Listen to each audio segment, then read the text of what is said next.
Okay, Mayor, we're good. Oh, good. Thank you. I really appreciate that. All right.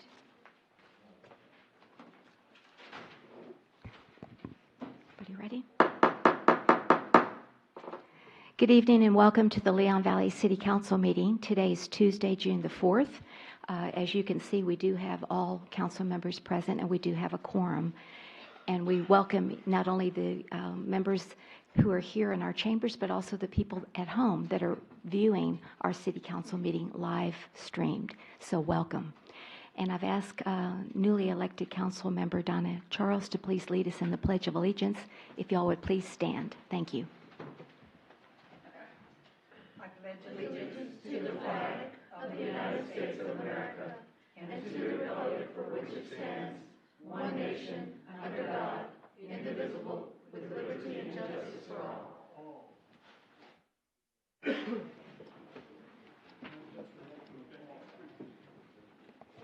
Okay. Just a few housekeeping items before we begin our meeting. If you could please silence your cell phones. And then also, if you have any communication with your neighbor, if you could please step outside into the foyer. We are recording this meeting, and it interferes with that ability. So please step outside the foyer if you need to talk to your neighbor. Also, as our local rules allow, anyone in our chambers this evening can make a comment at any point in our agenda. If you'll just wait until the presentation and the council input, if you'll just raise your hand, and I'll certainly recognize you if you'll come to the podium and then state your name and where you live, and then we'll go from there. But before we actually begin our council item number 2, as we all heard over the weekend, last Friday, there was a terrible, terrible tragedy in Virginia Beach at a city facility, which really got to me. And so let's just do a moment of silence for the 12 people who died on Friday of last week in Virginia Beach, Virginia.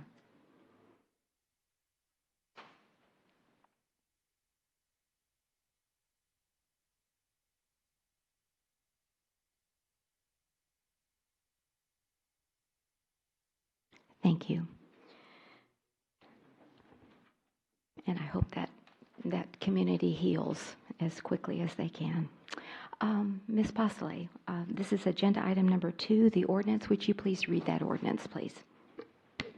An ordinance of the City of Leon Valley, Texas, adopting Section 1.04.006 of the Code of Ordinances, imposing procedures pursuant to Section 3.12 of the City Charter when conducting a council investigation and hearing. Okay, thank you. All right, we've had 2 readings, and this is our final ability to add anything or change anything before we actually vote on it. And I just had a few things that I wanted to bring up. I still would like the council to consider changing shall when we have a complaint from shall, which means you have to hire a investigator, to may, just to give us that flexibility. So I'd like for that consideration to be re-urged.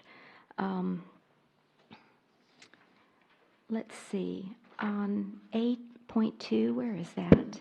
8.2?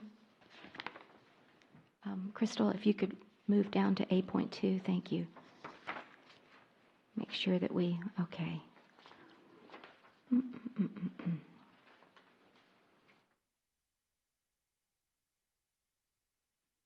Okay, the very last sentence, Mr. Henry, I guess, are you going to be sitting up here this evening or no? I guess not.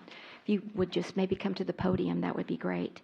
This is Ryan Henry. He is the investigative officer that was hired by Ms. Kinsler. It says the last sentence, in all other circumstances, the city manager shall appoint the designated officer. That's you. So can you give an example of in all other circumstances, just so we're clear on whose responsibility that would be? You're talking about the designated officer section? Yes. Mm-hmm. Okay. The very last sentence. I just as I reread it, I wanted to be sure I understood that. Yeah, it's kind of the catch-all for unusual circumstances or situations you're not necessarily contemplating here, but for the most part, the way your charter is set up, the city manager kind of controls all the subordinates. And so if the council has a concern about a particular department, or a complaint is brought up about something specific, and it's, headed by a city employee or even a volunteer or something like that, the city manager is the one that designates what happens in that situation. That's kind of what that sentence is meant to address. Okay. All right. And we don't actually say it, but is it implied that these procedures can be amended at any time? Yes. Okay. As an ordinance, the Okay, council very can good. change Just wanted to be sure it was silent on that. Just wanted to be sure. We talked about list of witnesses, and you were saying that we do not have to have a list of witnesses. You may need to refresh my memory on what section we're talking about. Yeah,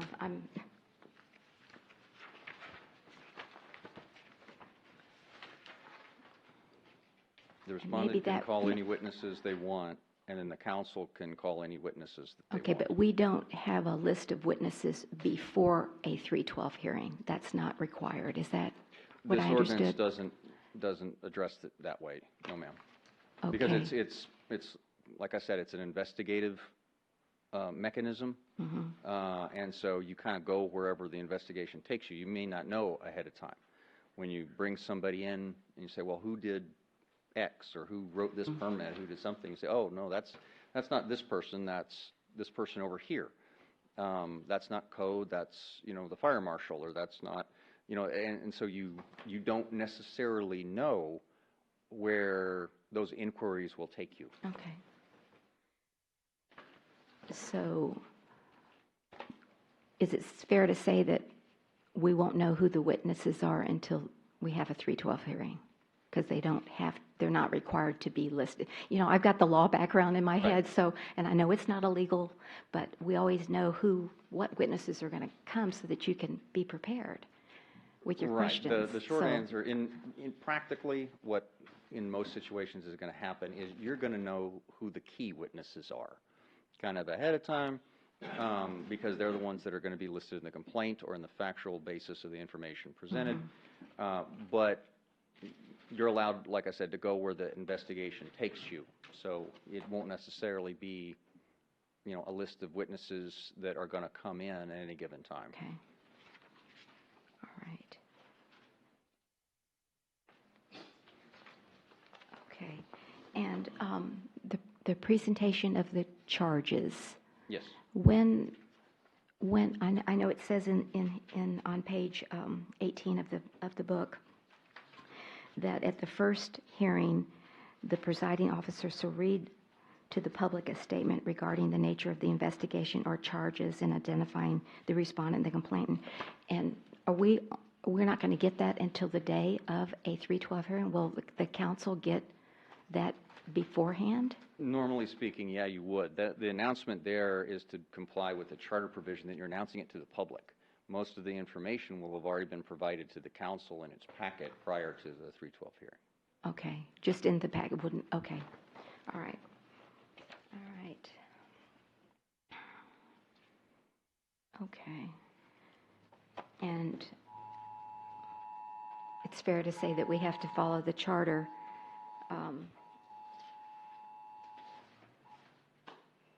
If the charter says something, then that trumps. I mean, Your ordinance must be read in consistency with your the charter. charter. Yeah. Okay. Very good. I've got to find my charter. Okay. Very good. I think that's all the questions I have. I still think we should go with may instead of shall, because that means you have to do it. And so if we have a pending investigation, then we shall hire a designated officer. So, okay. Any other questions, comments from my colleagues at the dais? And if not, then we'll also like to hear from our citizens. Yes. Aaron, which section are you referring to where it says shall? Like It's under the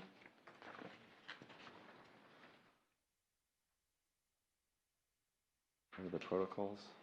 Yeah, it's in the protocols. Number 2, I think it's A2 is the one you're, with the definition of designated officer, I believe is the one you're referencing, Mayor. shall mean an individual designated by the city manager to examine any complaints filed against any of these department agencies. And again, we were reflecting the charter there, and I appreciate that change. And so that's, and I think we had that discussion at the last meeting. Shall means you have to do it, right? Instead of may.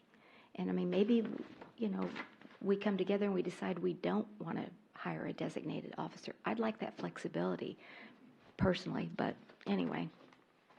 So that's, I think did you have some first? Yes, ma'am.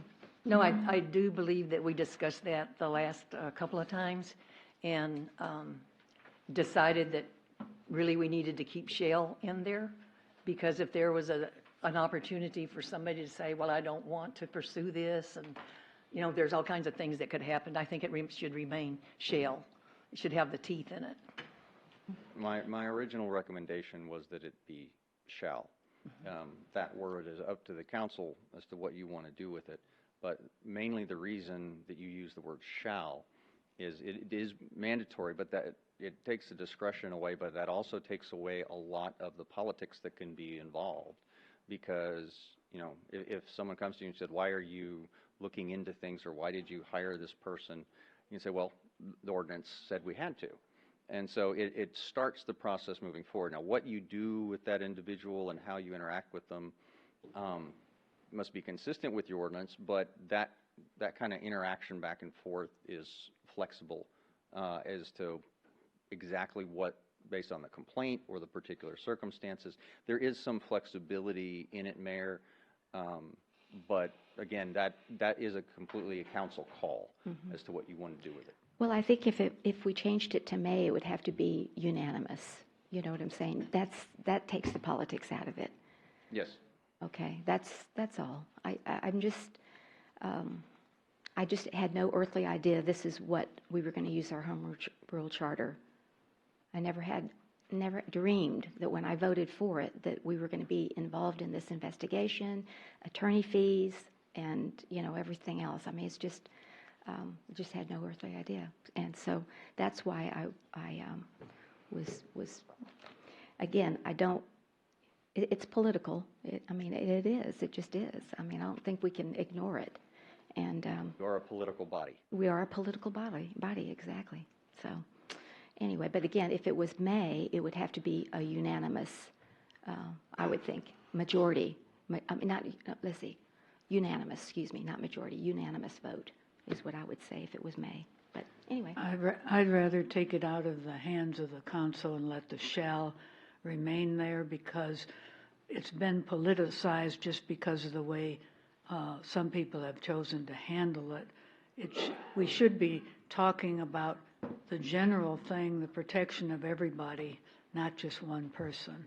And that eliminates, you're just, by doing that, you're making it more political.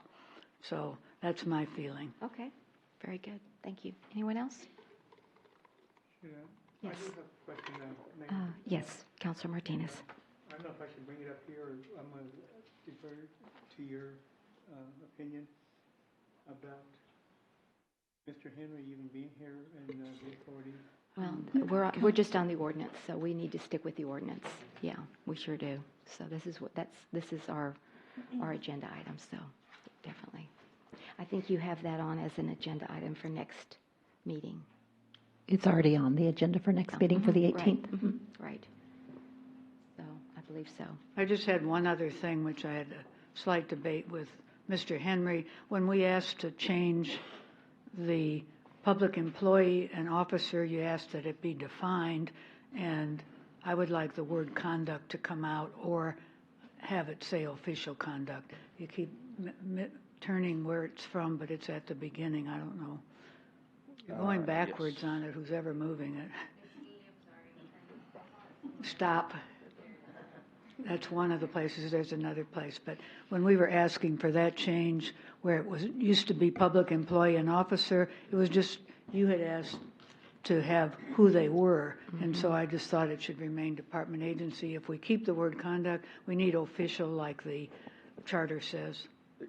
The charter does say official conduct, yes, ma'am. It says official, It yeah, says I wanted official it to mirror the Yeah, charter. I believe the original intent was to better define the employees section, but the charter is much broader, actually. And so I attempted to put the charter language in there, but Councilwoman Alcar's eye did catch. The charter does say official conduct. So if you want it to mirror the charter exactly, then you probably do need to add that word in. Okay, how's the council? Is that a consensus from the council to add that, to reflect the, okay? It'll be official conduct, and it's in one or two other places.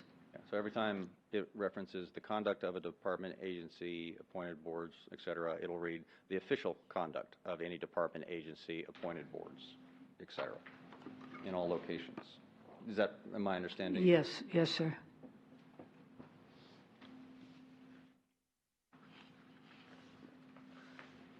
Okay. Yes, Ms. Charles. Well, with no other questions, I would like to recommend with a few minor changes that we accept the protocols as written and corrected. Is that a motion? Yes, it is. I second it. Right. We have a motion by Ms. Charles and Councilor Charles and a second by Councilor Alcacer. Any further discussion? I wanted to see if anybody from our chambers this evening would like to add anything to the discussion on the protocols. Or the procedures. We've been doing this for about three meetings, 2 or 3 meetings now. So I just want to be sure, because we want to hear from you if you have anything that you'd like to. Yes, ma'am. If you'll state your name and just where you live. My name is Jessica Moffett. I live at Bandera Pass. Okay, great. I just think it's the most important thing for you guys to be transparent. And just please keep that in mind, because ordinary citizens are not going to be here. They're not going to know all of this. So I understand you want to protect yourselves, but Thank you. I appreciate that. All right. Okay. I know last meeting we talked about 309 and 308, so maybe we'll need to actually, publish that. That's part of transparency and part of explaining, the charter. So I think that's a good point. Yes, Mr. Alonso, good evening and welcome. Edward Alonso, Canterfield. Yes. I just had a question about Section 6. Section 6? A6. Okay. It says quorum shall mean at least 3 city council members convened in the same place at the same time pursuant to the Texas Open Meetings Act. I have a concern is that I don't think it's likely that we'll ever increase the size of the council, but should we, this might get lost in the fold. So should we at least just say majority instead of 3? Or in alignment with the Texas Open Meetings Act, just period, like just get the number out of there. That's just my concern. I don't know if that is likely or anything. Okay. Where's Mr. Henry? I know we've quorum is not defined in the charter, as I recall. Your quorum is Because not, it was not your there. board is defined in the charter. The Texas Open Meetings Act defines your majority. When you get into what constitutes a quorum, and then a separate issue on what constitutes, majority for action purposes, it gets a little complex, especially under some of the Attorney General opinions. So when you set a specific number, then it clears it up for what you have to do. That number is really set because of the size of your board, your council. The only way to change this number is to change the charter, which the citizens can do if they want. But if they do that, then you would need to amend any references with specific numbers. Your ordinances, if you look at your code of ordinances, at different spots, it references majority, and then at different spots it references a specific number. And so it's up to you guys, but because of some of the confusion that can be caused when you're calculating that number in different types of situations, setting the specific number makes it very clear, so there's really no confusion as to what it is you're supposed to be doing when you're allowed, because when you define it this way, also you protect yourselves from any Open Meetings Act violations, because you know exactly where your line is supposed to be drawn.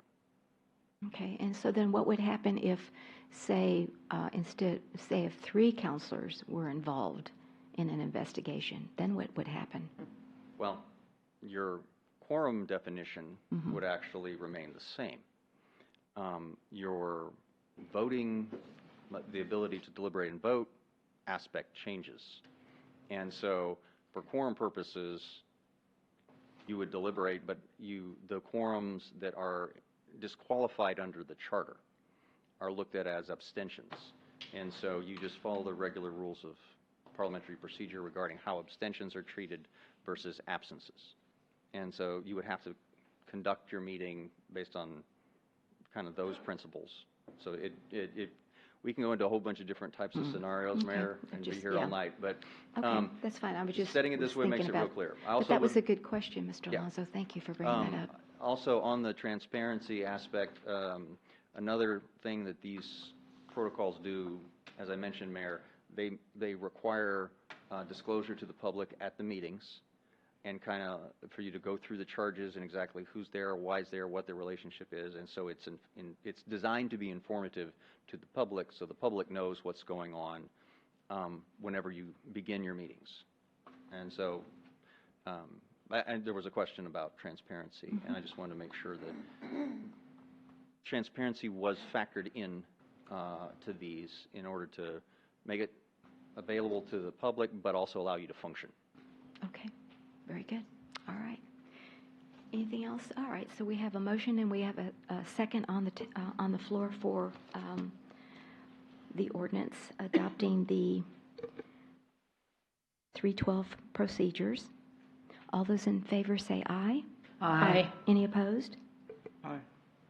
No. Okay, we have 4 ayes and 1 nay. Is that correct? All right, thank you. And it does pass. Thank you. I should have taken a roll call vote when I think about it. Sorry. Moving then to the regular agenda. Number 1, discussion and possible action to schedule a hearing pursuant to Section 3.112 of the City of Leon Valley Charter related to the investigation and complaints against Councilmember Benny Martinez. Trying to think who. I think we had 2 people that had requested it, Councilor Alcacer and Councilor Rodriguez, so I'll let you begin the discussion. It was just put on there, Mayor, to go forward so that we can get a hearing date.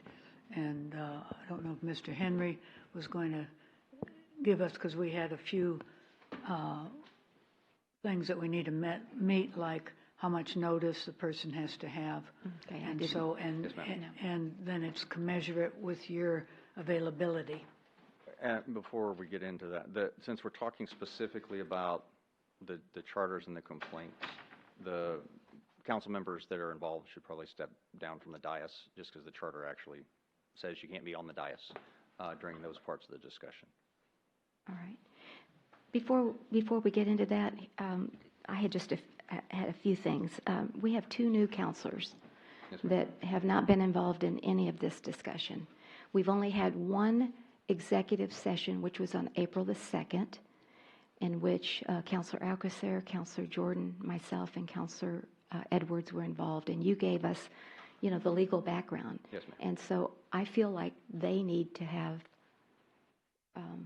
the legal background that we did. And we also at that meeting said that we asked you to go get additional investigation, and we've never gotten anything back from you, at least I haven't, on that. So I was wondering about making sure that we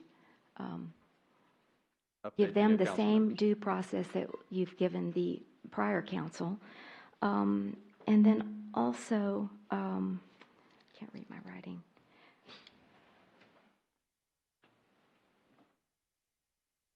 Right, because right after the April 2nd executive session, we started moving into the 312. And so that has to, and then I don't know if the two counselors have gotten the March 15th documentation.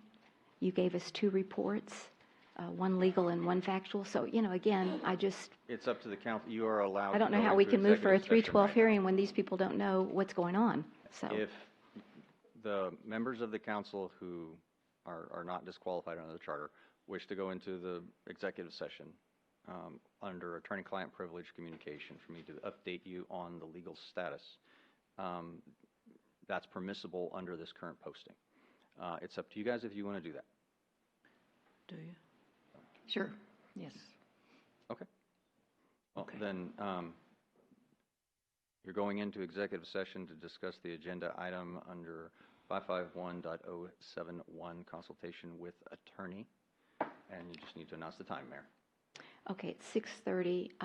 Okay, I didn't know we would do it right now. Okay. But anyway, I always call, see what I asked for? I Ask and you shall receive. That's right. Because I hate for people to have to be sitting out there. But anyway, it was just a point that I thought, is in all due But fairness. we can only go into executive session to discuss, attorney-client privileged information. Everything else has to be out here. Exactly. Okay. So at this time, at 6:30, we're going to move to executive session. Hopefully it won't be too very long, and we'll be back. Thank y'all. We're moving to executive session.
Speaker of this part, and I need my notes. Okay, and then do you have the dates that you can give us? Ask me if I care. I know you already.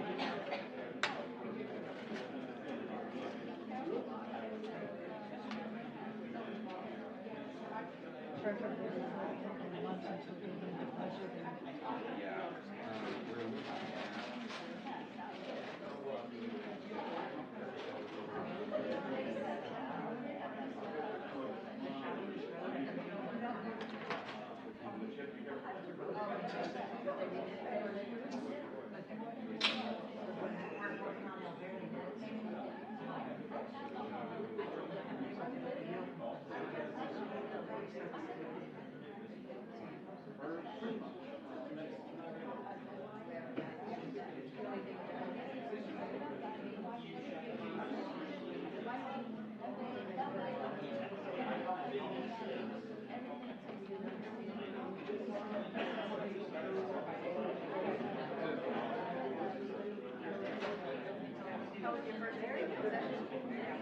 Interesting.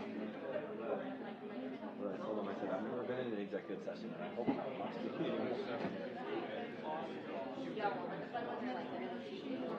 Right.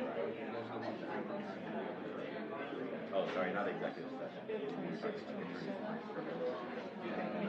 hope I don't get in that. You don't want to be attorney-client privilege, you know, I mean, something's going on.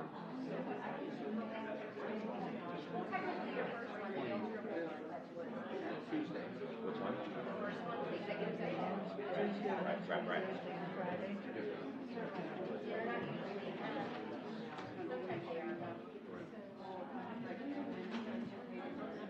Are you all coming up with a date? These dates. I don't know. He's talking to her. I have no idea. They're working something out, Can't be there. not taking into consideration everybody else's. Wednesday, Thursday, and Friday. Those are all going to be really tough for me. The only reason is because it's our last week of our quarter, and I usually spend that up in Austin. So what about the 21st? The 21st might work better. Okay, let me check it down.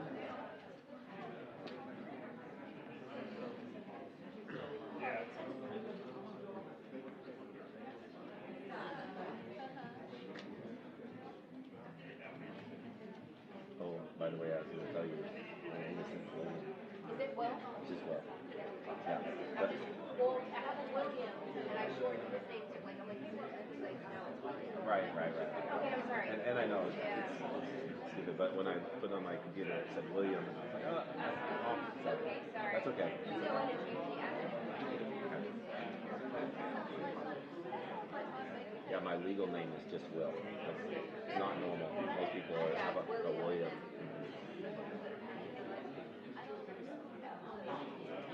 And then I have a William Lawson, who goes by Billy. So then Yeah, people always do that. Well, my great grandfather, his name's Wilbur. And mom's like, oh, no, just Will. That's why you shortened it. That's why she shortened it. I think even, it's not that way. Does it matter the time? Is 5:30 okay? We don't have any, and we can always continue it. That was the other thing you didn't say. You mean like if we don't get through it all? Right. Yeah, 5:30 should be fine for me. Okay, 5:30 on the 21st? Okay.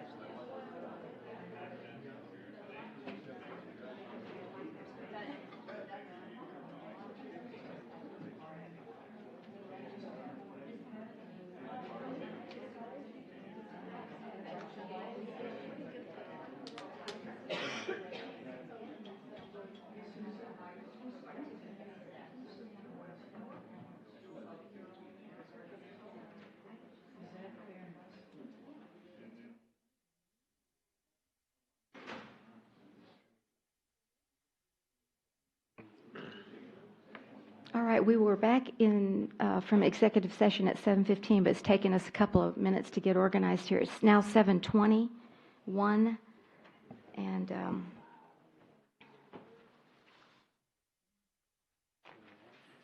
there was no action, of course, in the executive session. So we're back to the discussion of scheduling a hearing for the 312 matter.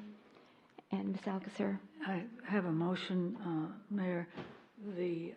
I'd like to renew my motion from the April 16th meeting to schedule the 312 hearing on June 21st, Friday, June 21st at 5:30 p.m.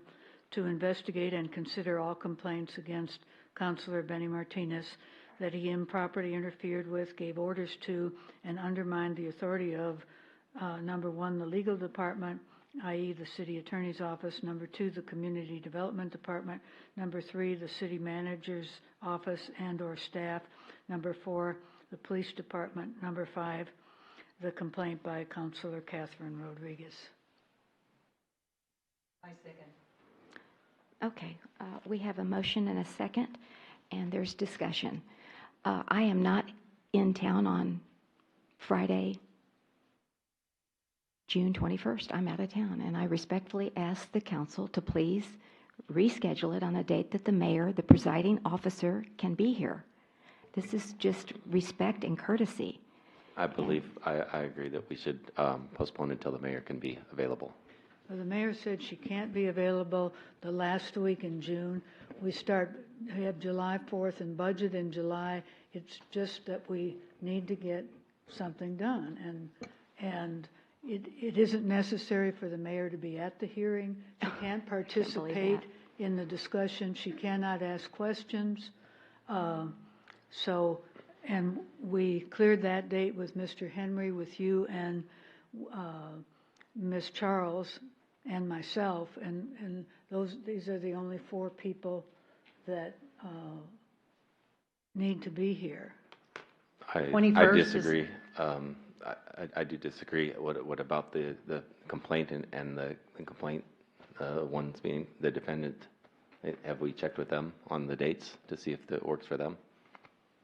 Oh. Because you just said that's the only 4 people that need to be here, and I disagree. They will be required to be here. And the 21st is not the last week of June.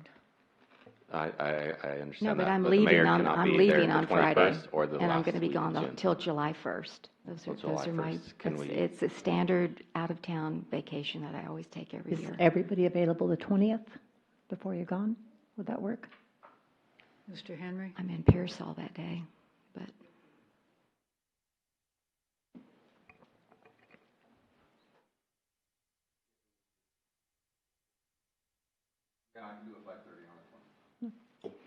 What about, the mayor just said she's going to be out for that day also. What about July 1st on a Monday? July 1st? well, I'm flying back on July 1st, Back on that but day. July 2nd I would be here. July So- 2nd would be Tuesday. Mr. Bradshaw, just a reminder, she cannot ask questions, she cannot participate in the discussion, she Who cannot said? participate in any of the procedure. She is not a crucial person. We're trying to get the crucial people so we can get this to go forward. She is the Presiding officer presiding runs officer the of the show. council, and she is the mayor of our city. And Yes. I don't understand why you want to proceed without her. It's not that I don't want to proceed without her, it's just in the process of delay for months. Ms. Joseph, did you have something you wanted to say? Excuse me just a second. Excuse me just a second. We will call on people as soon as we're finished with our discussion up here. We will call on anybody from the chambers that would like to speak. Go ahead, Ms. Alcacer. We have been trying to do this process. If there's a reason that she would have to be here, I wouldn't have a problem, but she keeps saying there's no reason to hurry it, there's no reason to do it. We need to get this over for the sake of the city. Is somebody in imminent danger? Or is there, I still don't Where's the protocol? understand why the rush to get this done so quickly. Mayor, did you say you could be back by 5:30 on the 20th? Did I hear you wrong? I'm in Pearsall that day. Oh, okay, For, I thought for you a said you trial could be all day, back. so I don't know. I mean, Okay. I just, Right. that's already Okay. been on the books for about 60 days. But so again, I prefer it July 2nd, and I think July 2nd July is a nice 2nd, we have a city compromise. council meeting. No, we no, don't. moved It's it July to the 9th. Oh, So we could do moved it to on the July following week. 2nd. Okay, got it. I don't have. Anything else? Oh, yeah, I do. Can you do it on July 2nd? Okay. Ms. Joseph, you can do July 2nd? Thank you. I appreciate the consideration. Miss, okay. Bickering over little things. I mean, only a week or two. I realize she's saying it's stretching out on but we can't hear. Okay. I realize that I feel like you're kind of bickering on time frames, and they're small things. I realize you want to move it on, but some people don't want to, and it's not fair to the defendant either, or to the mayor. The mayor needs to be here, whether What about the she's not- complainants? Well, exactly, they do, but it should be fair to everybody. It's just, I felt like the rhetoric is constantly, let's get it going, let's get it. That's what I was signaling to you. It's enough. You know, just let you've got your date and time, so that's the end of that. That's all I was referring to when I was in the back. Okay. Thank you. Anyone else? Yes.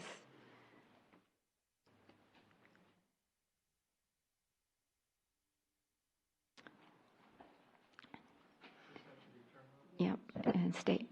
And of course, Can everybody Go hear ahead. me? Okay, I request that the proposed hearing be postponed. It has come to my attention that there were voter irregularities during this last election, ineligible votes cast, and based on what I learned during our recount, the only way I am able to pursue this issue is through a lawsuit, which has been filed and which will be completed on an expedited schedule, likely during the next 45 days or sooner. I believe that it would be best to schedule this hearing for a time after the election lawsuit is resolved. In the event that this is resolved in my favor, the makeup of the council will be altered and the outcome of this proposed hearing will likely be altered. Additionally, I feel like the new city council members should have an opportunity to more fully study these matters. I know you had a little briefing in there, but it seems like you might need a little bit more time to fully consider these issues. So that's my suggestion, that we postpone the hearing until this lawsuit over the election can be completed. Thank you. thank you. All right, yes.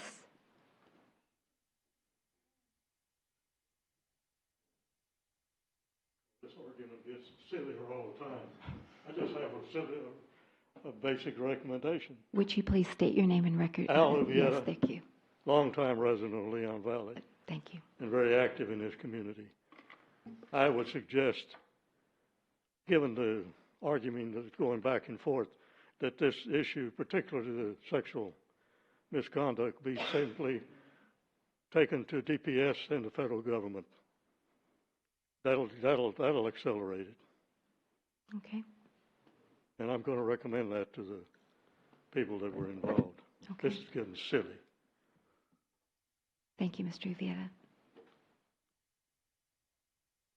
Anyone else? All right.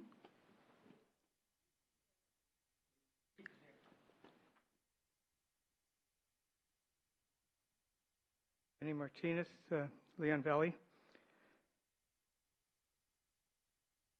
I just believe that there is no way that I will receive due process in this 312 hearing. Ms. Alcazar just showed her mean-spirited attitude for all of us to see, and I don't think there is any way she could be unbiased. She's already proven with even her remarks tonight. I don't think it is possible for her to be unbiased if she has had contact with Mr. Henry outside of the City Council. I received his notes or his billing, and there's a lot of conversations between Mr. Henry and Mrs. Alcazar. So that, to me, that's almost like if you were a member of a jury and you went to talk to one of the attorneys, either the prosecuting attorney or the defense attorney, they'd call it a mistrial for that, because there's no way that that could be impartial. Some of these allegations against me have been shown to, according to Mr. Henry's findings, have no merit. So why are they back on target? Some of these allegations, I believe I have my First Amendment rights to. And when I'm on the dais, I should have legislative immunity. That's the whole purpose of legislative immunity. When we're up here in my official capacity, I should be able to debate an issue without any harm or any foul, claim being called upon me for that. That is the whole purpose of legislative debate, and I feel this whole thing is violating my 14th Amendment right. Okay, thank you. Yes, Ms. Smith, Geraldine Rodriguez Smith, yes.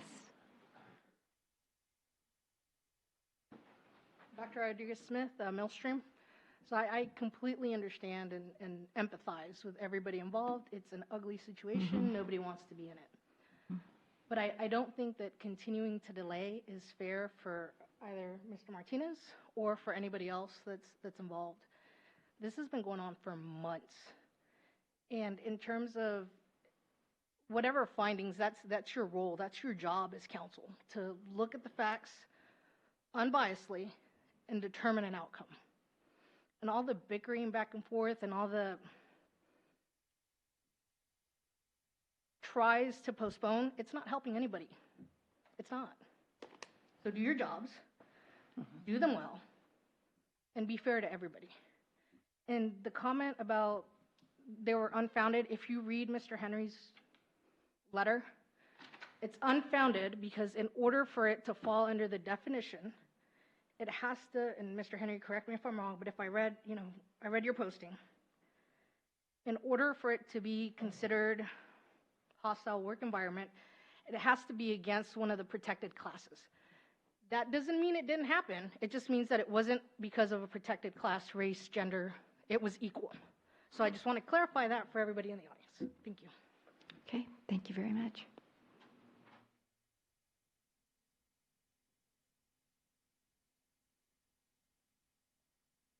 Okay, any other questions or comments? All right, we have a motion on the table. Would you like to read? Sandra, do we have to withdraw and restate the motion, or just is changing the date okay? Counselor, or any of the other counselors could make an amendment, and you could accept the amendment or refuse it. I'd like to make a motion. I would like to make a motion based on the statement by Dr. Edwards that we delay this 312 hearing until after the results of the lawsuit. I think that is not. We have a motion. Right. We have a motion for the 312 hearing for, I think it was June 21st, and then we discussed it to July 2nd, so I will that's the accept the amendment. July 2nd date. I second. Okay. We have a motion by Councilor Alcacer and a second by Councilor Charles to set the 312 hearing for July 2nd at, is it 5:30 Yes. p.m.? All right. Any further discussion? Did you have anything that you wanted to add? So now I can make my motion to delay. No, Oh, I you think have we to vote vote on first, this sorry. one first. Yeah, and I think if it passes, then I don't think you have another motion. So, Ms. Posley, if you'll please call the roll.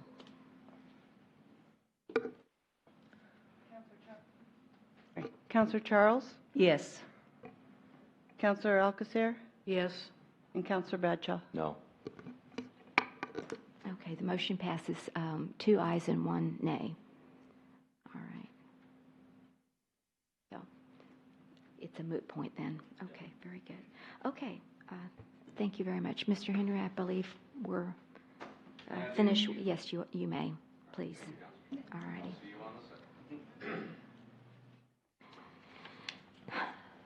Presentation number 4, or presentations under agenda item number 4. Number 1, presentation and discussion of six-month progress report on the Business Relations Director position. And we have William Cox here this evening to present. Good evening, Mr. Cox, and welcome. Good evening, Mayor and Council. So just what the presentation shows, I'm going to give you a 6-month update on what we're doing in the business relations position. We're going to talk about a little bit of the background, then what the essential job tasks are. Then we're going to talk about a few things that I'm actually doing, and then we got some charts at the end. And it's kind of by the numbers and kind of show where my time is allocated. There's some busy PowerPoint slides in here, so I encourage you, if you have any questions, we'll stop right there. But with that, let's begin. Oh. All right, so the position was hired in November of 2018, and they were looking for us to facilitate more efficient business. We had goals, and those were to facilitate more efficient business city relationships, assist new in existing businesses with procedural and technical processes, and that's just basically saying that we're trying to retain the businesses that we have. And that we're ensure departmental operations are performed in accordance with applicable laws, ordinances, and policies. And you'll see later through the things that I'm doing, this is where I spend a lot of my time. Also within those essential functions, I perform a variety of field and office work in support of the business code enforcement. I review requests for certificates of occupancy. I'm the city representative at the Northwest San Antonio Chamber of Commerce luncheons. I'm part of the Economic and Community Development Advisory Group update. I'm sorry, this is one of the tasks I've done. The Community Development Advisory Group update at the town hall meeting. And then also perform site visits for new businesses, which include pre-construction, site tours, and meetings. Now kind of moving into some of the things that I'm actively doing. I'm the staff liaison for the Sign Code Committee, and we've facilitated 7 meetings this year. I'm the co-staff liaison of the Economic and Community Development Advisory Meeting. I presented several sign reimbursement requests to the Economic and Community Development Advisory Committee and to City Hall, and I'm the staff lead for the audit team, which I facilitated 8 meetings in 2019.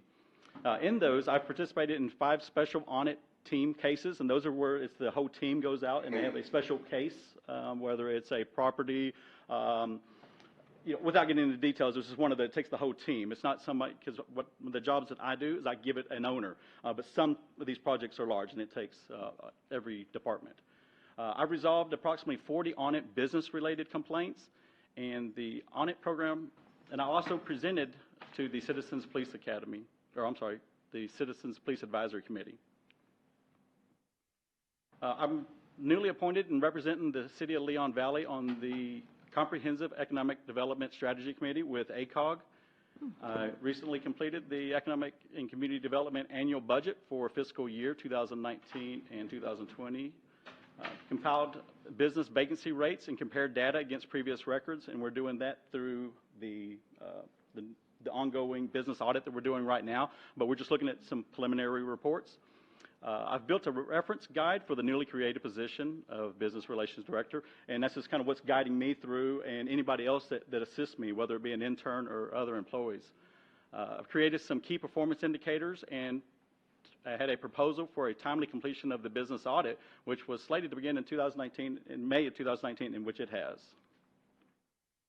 Also facilitated or assisted with the UTSA Institute for Economic Development Small Business Breakfast. We launched the 2019 business audit about 4 weeks ago. I have corrected about 50 sign code violations at business, and there's others out there, but these are actually ones that have actually been corrected, and some of them are just conversations, and some of them actually they'll get a notice, and they'll go through that process. But there's been 50 that's corrected. Staff representative to the chamber lunch, I think it's in there twice. Sorry about that. I perform zoning and fire inspections.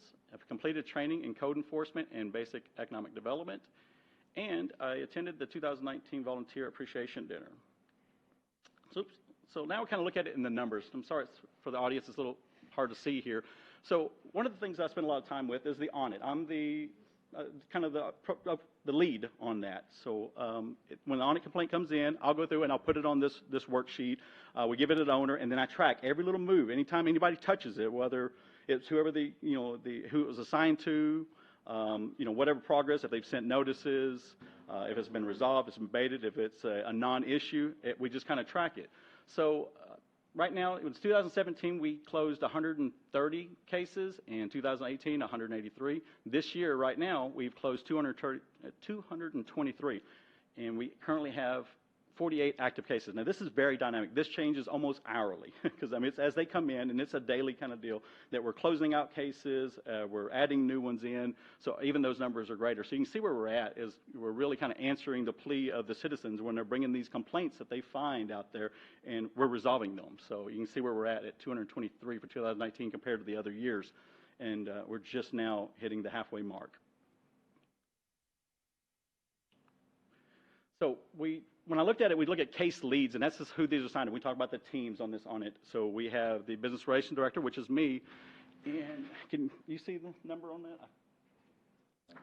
Yeah, 18.75% is under my department. Then we have Community Development, Code Enforcement, Police Department, and Public Works, and Animal Control. There's also, the fire department would be on there, but they don't currently have any cases. So these are the different owners and leads. And then we kind of had to go through and categorize what these all, a kind of a macro that they could kind of fit in. I was trying to keep this really, really small so we can take a look at it. And these are what the complaints come in. At 30% of these are going to be residential, 15% are business, and 3% are traffic and street. That's whether somebody's parked in the road or a pothole or, a business with a parking lot that's, it's not draining correctly. Well, there's a variation of it. But this is, we found some macros, and this is where we're kind of tracking. You can see where it is. And this is our final slide. Really busy, but it shows it by the numbers. So if we kind of go through this is stuff that I our little widgets that I can kind of show you. These are things that we closed out. I've had 6 presentations. I've worked with 12 special cases. I've abated, let's see, 6 pole signs. We have 7 economic development projects. I've completed 32 fire inspections, 67 zoning inspections, and I've had 11 committee meetings. And if we turn that same graph on horizontally and do it by a percentage of 100, you can see where that time is. And we'll see the light blue and the orange are both fire and zoning inspections. So you can see that's greater than 50%, and that's where that time is. And some of these, they're not a true reflection of it, because I may show you one zoning inspection, but I may have visited that place multiple times, or it may have had a business come in and talk to planning and zoning with me to let them know what they're going to do. Then they come in, and so there's lots of processes and times and phone calls that may not kind of account into this. Same thing with the On-It program. There's lots of, it's just, when we see that I closed out 40, but I'm tracking all of it, and it's just, and some of these are, they're going out there and visiting the site. They are talking with the owner, figuring out how we can abate them, and then working through if it's actually a violation, we're going the other direction if they're not the one to meet compliance. And with that, Okay. I'm open for any questions. So I was looking at the 7 ED projects. Yes. And what, I know, Okay. and then I looked at the pole abatement. That's different, right? Yes. Because I know we had some sign. So we can certainly put them all in the same group. I was just trying to break them out so we can Sure. see that. And, So- I'm pretty proud of the pole abatement, because that's not like a small, like the owner can just go out there with a hacksaw and take it down himself. This is something they got to hire somebody and get it down. And we've done that through the zoning inspection. When we have a new business come in, the city ordinance says that when a business closes or ceases to do business in that location, if they have a pole sign which is legal non-conforming, that sign basically has to go away. Right. So when I come in, when the new business comes in, I work with them on the removal of that sign before they can get their certificate of occupancy. Okay, and is that part of when the EDCD gives them part grant money? So it's not an automatic deal. It comes to council, right? So But I mean, is that part of that pole very well abatement? could be. And so could that be an ED project too? You know what I'm saying? Are they in both categories? These particular 7, nobody's asked for money on these okay. 7. They've All all right. taken it down. They're usually the larger businesses that are just want to get in there and get going soon. Okay, on the pole. Right, Okay. but I always let every business know, when I go in about what I'm going to be doing in that inspection, just educate them. Sure. And then also, as before I leave, I said that also letting them know that, hey, if you're looking to change the facade or anything to improve the business or bring more business into the Leon Valley, I'll let them know about opportunities they have for project funding. And there's not a business that I've not mentioned that to, but I got one about to come in here really soon for a sign abatement. Okay. Pole So abatement. on the 7 ED projects, were most of them sign? No, ma'am. So actually, I got my notes right Yeah, here. I'd love to hear one of that. them- so we got a developer that was looking at some property. This is one here on El Verde, 6401. SA Energy. You're familiar with the LED lights, so the people that come out and help us on the 4th of July. They're looking for a space here, so I've been working with them. They had a meeting with Ms. Kinsler and I. Were they at the coffee? Yes, Yeah, they were. okay, good. I Right, was great gonna- people, and yeah, they're looking to move all right. to I met Leon them. Valley, and I got some great spaces over them. We've showed them stuff there closest to 410. Okay. Performance HQ, that old property, we're moving in a very large business that's gotten leased out. They're actually in the process of getting moved in there. And what type of business? So they sell a commercial, so the truck beds you see, like a welder, a plumber, whatever, they get these specialized, not just a regular truck bed, but something that's got like toolboxes and stuff like that, and they just put those on right there. Okay. So that, when So they were it's- looking at what they needed to meet their needs, this property fit them perfect. So, okay. Also, The nice thing about that business, they sell them. and then they put them on. So we get, There you we go. get some sales tax. Absolutely. Yeah. Excuse me, back to the pole signs. Somebody brought to my attention, and then I saw it, that huge sign that went up by the gas station, right up the street, and it says liquor. It just seemed to me like it couldn't possibly be, So Was that in Leon pole Valley? signs are not allowed. So I'm a part of the sign committee, and the sign committee has made it, they want to follow what prior council has said, that we really don't, we're not wishing to see a lot of pole signs here. They're changing the did you see dynamics. that sign? Yes, ma'am. So what happens is that's in the flyover. There's a small exemption inside of that. So that allows Yeah, I Henry's remember that. and and Sarah and all those people to have those pole signs there. They're allowed in the in the 410 flyover range, and they're there. Because I just did the zoning inspection on that, and I was like, "Whoop, you got the pole sign." And I started talking to them, and I was like, "Whoops, yeah, we're in that area, so there is an exemption." But the huge liquor sign, it has to be 15 feet tall and 5 feet wide. It's not a flag, it's a huge. So the old Chevron station, is that what you're referencing? Yes. Yes, ma'am. So that's the underlining is the pole sign, and it already had something. When they were no longer doing business as Chevron as a gas station, again, our ordinance requires them to either turn that sign around or it has to be a white blank, and they had done that. But now they're putting up the sign for the liquor store. And I will remind you that I've done lots of inspections. I've never seen somebody keep the paperwork that they keep. They had paperwork meticulously for, because the liquor, and before they were doing TCQ, all the gas, because, we were coming through like, hey, you're not a gas station anymore, and they've already had those tanks purged and sealed and TCQ. They're on temporary, because they're not sure. They might reopen it back up as a gas station at some point, but they've done everything correctly. And that's the same thing, and I will check tomorrow to make sure that they've got a sign permit, but knowing that business owner, they're the first to come up to planning and zoning and see what they need to be doing before they do it. Thank you. Thank you, Ms. Officer. And there was a few others, and we got a couple other little yeah. businesses. You were talking about the economic development. Sure. Through the breakfast, the UTSA breakfast, Right, I was we gonna made ask some you about connections. that. There's a company that's looking for the demographics that fits Leon Valley, and I've made contact, and it's wine to water. It's a little kind of a Wine to water? water to wine. Maybe I got it backwards. That Water to wine, sounds yeah. like church. So anyway. If you're a sorry about that. Catholic, yeah. Hopefully they're not listening to this right Yeah. now, right? So, but anyway, so I'm trying to find the right space. It's a big, and this is they're looking for a lot of space, and I want to find the right one before I start approaching them. I don't want to just kind of shotgun and hope something works. I want to take just a home run to them.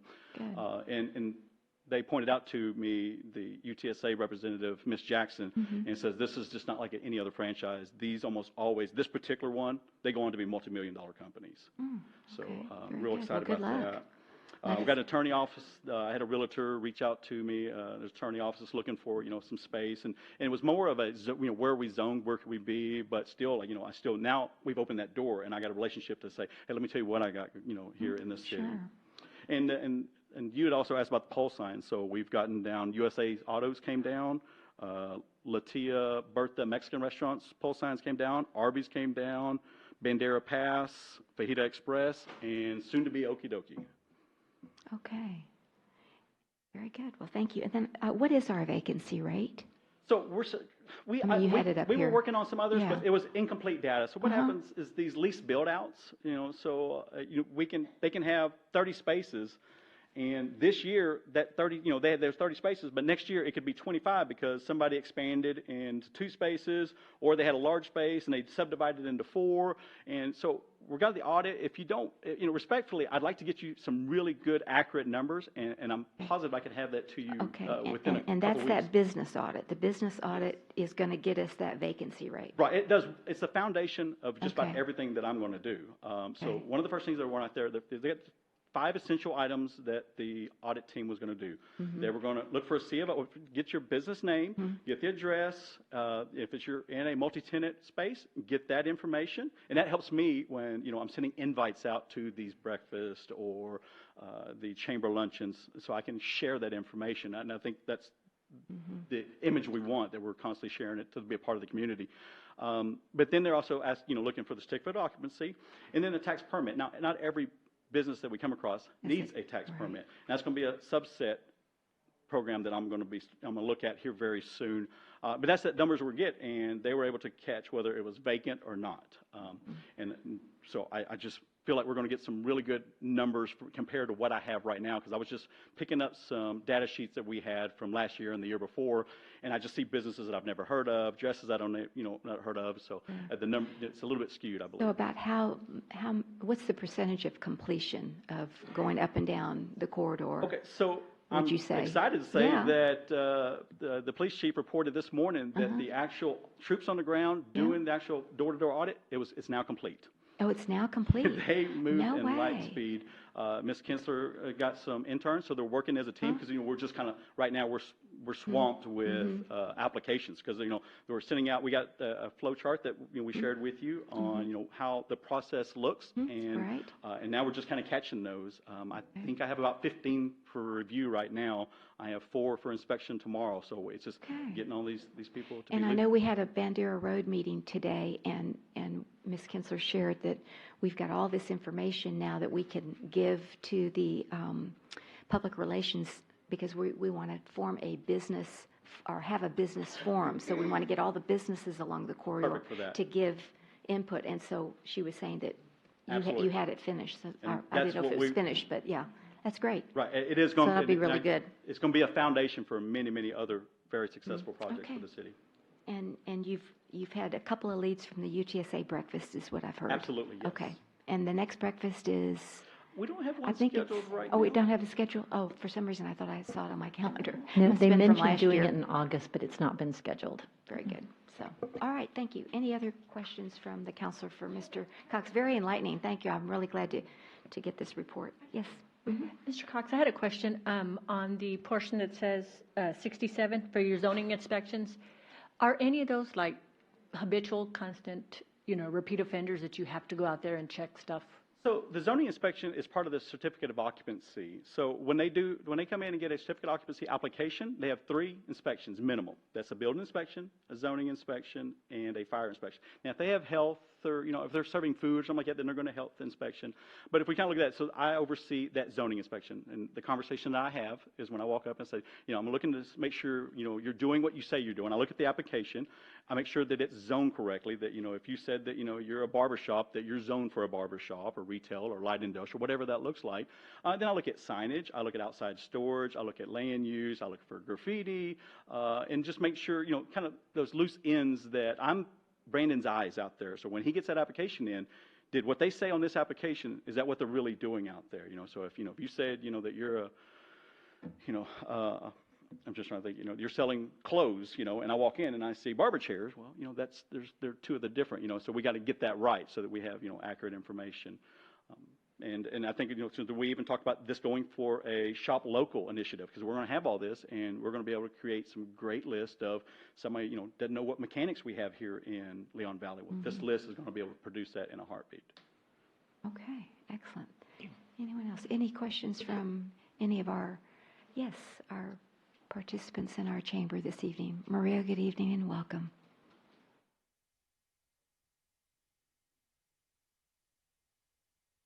Maria Gamboa, Forest Meadow. I just want to ask a question. You know that, now I'm trying to think, that retail space that's right there on Seneca and Bandera, it's really, it looks nasty. Is there a way to get it, to look a little bit nicer? It's like dirty looking in a way. You pass it, and I don't think anybody would be encouraged to say, well, I want to put something nice there because it doesn't look good. The one across the street where they have the aquarium and stuff, now that one has improved. But this one, the Seneca Plaza. It just looks shabby, okay?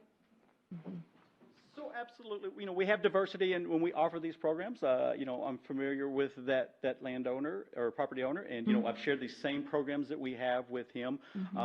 It's my understanding that the property is for sale, but we go through all those zoning programs, like anybody else, and it has to meet number 1, safety. So I want it safe for not only the business owner, for the citizens that are going to go into that business, and then our emergency services. If the police or fire have to go in, I want it safe for everybody, and that's what these inspections are all about. At the end of the day, it's not trying to generate revenue or anything. That we're trying to make sure that we have a legal business that's safe and that we know about is doing what it's supposed to be doing.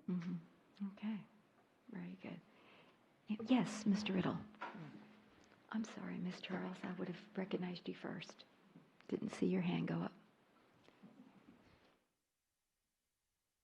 Yes, I'm Philip Riddle. I wrote Ruth Sophie. I just wanted to thank the audit team for taking care of an issue I had presented to them as what I considered a public safety issue. It needed to be corrected and corrected quickly, and they took care of it. Great. That's it. I always want to say, if you do a good job, you need to be pat on the back. Pass You that bet. on. You bet. That's what I always say too. Thank you for that. Yes, Mr. Ms. Riddle is Charles. he said it, I'm sorry, I didn't interrupt you, but he said it as audit team, because this is not one person, Certainly. not one person just touches it from start to end. Yes. There's lots of hands on it, and so Thank you it's for certainly that. a team. Mine is a curiosity question, is how many tax IDs have you found that don't pay taxes to Leon Valley? So in the audit, I know of one big one right now. So we're still inputting data. So we don't want to interrupt that process. And they're putting in that, and when somebody says, well, I don't have a certificate of occupancy, well, it could be that you don't know where it's at. And I used Taco Cabana. I was sharing the story earlier. They went through it, and Taco Cabana said, we don't have a certificate of occupancy. And they shared that with their corporate, and we came back and said, there's no way that they don't have it. Well, sure enough, corporate has it from 1982, So either, then they shoot us a copy of it, and it's been a great relationship. We even shared this audit team meets once a week right now. Oh, once a week. Yes. I thought it was twice a month, so now it's No, once a that's week? on it. Oh. Yeah, and That's so on the it. audit team, it's very close, right? There you go. Thank you. My listening skills. So the audit team Okay. is meeting, because we got a lot weekly. coming up, and we had to, build for that. So, we need to make sure that maybe we have it, maybe they have it, before we, require them to go through that process. And they get their letters, and we're just following what the council wishes is what's in the ordinance. Very good. All right. Thank you Welcome. so much. All right. Anyone else? Excellent presentation. Thank you so much for your efforts to improve our community. Thank you. All right. Next we have presentation on review of recommendations for 2019 Town Hall meeting, and we have Ms. Kinsler here this evening to present. Good evening and welcome. Good evening, Mayor, Council. Thank you. Just like to make sure that staff is doing what we need to be doing, committees, et cetera, in reference to our town hall meeting. So this is just kind of a mid-year presentation. What we're going to do is we're just going to talk about the agenda that we had in January for the town hall meeting and where we are at regarding those agenda items. So the first thing we talked about was the status of the Bandera Road Working Group. It's still actively going. In fact, we had a meeting today, and out of this working group, since we presented in January, has surfaced a technical work group and a planning team. If you go to the next slide, this right here is the mission statement of the Bandera Road Working Group, which had not been completed when we discussed this in January. So we've got a mission. This is the mission statement that we work off of now. Some other things that we've done since the town hall meeting is there have been online surveys in English and Spanish that were up for about 3 months. We got about 900 responses off of those. Of those responses, and try to do this from memory, and Mayor, your memory's probably better, but 30% were from Leon Valley, 40% were from District 6, District 7. District 7, and then the other 30% spanned across District 6, 8, 9, and then other places outside of Leon Valley and San Antonio. So Leon Valley, for its population, was very well represented.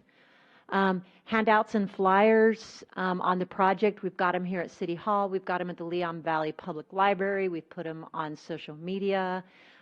We hosted a survey booth when we were actively doing those surveys, both at Earthwise, and we plan on hosting another informational booth at the 4th of July event.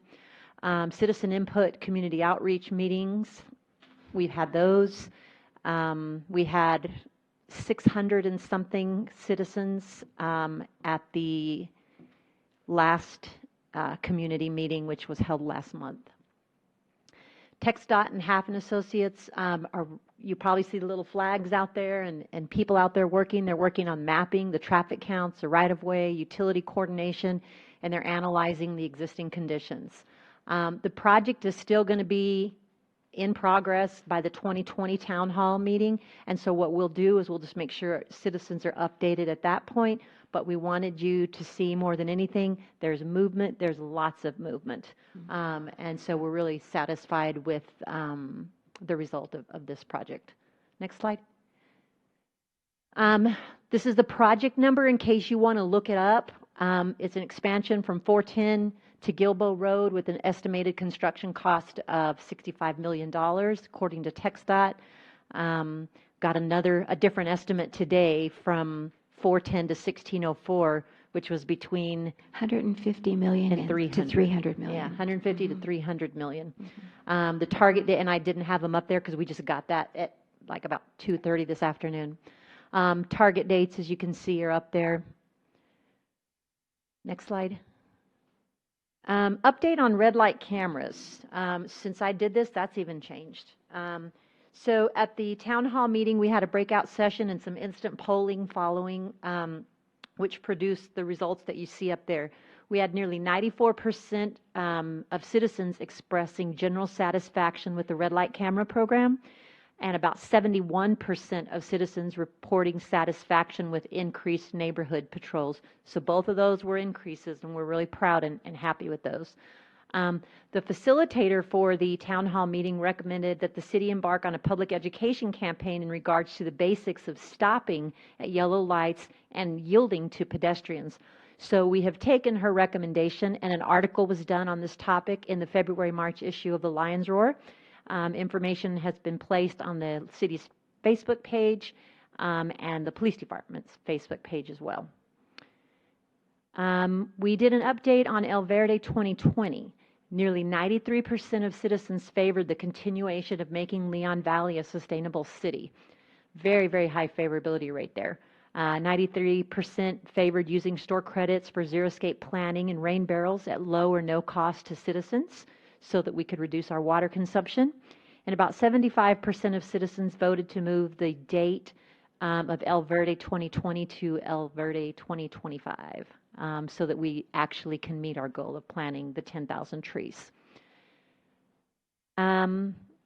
So we have joined the ICLE, which is the Local Governments for Sustainability, so that we can network with them and other cities that are trying to, drive the similar path towards sustainability and becoming carbon neutral.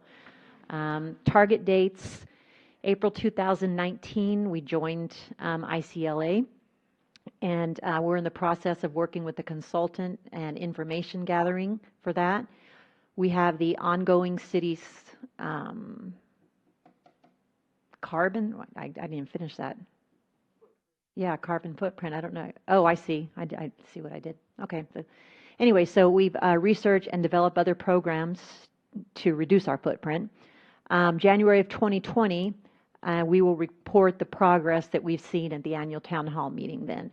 So those are a couple of things. We have some other target dates for El Verde 2020. Just last month, you as a city council approved the rebate program. So that got completed.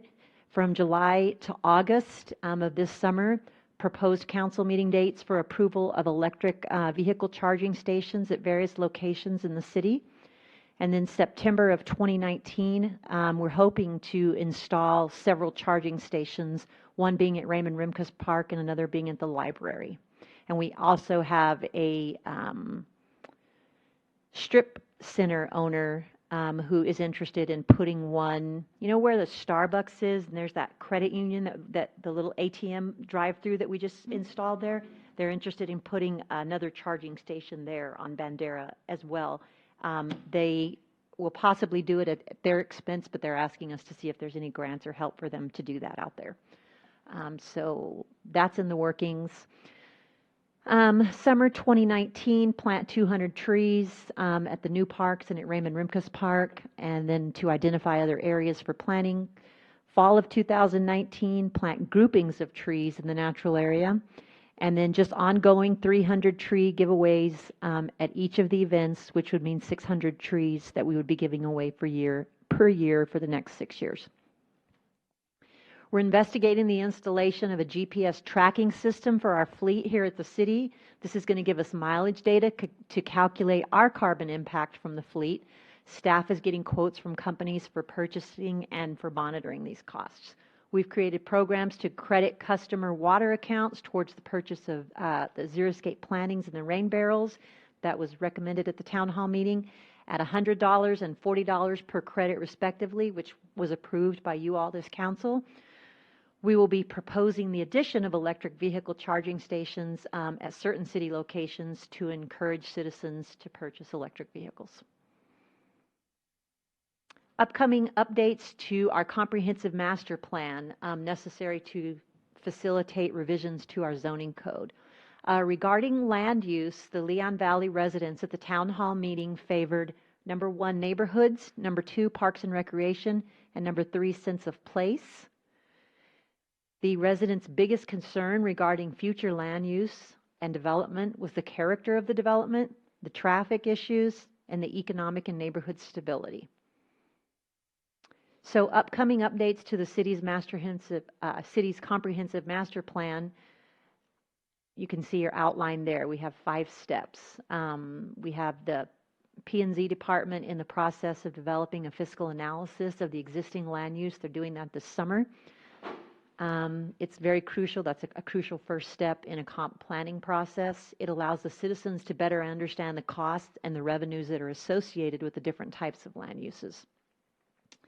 Staff has not made as much progress as hoped for due to an influx of planning and permitting activity.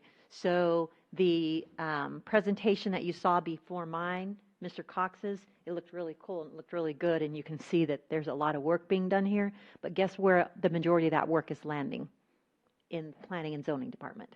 And so they're behind, and they have somebody gone for 3 weeks. We've got 2 interns in there, but so it's not moving as fast as we had originally hoped. We anticipate completing this analysis by midsummer and hope to begin neighborhood meetings by late summer. The comprehensive planning work is currently planned to be completed in-house, meaning staff hopes not to have to contract specialized planning consultants, which can be very costly. We've got the expertise in our own planning and zoning department to do this, and we plan on trying to use that. Just similar to you all when you contracted with somebody to do the pay scale analysis, and then Crystal and I did it after that because we had the knowledge to be able to do that. We've got that in planning and zoning now, so hopefully we won't have to bring in anybody. Update on infrastructure and flood control. You see the target dates on the bottom there. Citizens indicated that they wish to fund all of the flood control projects through a bond, but it was 59%. This would require a vote from the City Council in order for you all to place this as an election item in November. We're still working with the Corps of Engineers to get a feasibility study on Hebner Creek, but don't expect to get the results of that study until this summer. The bond issue should be brought before Council in July for a decision at that time, so we have some idea of how much money to ask for, or we have an idea if the Council even wants to go forward, because that was 59%.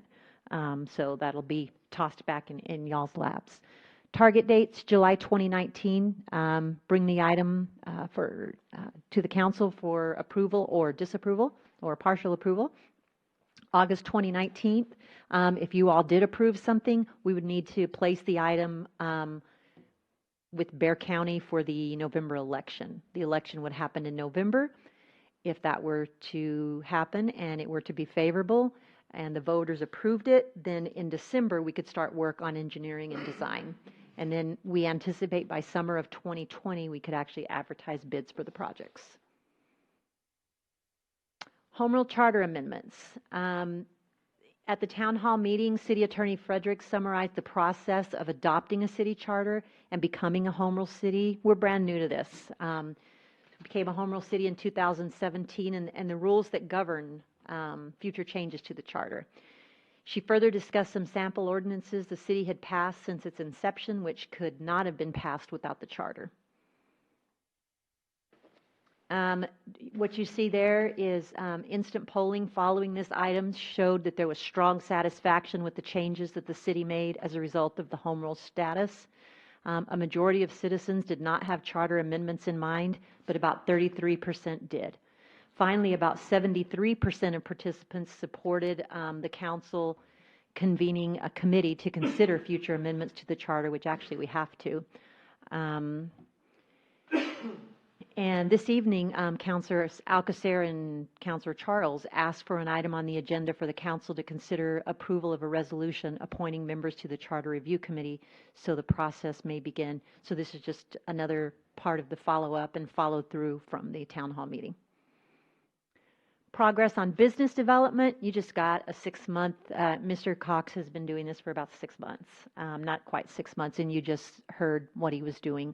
But the chair of the Economic and Community Development Advisory Board is Dr. Geraldine Rodriguez-Smith. The 2 liaisons are the Business Relations Director, Mr. William Cox, and myself. And then you got the synopsis of the 6-month this evening. That is a summary. Actually, let me just add one more thing. That's a summary of the follow-up from the town hall meeting. I do want to go back to the red light camera. Actually, I can just do that in my city manager's report. I don't even need to go back. I just had a question. I thought we had a question under the El Verde. Did we want to become a 100% renewable city? I thought we got an overwhelming support for that. And the reason I brought it up is because the city of Georgetown, I think, is the only city in the state of Texas that's 100% renewable. And I just felt like, you know, we've had this goal for so many years now that wouldn't it be, I would love for us to be able to partner with CPS Energy to maybe become a model city for the whole region, because I think we have to go that way due to the climate change. There's another word that I like to use, but besides that. But, you know, with all of that, I mean, what we talked about, 500 tornadoes in the last 2 weeks, you know. I mean, so we need to move towards renewable. And anyway, so I don't remember. I mean, I know, Melinda, you're shaking your head because I believe you presented that. So, Mayor, Council, I remember that question as well. I will tell you that question was not in Dr. Romero's report. Because this was taken, my recommendations came off the report, but I do remember that question. And I meant to look it up because I have the PowerPoint. Do you remember that question? Yeah, I do too. Yeah. So we'll look it up. But I remember it was like in the 90s or 80s or something. Right, it was high. And, you know, what I'd like to maybe, if we could maybe talk about it on the council agenda, but that would be, you know, maybe to send a resolution to CPS Energy to see if they'd like to partner with. I don't know if we can do it, but I'd like to just plant the seed. Anyway, if we can do that. Mayor, would you, I mean, you can certainly request that be an item on the next agenda, and I can get that done for you. I mean, by the charter, you can do that. Sure, that would be great. And Okay, then so you want a resolution to CPS Energy requesting? Well, just a discussion among the colleagues, if that's what y'all would like to do. I want it to be a collaborative effort for sure, so we could discuss it and see if we'd like to pursue that. Okay, so you don't want to bring a resolution forward, you just want to bring a discussion forward? Well, discussion and possible action, you know, with a sample resolution, yeah, because I hate to keep talking about it twice. Okay, we'll bring You a know what I'm saying? resolution. Yeah. But, Okay. And then also, was it in the program and I just missed it, but we also wanted to pursue getting some software that can track our carbon reduction, and I saw that you had it with the GPS, but Correct. Was that something that we were going to pursue, Melinda? Because here this was a 2007 El Verde 2020, and we didn't have any way of measuring it all these years, but now you were suggesting at the town hall that we should get some of this software, so if you would address that. I got such a deal. Did you? I did. No way. I got such a deal. Tell me. So I was looking through all the sustainability stuff, trying to Okay. find, you know, what's carbon footprint Yeah. software about, and I stumbled upon this ICLEI USA. Okay. It's a program that local governments belong to, a lot of them. You have to go to their website and check them out because it's really cool. They have a 5-step path to get to carbon neutral. And one of those is if you join the organization, it's $600. So we paid $600 to join the organization. But they assign you a consultant, and all you do is bring them the information that they need. They pop it in, and they give you your carbon footprint. No. Yes. Oh, my For gosh. $600. That's great. Yeah, and it's a little like peeling the layers off of an onion. It's becoming a little more work than I anticipated. And so I might be asking for an intern at some point because there's a lot of information that needs to go into the baseline in order to get where we need to be. But so that's done. We're in the process. Excellent. Thank you. I appreciate you. Okay, any other questions? What she said. Any other questions for Ms. Kinsler on the town hall? But thank you so much, because I was sharing with Ms. Kinsler, I said, we've never had our report yet. I mean, it's been since the town hall. I mean, I think I reported on it in the Lions Roar, but still, just the formality. And so thank you for putting that together. Absolutely. Do appreciate it. Yes, Mr. Bradshaw. Yeah, just one question, Ms. Kunstler.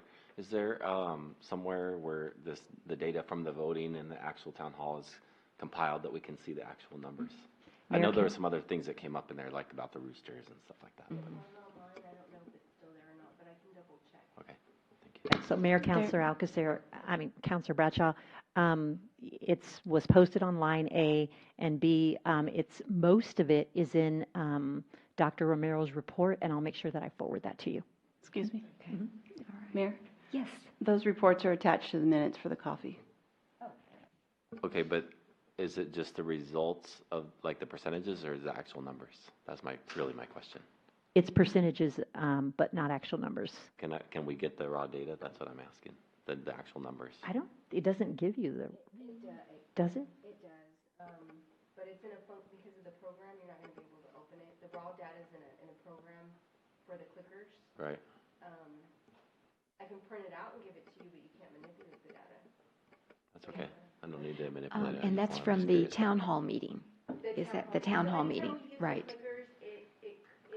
The raw data, like if 33 people answer the question, and it'll convert it to percentages because that's the report that gets sent out. That gets seen.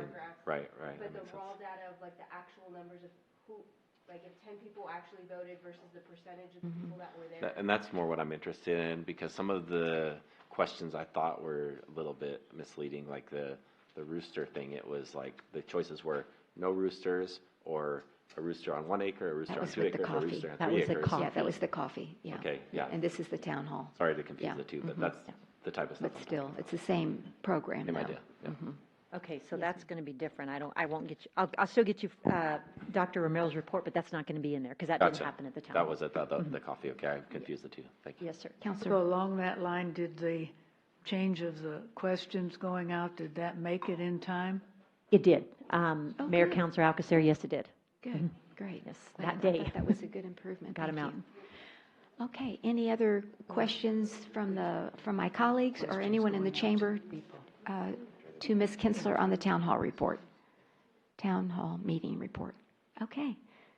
Seeing none, then we'll thank and Ms. Kinsler, if you'd like to just stay there for the city manager's report, if you want to come back to your seat, that's the next agenda item. Mayor, I have it. I'll stay right here, and this one's going to take just a little bit. Okay. I want to Thank talk you. to you about red lights. But first of all, I was very touched today to be able to sign a card that your Public Works Department sent to the Public Works Department in Virginia Beach. And it was a very nice card, and there was very nice messages. And so kudos to Public Works. Thanks for involving us. And it was really thoughtful. And I think probably for most of us in this room, it's weighed on my mind every day. And so when Melinda came in with the card, I was extremely appreciative. It was really nice gesture.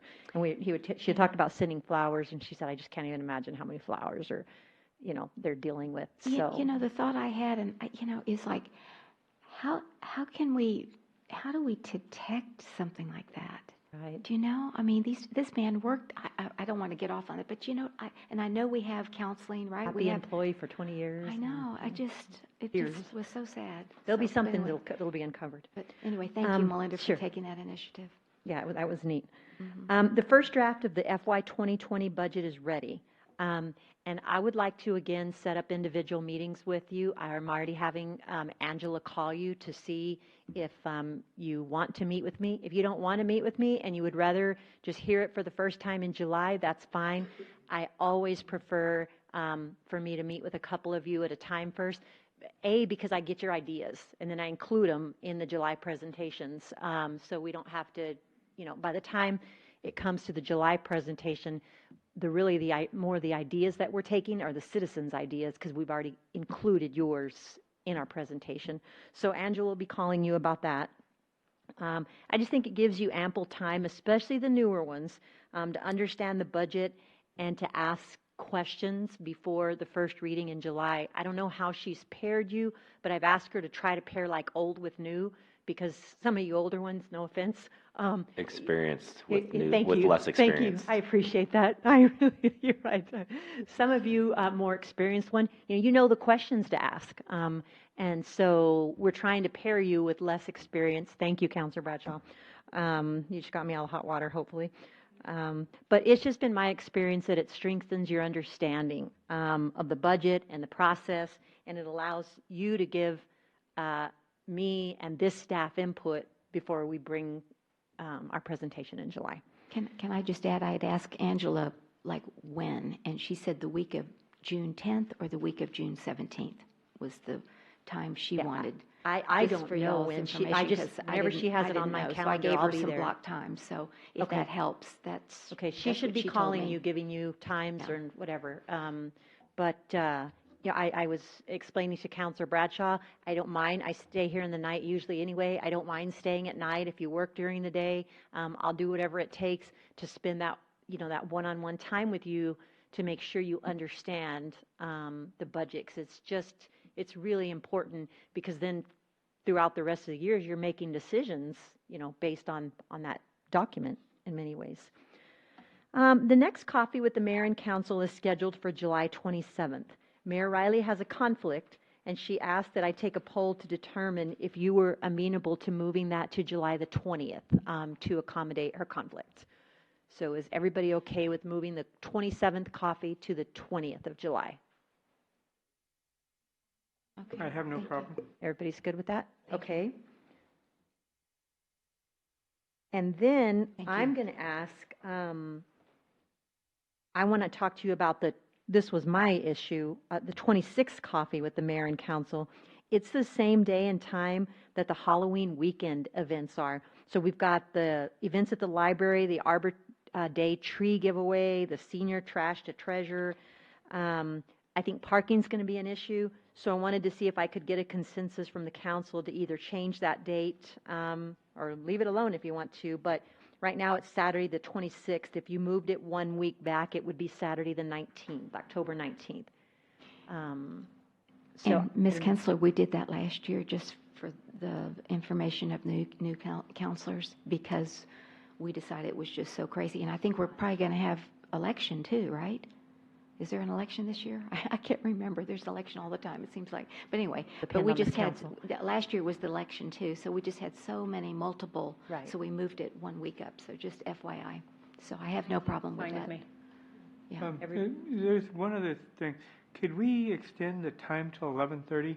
The last couple of coffees, we haven't had time to have any input from the citizens.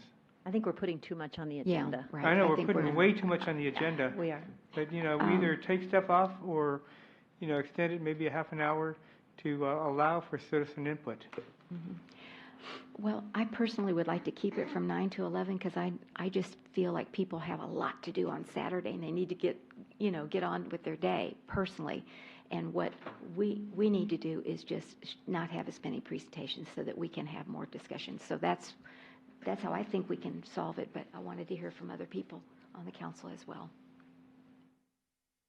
To me, it doesn't matter. I just want to be able to have the citizens speak. Mm-hmm.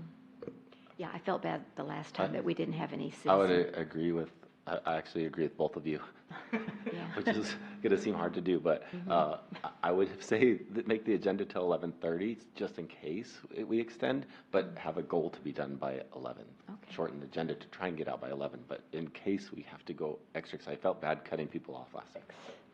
How about y'all? Mayor, Council, Yes. The one consistent comment that I've heard from citizens, and I'm just wondering if you've heard the same thing, is that, and I think you did it the first time or two I was here, but somehow we started setting an aggressive agenda. But I've heard that they like the forum where there's not necessarily agenda. They just get to come in, we bring all the directors in, and you just ask questions. And so I've heard that from several citizens now, that they miss those coffees, is what I hear. So I don't know if any of you are getting that feedback. Yes, I have a number of times. They said it's no longer fun. Okay. They used to be fun. I mean, But- you know, it's hard, it's interesting for staff because you don't know what's coming at you. You don't know what question you're going to get. But and we get all directors in the room, but I can certainly get all directors there, and we can do that again. Just a thought. I didn't know if you all I had. think we could do both, maybe have one agenda item, because the beauty of the agenda item is it is agendized, so you can really be broad in your questions and your, putting it on, whereas with the questions, because it's not agendized, you can only respond as a fact or a policy, I think, right? It's very limited. I mean, it's on the rules. Can't take action. Absolutely. Well, you can't take But you can't take action when you're doing it with a presentation No, either. it's usually we follow it, but we just wanted to get information from the We from could the also citizens. put the citizens to be heard first. Yep, for sure. And then Oh, they could be. that's a good idea. Yeah, to make sure that we, Mhm. right, because we've already got something on the agenda for the July, but the peach tree lot Mhm. is already there. We have one and item. So, anyway, and I'm not sure. Okay. So I heard consensus to change that to the 19th, Mhm. right? Yes. Everybody shaking their head? Okay, just making sure. Want to talk to you about these open records requests. I don't know how Sandra is sitting there sane right now. She is. But she has asked many of you to send her records, and she's not getting responses pertaining to specific open records requests. Crystal has tried to copy all of you, because even the emails you have, the emails you delete, we still have everything. She's tried to copy all of your emails, but most of your files are too large, and so she's not able to do that. So we're going to ask again for your cooperation when Sandra sends you those open records requests, so that we don't end up violating the law. We need to respond. I just had a question. You did give us a choice. Is that choice still where the IT could run it? No. Well, so Okay. most of the time, yes. So one of the open records requests, I was able to do the search and pull, and I gave Sandra a USB drive. Mhm. There was 1,400 emails in regards to that open records request. And one of the ones that Sandra asked for, or gave y'all the option for IT to pull, just pulling yours with one person was 18,000 emails. Oh my gosh. And so the search method, the way the search feature works, because of the way the open records requests are asked, I would have to do every possible combination of you and every possible board member. So you and David Smith, you and Ms. Mauser, you and anybody that belongs to committee, because that's the way that the open records request was asked, between you When and it's been all the refined. counselor, Gotcha. between the committee. So it pulls up 18,000 something emails. Well, it exceeds the amount that the search engine can download into an export file.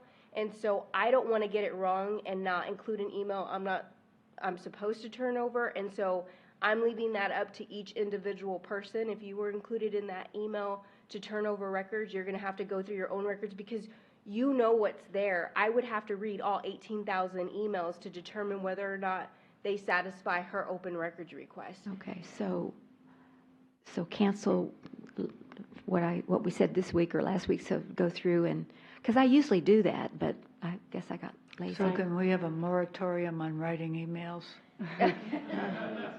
I would like to add, though, that I do need a response quickly, because if we pass the 10 days, if there's something that I have to ask the AG to withhold, we've missed it, and I have to release whatever that is. We need to comply with the 10 days. Okay, so, I was under the impression it was going to go to IT, so And I will go I back. replied back and said that You to did? that email, I hit reply all and said, hey guys, this is too large. It's the question's too vague. Okay. Everybody's going to have to pull your individual emails. And I included David Jordan and Dr. Edwards in that email and said, I left your email active so you can comply with this open Okay. records request, because I can't do it. that then. Okay, thank you for that clarification. Thank you. Mayor and council, also council members and committee members in the audience, if there's an open records request between you and me, Please get it in as soon as possible so that I can review them to see that if there's any attorney-client privilege to withhold, to ask the Attorney General to withhold. Okay, moving on. We just struck a new deal with Bannis Towing at their suggestion. Is a great one. When an accident scene has to be cleaned up, they used to call somebody out to clean it up, and then they would charge the individual responsible, for whatever they were billed for the cleanup. Now we're using our front-end loader to clean up the scenes, but they will still charge the person in the accident for the cleanup, and then we will get the cleanup fee.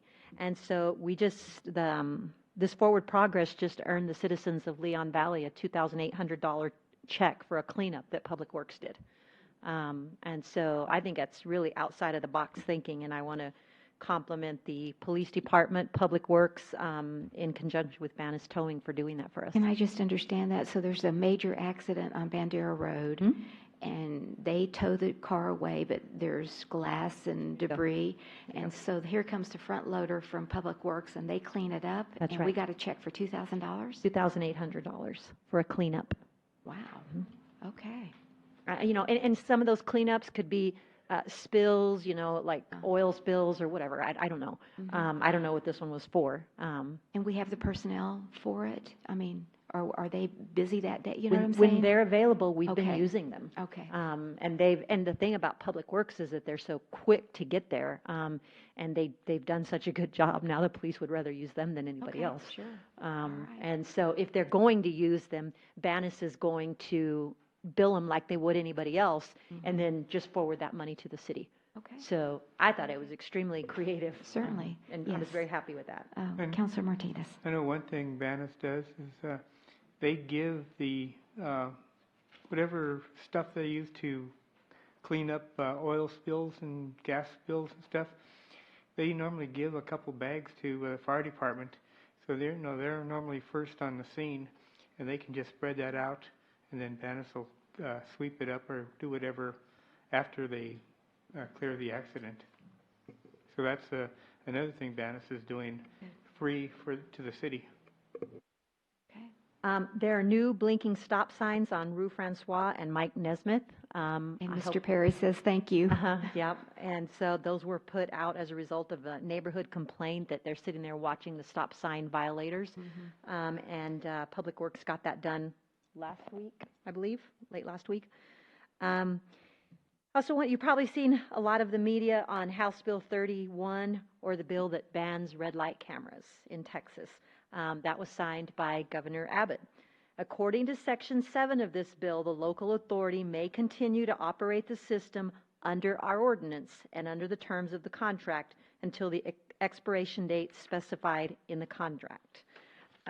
So what you saw was a lot of media coverage over the weekend, and I'm receiving them. I think Chief Joe's receiving them. When are they coming down? When is Leon Valley? Am I going to get a refund? And so I'm having to respond to a lot of this stuff. And the answer is you're not getting a refund. They're not coming down, not until the city council says they come down. And so that's the consistent answer here. And as far as the interpretation of the law thus far, and I'm sure there will eventually be a lawsuit or something will happen, but we have ours for another 19 years.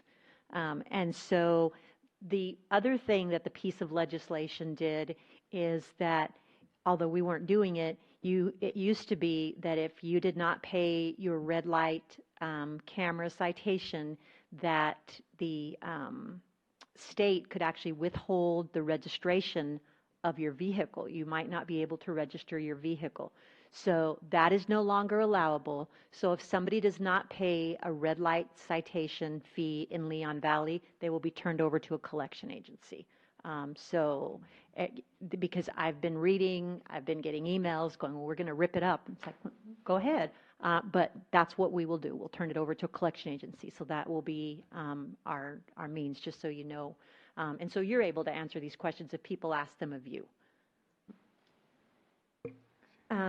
Wasn't there something a few years ago that if you did turn it over to a collection agency, it couldn't affect your credit score?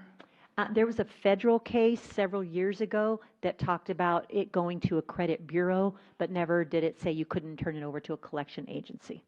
Okay, So but that's would the it- difference Would it there. affect their person's credit No, score? because it couldn't go to a credit bureau. Okay. Congratulations to Leon Valley for successfully hosting the Junior Law Enforcement Academy competition last Saturday. I was only able to stay till about lunchtime, as was, I think, Crystal and a couple of other staff members. But I know Sandra, many of the police officers, fire chief, fire guys, Counselor Rodriguez worked this entire event. This was all day long. It was hot and it was humid.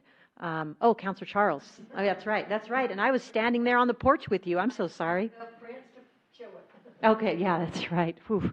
That was a long day, and I only did half of it. So anyway, the San Antonio Area Police Chiefs Association asked us to host it. They like the setup of the conference center and the park and all that area, and we use everything. We even use, what are the name of those apartments right there on Poss Road? Trace. Yes. We use the Leon Trace apartments. The manager there is very cooperative for a domestic violence scene that the junior law enforcement officers are processing. I was actually a jogger that ran across a dead body, and I had to be the actress for that. So anyway, so we all take on a different role to help with this junior law enforcement academy, but they specifically requested Leon Valley again, and we had done it last year, and I kind of thought it would move around, but it looks like they like having it here, so it was successful. And so congratulations primarily to the police department, public works staff, the 2 counselors that participated, and the staff that gave up their Saturdays to come do it and make it successful. Now, I got a request today that I'm not comfortable with. The library wants to co-sponsor an event with the dance people, Smash. The Smash Dance people on July 26th, which is a Friday, from 10 to 4. And the actual event will run from noon to 3. My issue with signing this as a city-sponsored event, because sometimes I'll sign for city-sponsored event and say, oh yeah, we can co-sponsor that, because it's not going to affect our revenue. This one quite possibly can affect our revenue, so I'm not really comfortable signing this without council consensus. And so the way it would affect our revenue, if anybody wanted to rent out the facility on Friday, July 26th, they wouldn't be able to, because they wouldn't be able to set up and decorate and everything. So we might lose those rental fees. So I don't know, I could decline it and tell them they need to do it a different day. Or if you're comfortable with it, we can co-sponsor it. But I was not comfortable signing it because of the revenue, the possible revenue loss for the city. Is this event a charging event? I mean, are they going to be bringing in revenue? No, ma'am, not at all. No. It is a summer reading program and a dance event in conjunction with Smash Dance. It's going to target kids from approximately ages 8 to 13. It's called Fortnite, and it's very popular right now, supposedly, unbeknownst to me. But Smash knows what that's about. There's dance involved, and they'll be teaching some of the street moves that are really popular right now. Anybody know? And do they have? Yeah. Do they have an estimate of attendance? They do not have an estimated attendance on here. No, ma'am. Most things with the library I'm are sorry. very well attended. On the form, 100 children plus. Okay. All right. On the letter, no, but on the form, yes. Is there anything scheduled for the conference center? I asked Marty Bell, and she said currently there is nothing scheduled, but we do book up for the summer. So the pleasure of the council. Is it something we could say, okay, tentatively, unless it gets scheduled No. by a deadline? Mayor, Councilor Bradshaw, I don't think so, because they start advertising it right away. Okay, So once they do that, then. So what is our rental fee for the conference? Well, it because depends. this would be a nonprofit. No, not for that group. If we lost a rental fee, how much would that be? $800. Do we get much for the afternoon? Because that's really an afternoon event. The issue is when they have events, it's usually a quinceañera or wedding or a 50th anniversary or something like that. So they require the date that 6 hours before to set up for it. I thought they had a minimum time ahead of time that they could rent it. We don't have that anymore. What do you You mean? a know, minimum? like they have to have it rented a month before? No, if it's open, we'd rent it out. Okay. No. Okay, so the alternative would be for them to file a in-kind grant, right? And it would come to us? I don't think we need to file an But in-kind I'm just grant. saying, This but is we a- probably, if we saw the in-kind grant application, they probably would meet the threshold. The difference Probably. is, this is That a is City what I'm of saying. Leon Valley event. It's a library doing it in Oh, the conjunction with library. I SMASH. forgot Exactly. about that. I thought, I heard SMASH. Yeah, so. no, in conjunction with SMASH. Yeah, Okay. so this is literally from Sandy Underwood, and I just said, Does- I'm not comfortable without council approval signing this. Does that coincide, I remember reading something from her that the end of the summer reading event is right around that date. It's the 21st or 26th. Isn't it the 27th? Uh, You know what, I have it right here.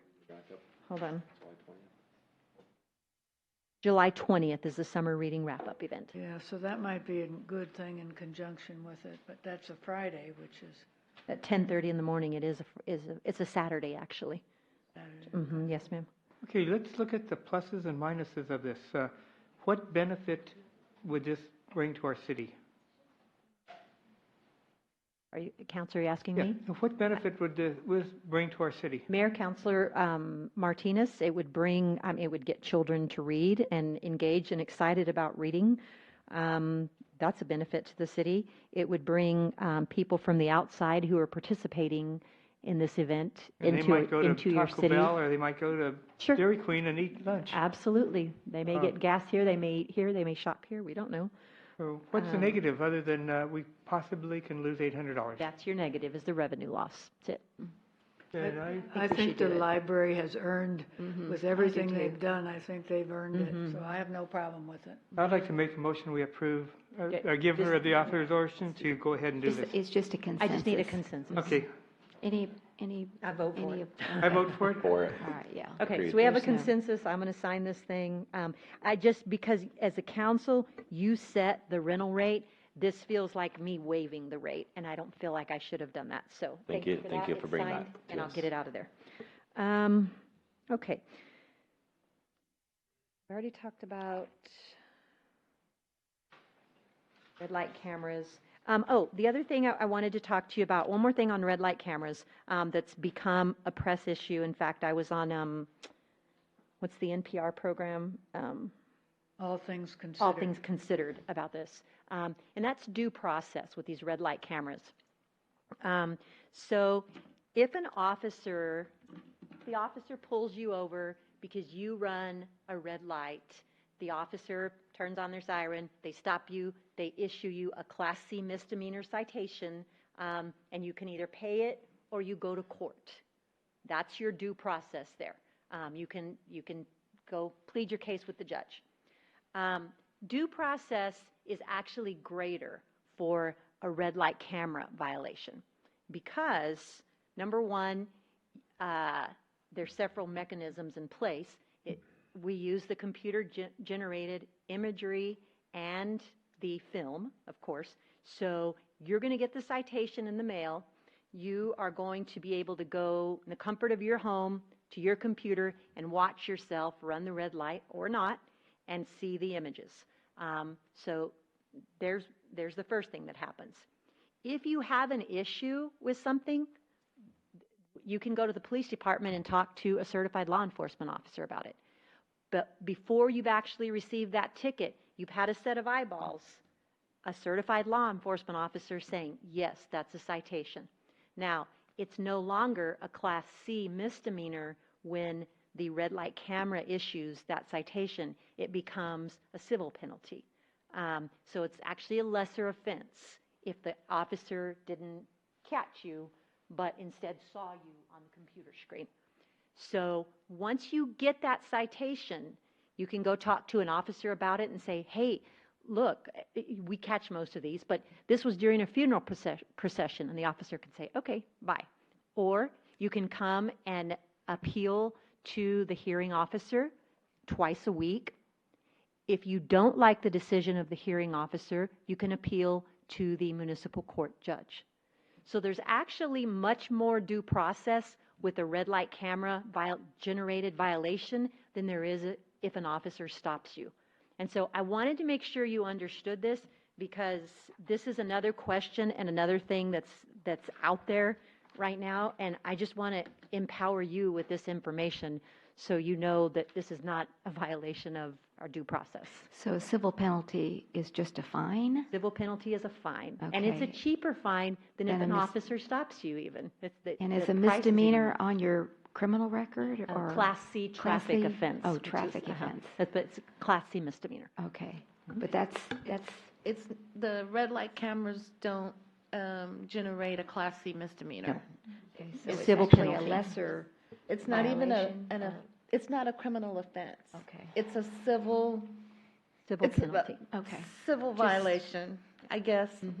I don't even know how to Do, Well, classify civil it. penalty versus, yeah, I just, So my concern is just, that's what I've been reading. Those are the questions that the media is coming up here asking, and I want you all to be armed with this information so you know what we're saying and the information that we're delivering out there. Okay. Okay? Yes. do we know what the cost of the misdemeanor is? If you got pulled over by an actual officer and got a ticket versus the red light cameras? red light's 75. Right, red Mayor, light 75. Council, it's 174. Okay, wow. $100, $99 more. Yeah, $100 Wow, more. okay. That's, interesting. that's the fine and court costs. Okay, So, thank you. But the red light camera is 75 flat. $5. That's right, okay. All right. I had a question. The status of the blinking speed light on Evers, it seems to be broken. It's been down for about maybe 2 weeks, right by Forestell. Melinda knows what I'm talking about. It slows our people down on Evers Road. Oh, I know which one you're Yes, talking uh-huh. about. I don't know what the status is. It's under warranty. The LED Okay. panel went out, and so Okay. we took it down and took it back to Public Works, and we're just waiting on delivery of that Okay. panel. All right, thank you. Okay, Appreciate it. I'm just about finished. Next city council meeting, June 18th, 6:00 PM. We have a neighborhood renewal program coming up this Saturday. I'm not going to be here. It starts at 8:00 in the morning. What area? Neighborhood renewal?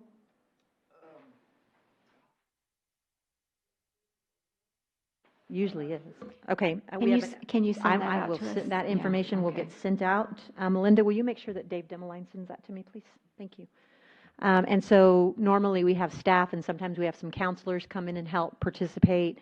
I know Counselor Alcacer and I had snakes and rats and roaches together one Saturday.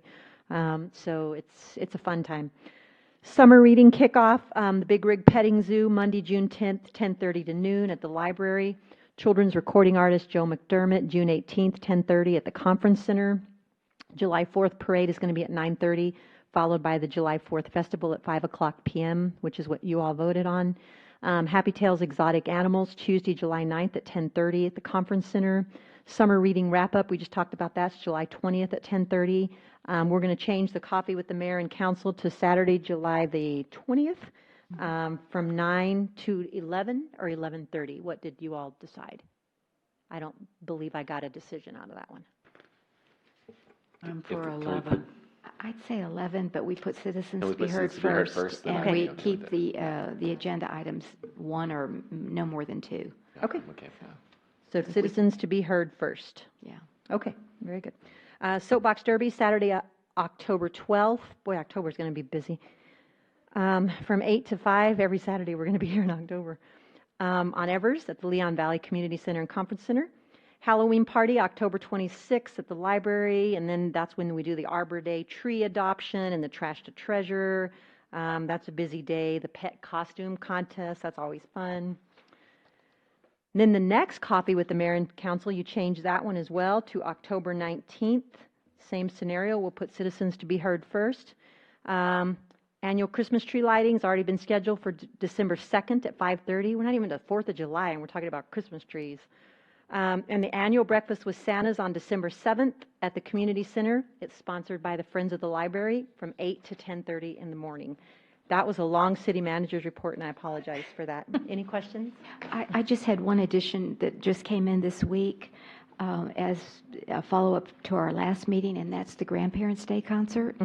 I don't know what day it is, but Maribel Mendoza confirmed that the Beethoven band who had been here many, many, many years is confirmed to play at the Grandparents' Day concert. I think it's the second Sunday in September at 2:30 in the You are conference right. center. It is a Sunday in September. It's at 2:30, and Beethoven's going to play, but I don't know which one, so I'm I just believe gonna, it's I'm the going to go I from your believe memory. it's the second. It's the That's second. usually Second? the second. Okay. Second Sunday is Okay. usually Grandparents' Day. Thank you. So That if we needs could to be just put on. advertise and get the seniors, get a. So I know the senior community centers like to come. So okay. So Sandra, can you put Grandparents' Day on the upcoming events, please? Thank you. Okay. Thank you. Okay. Any other questions? I just, Council- Mayor and Council, I just wanted to let y'all know that anyone who missed the ethics training, it's online now. It's under our website at under the Departments for Human Resources. There's a box there for ethics training 2019. So if anybody asks, they can go there and click on that, and it'll take you to a YouTube site, and you can view the ethics training there. If you need a certification form, just let me know, and I can give it to you so that you can, after you watch the 3-hour presentation, you can turn it back into me or Crystal. Okay. Thank you. Thank you. All right. Any other questions for Ms. Kinsler from either the dais or any of our members of our community in the chambers? Okay. Yes, thank you. I think that was your longest I think city so, manager too. report I ever, think but that's okay. We got a lot of information. Thank you. Moving then to agenda item number 6, citizens to be heard. Anyone in the chambers like to address the council, please come forward. Ms. Martinez, I believe you've got your hand up first, and state your name and where you live, and you have up to 5 minutes. It should take about 5 minutes. Okay. Pat Martinez, Leon Valley. I wanted to speak tonight since the citizens to be heard will not be able to speak at the 312 meeting. I feel the council's decision to approve the ordinance that will silence the people is out of line and hinders our freedom of speech. There have been many accusations brought with reckless regard for the truth concerning my husband, Councilor Martinez. In my opinion, it is their intent to get others to believe misleading information. They made false statements and do not care about the effects and damage it will do as long as their agenda to remove Councilor Martinez from the dais is accomplished. Every council member has a report of the findings from Mr. Henry's investigation. 4 out of 6 complaints were determined to have no merit, according to Mr. Henry. In my opinion, Catherine Rodriguez's claims of sexual harassment was a planned attack on my husband, well planned, well in advance, before she made a complaint. Also, in her testimony, she made a remark about me. She stated she used to get along with me, and I wondered what part of the universe did that happen. She further states that she believes I started to hate her. While she was unsure why. She believes it may have to do with my observations of my husband's behavior towards her. Nothing could be further from the truth. We have never had any conversation that I can recall. No saying hi in passing, no shaking hands, no social contact. She is a virtual stranger to me, even though we know each other. It really upsets me that she would imply that we got along. I have no reason to associate with Ms. Rodriguez. Her comment on my seeing anything strange or upsetting to me is why she believes I hate her. It's another false accusation. Never saw any behavior like she is insinuating from my husband towards her. As for hating her, I have no hate for her. Hate is a disease that eats you alive from inside out. I have more pride in myself to allow that to happen. And if she can tell this small and insignificant lie, where is her credibility? And your job as a council body is to look at the complaints brought forward and decide on the merits of the evidence and not make a decision because of personal opinions not necessarily based on fact or knowledge. A person is innocent until proven guilty beyond a reasonable doubt. It applies to all accusations. I know all these accusations are false beyond any doubt. Pray you listen with your heart, and praise be to God. Thank you. Anyone else? Yes, sir.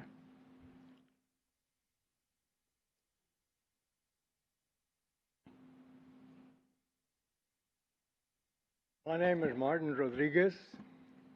I am Dr. Rodriguez's father.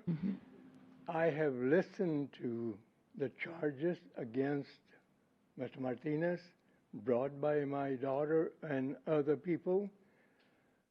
In my opinion, if I had been charged with anything at all, and if I thought I was guilty, I would like to be placed on trial or like to have been declared innocent or guilty today, not tomorrow.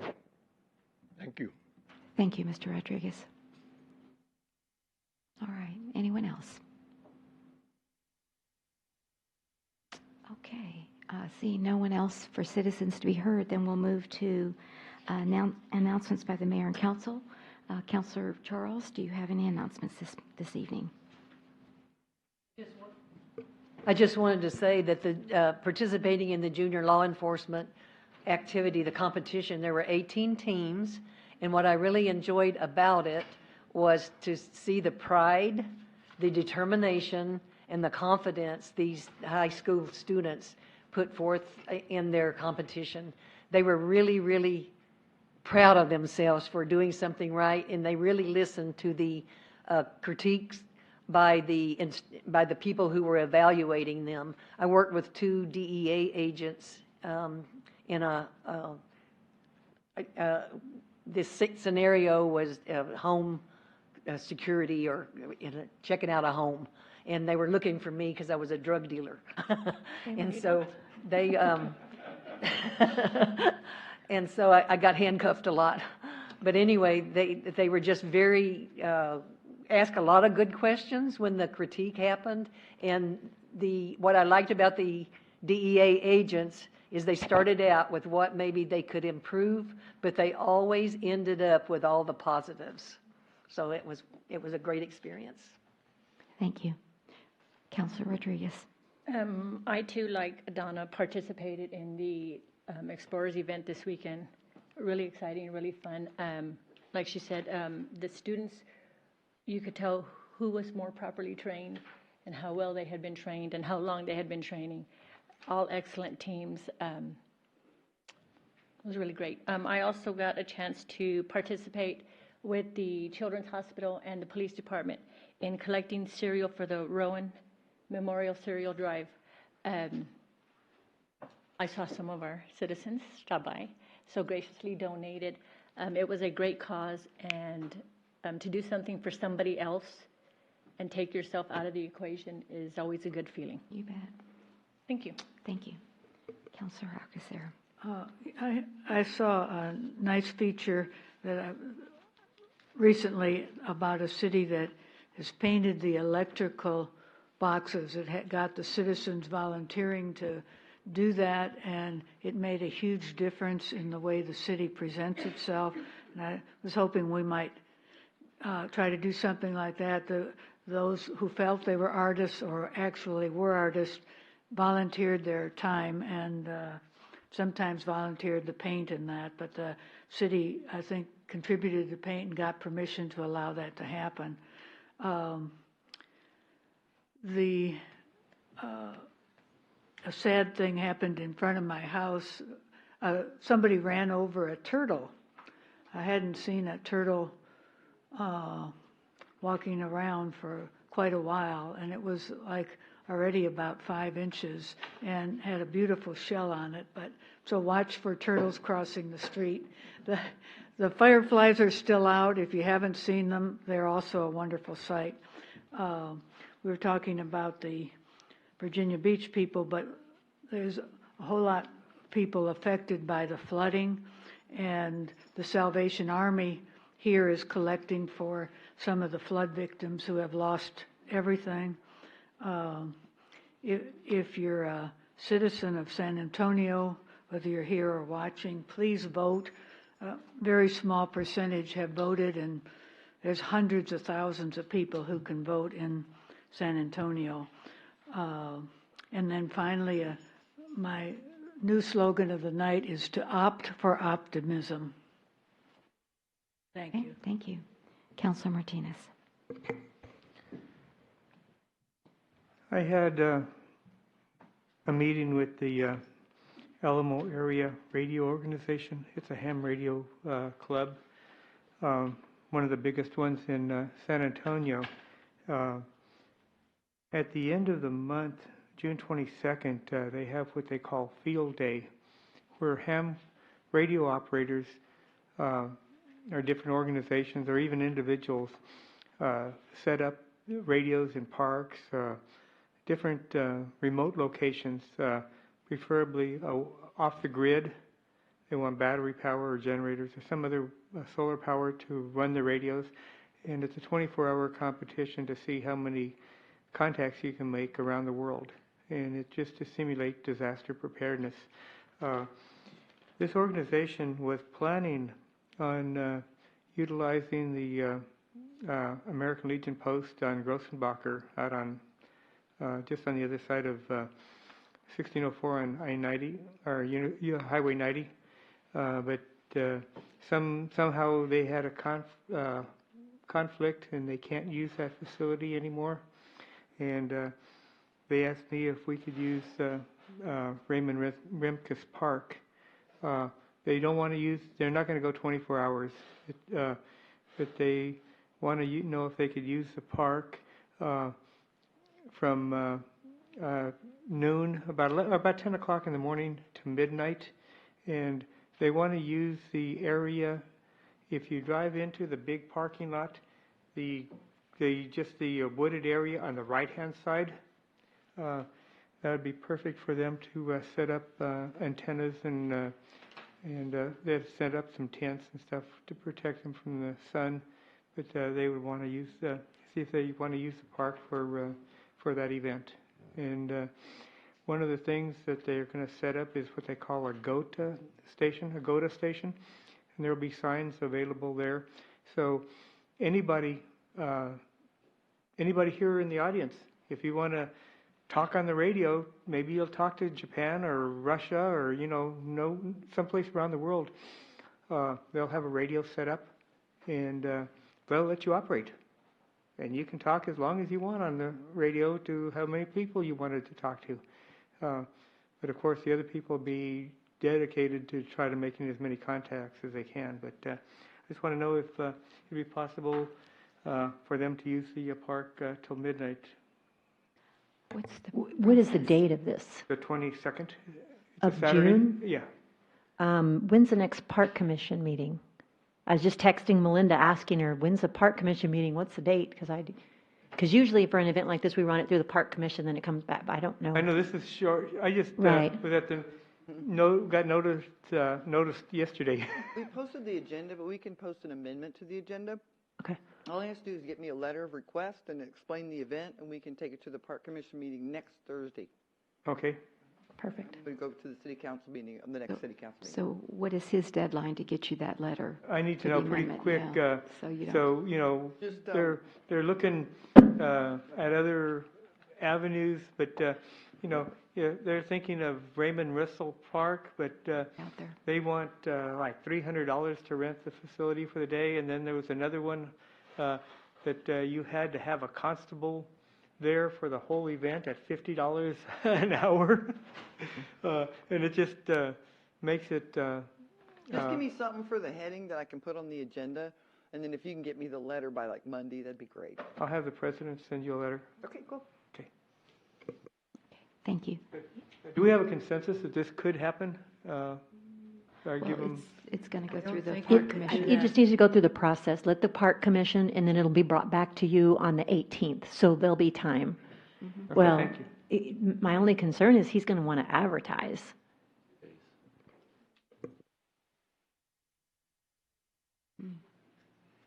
And Sandra just said she hasn't posted your park agenda yet, so you don't need to amend it. She'll just add it to there.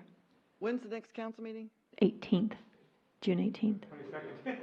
Yeah. If they gave their permission on the 13th, or if they gave their recommendation for approval on the 13th, and it would go to the city council on the 18th. Ooh.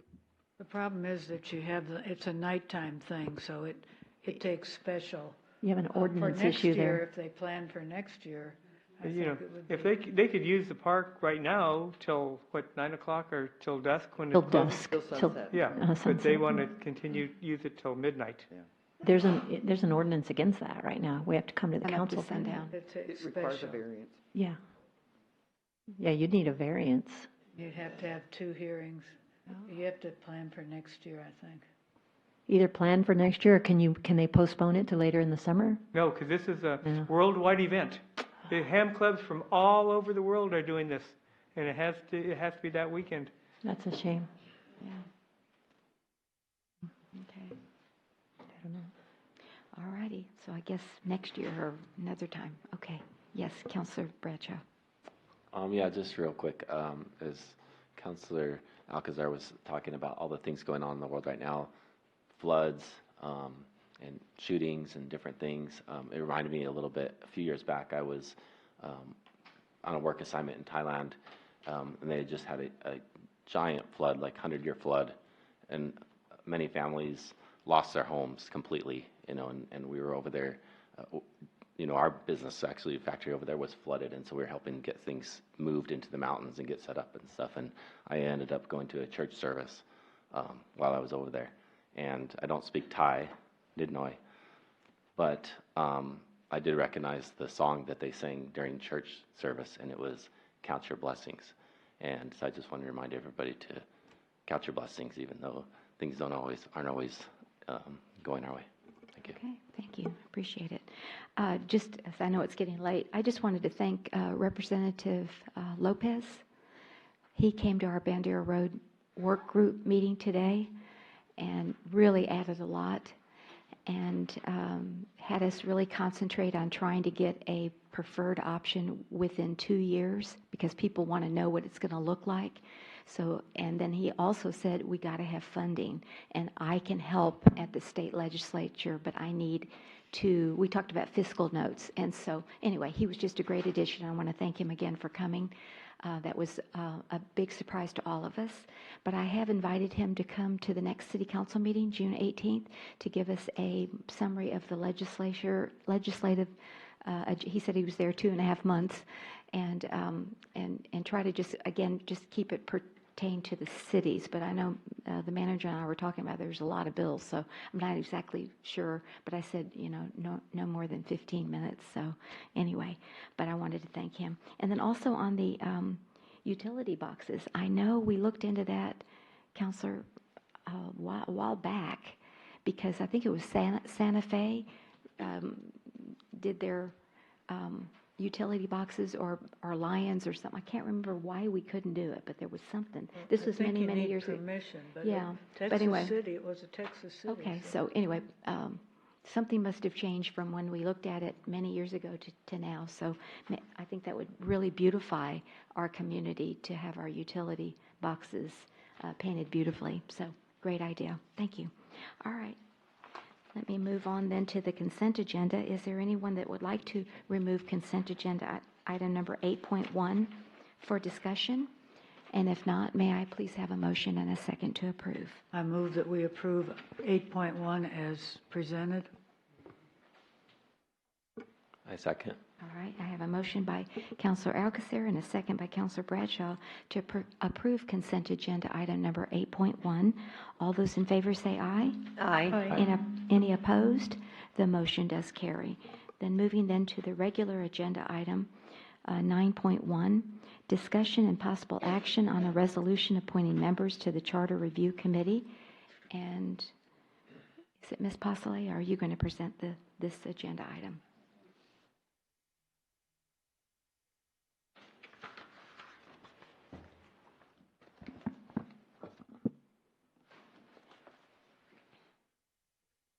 Good evening, Mayor and Council. Good evening. Bringing this item to you to consider appointments to the Charter Review Committee. Let me turn that off. Isn't it? Yeah, hold on.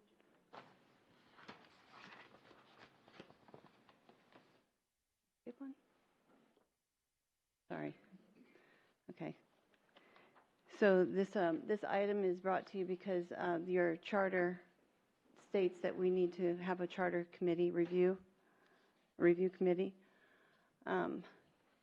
The committee is to be formed by 13 citizens, which are appointed by the City Council.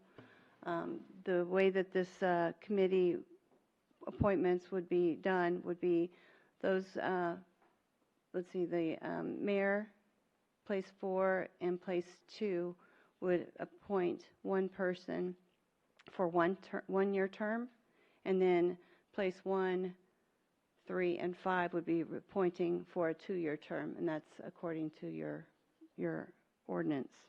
What was that Excuse me, again? I think it's for 9 I'm on months. the wrong one. Yeah, I'm on right. 9-2. Yeah. Sorry, 3 committees tonight. Right. Sorry. Uh-huh. I was Okay. going to say, wow. I'm sorry about that. 13. But it was 9 months. Yeah. Sorry. And we do have several applications that came in. I will note that Donna Charles pulled her application after the election.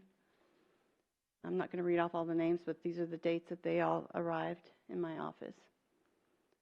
There's no fiscal impact to the appointments of this committee. My recommendation would be to start with you, Mayor, and go through by seniority and each appoint.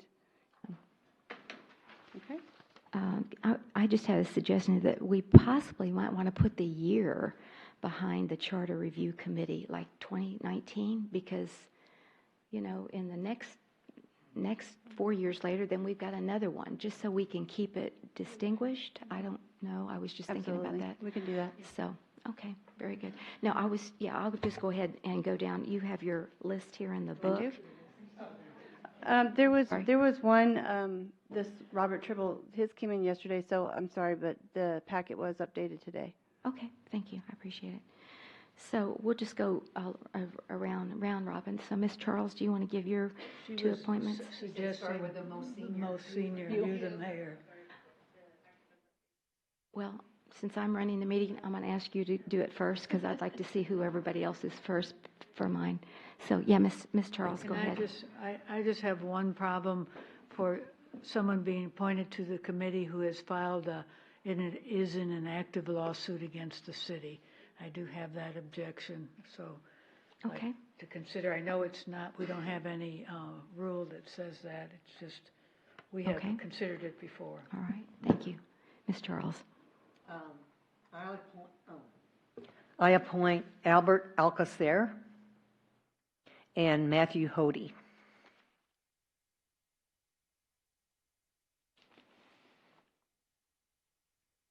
Thank you. Councilor Rodriguez. I'd like David Jordan and Ed Alonzo.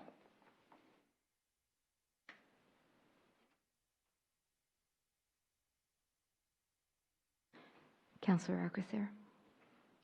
Okay, just a minute, please.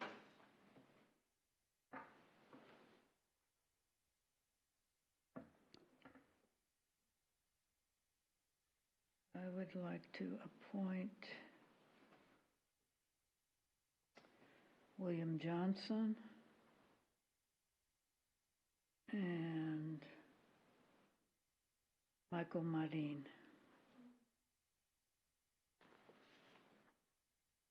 Thank you. Councilor Martinez. The 2 people are Olin Yarnell and Mike K. Davis.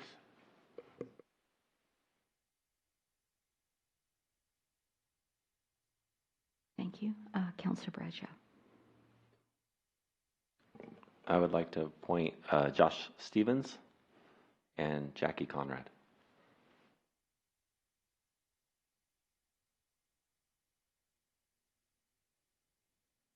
Okay. And my appointments are Adam Castillo. Ami Sinclair. Ami Sinclair, Aimee Sinclair, and Phyllis McMillan.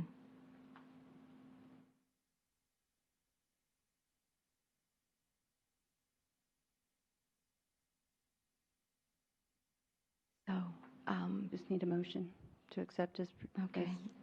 stated. All right, so if we can have a motion. I'll make a motion. We accept the people appointed. Second. All right, we have a motion by Councilor Martinez and a second by Councilor Alcacer to appoint the 13 people so stated. All those for the Home Rule Charter Review Committee. All those in favor say aye. Aye. Aye. Any opposed? The motion does carry. Yes. There's one item that I would like to see is, and this is an item, the last item on our agenda tonight, is that that we have no staff involvement in this. Let this committee run by themselves with no staff attending any of the meetings, and I'm going to recommend that we hire a separate attorney to review the charter. Okay. Mayor, just a point of order, the agenda item is to appoint members to the Charter Review Committee. Right. I thought the charter about actually hiring? addresses that. It does. So I had it open. Yeah, it does, and I think it's. Yeah. Do you? I think we have a motion on the floor, Mayor. We already did. Yeah, And he did. He had just just. comment. This is. Yeah. This was just a comment, but it's not on the agenda, so it's just his comment. And I'd just like to add I don't know when we're going to be meeting or anything like that, when the committee's going to be meeting, but how is that going to work? I think that we had a little discussion about that, and just to get some clarification, I think, Ms. Kinsler, we were going to put that on the next agenda to discuss, but I would like to go back. The charter does state that the city attorney is the, I don't have it in front of me, but it states that she does have a major role with that committee, and that's in your charter. I can't remember the title it gives her. Denise, do you remember? Is it? I've got it. It says, the committee shall inquire into the operation of the city government under the charter and determine whether any provision requires revision. To this end, public hearings may be held. The committee may request the attendance of any officer or employee of the city and the production of any city records that may be needed. So it's actually up to the committee. It's Purpose and there. recommendations is deemed desirable to ensure compliance with the charter. Report its findings and present its recommendation to the city council in the form of report, and file a copy of its report with the office of the city secretary, where it shall be a public record. The term of the office of the Charter Review Committee shall be not for more than 9 months. Upon finalization of the Charter Review Committee's report, the City Council shall receive the report. Notice shall be published in the official newspaper of the city that a copy of the report is available in the office of the City Secretary. The City Council shall consider any recommendations made or may order any recommendations be submitted to the voters of the city in the manner provided by state law. And the last section is, nothing in this section prohibits the City Council from forming a Charter Review Committee at a time or from submitting any amendments to the charter to election on its own initiative at any time in compliance with state law. So it doesn't say anything about the city attorney. It does say that the committee may request the attendance of any officer or employee of the city and the production of any city records that may be needed. So it's up to the committee. Sorry, yes, I may be thinking of the next one also. Yeah, I know. Yeah, it's the ethics review one, right. So anyway, I thought we were going to discuss the 9 months, or is that the next, I guess it's the next agenda item. That's the maximum. next month for the. Is that going to be for the next council meeting? Like Right, I when they think, well, the meet the and 9 when- months, the first meeting would determine on when you are going to have this on the ballot. Is it going to be November or So is it'll it be the May? next, we'll discuss that at the next Correct. council meeting. Okay, great. We won't go into it, but thank you. I'm glad to have my charter in front of me. Okay, thank you. Thank you. So the next one is discussion and possible action on a resolution appointing members to the Ethics Review Board. And Ms. Postle, if you'll continue, please. Thank you. Seems like I know a lot more about this one than I did the last one. I don't know.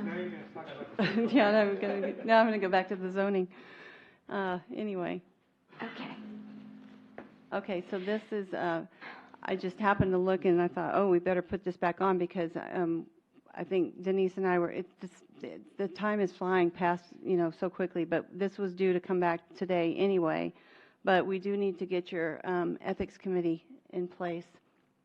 So the board shall consist of 5 members. This is a new committee for the city. And I don't know if you want to put a year on this one too. That's up to you. This one does have terms. But, it does, yeah.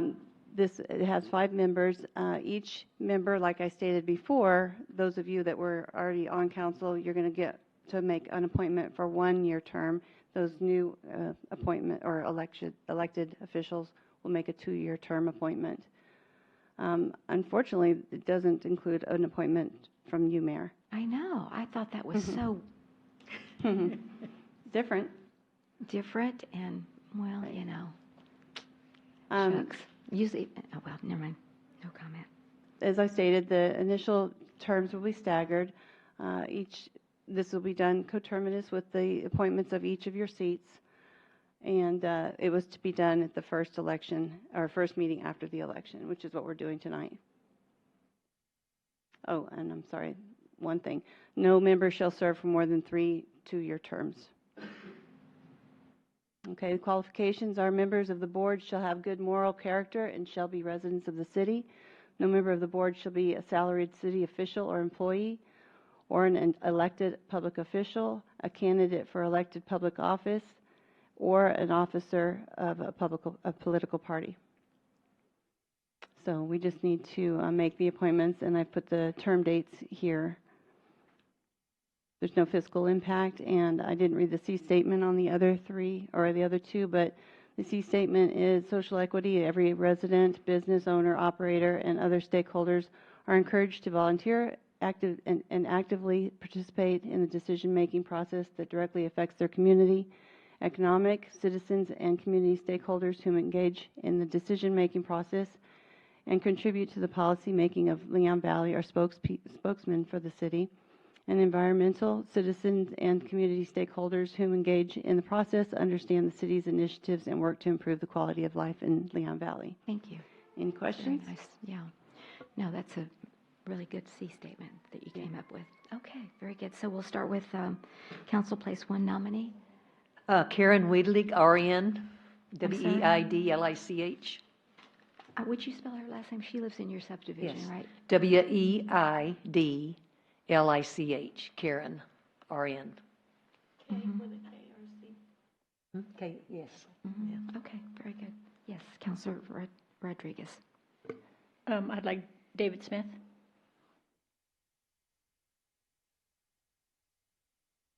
And Councilor Alcacer. Karen Seifert.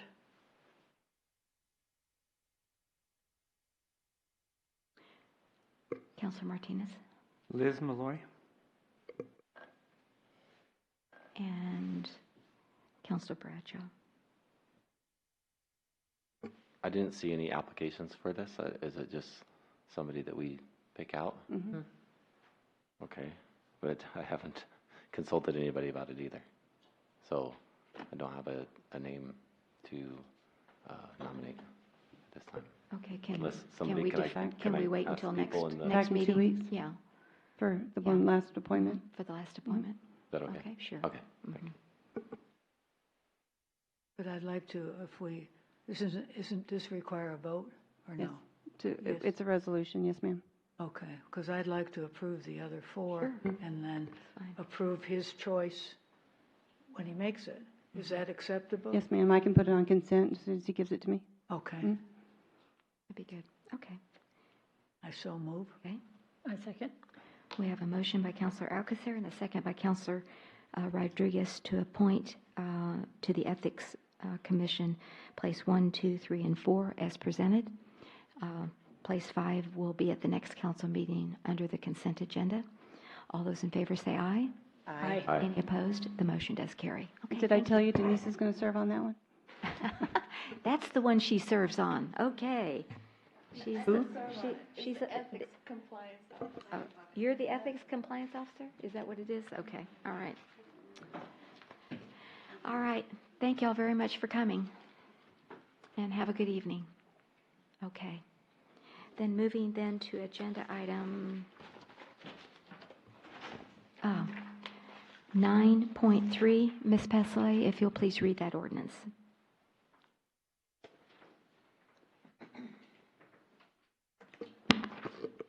Yes.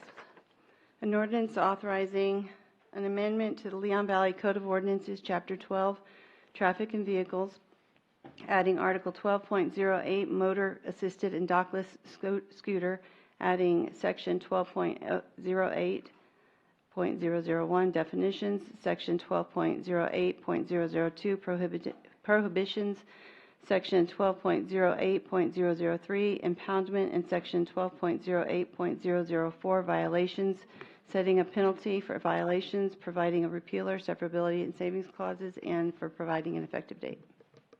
Okay. Good evening, Chief. Good Salvaggio, evening, and almost good welcome. night. Yeah. Can we do it afterwards, please? No, afterwards. No, ma'am. No.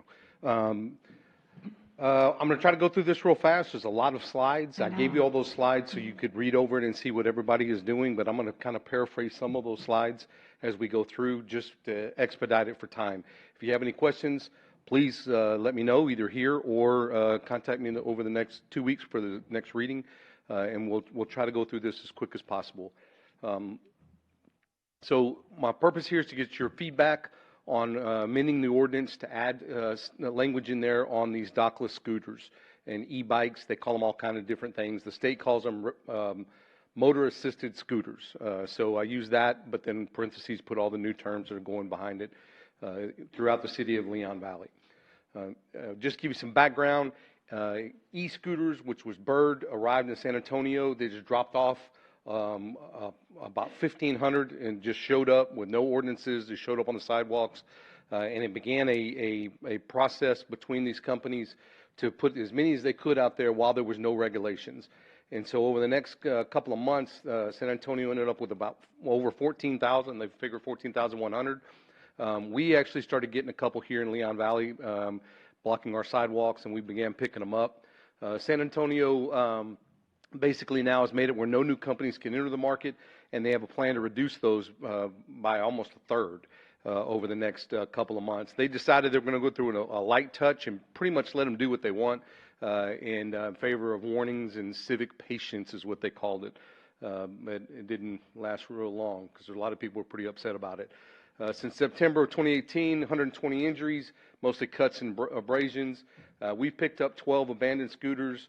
4 payments have been received. The company really doesn't have anybody here for us to deal with. We have to deal with by email in California because it's all supposed to be like electronic through the internet. And so they have just lately came in and started making some payments, even though we've had them we could have sold them by now, but they've just been in our impound for quite a while. So they're paying $25 to get them out. So this has been going on since last June, a year ago June, and they believe there's been 2 million rides during that time period. Austin had that South by Southwest. They had 434 rides taken during that small time period. So they are being utilized, but they're also becoming a nuisance. As you can see, they were banned in the Fiesta parade routes, King William, Naosa, basically throughout Fiesta events they were banned because of the problems. Enforcement effort in San Antonio was pretty weak.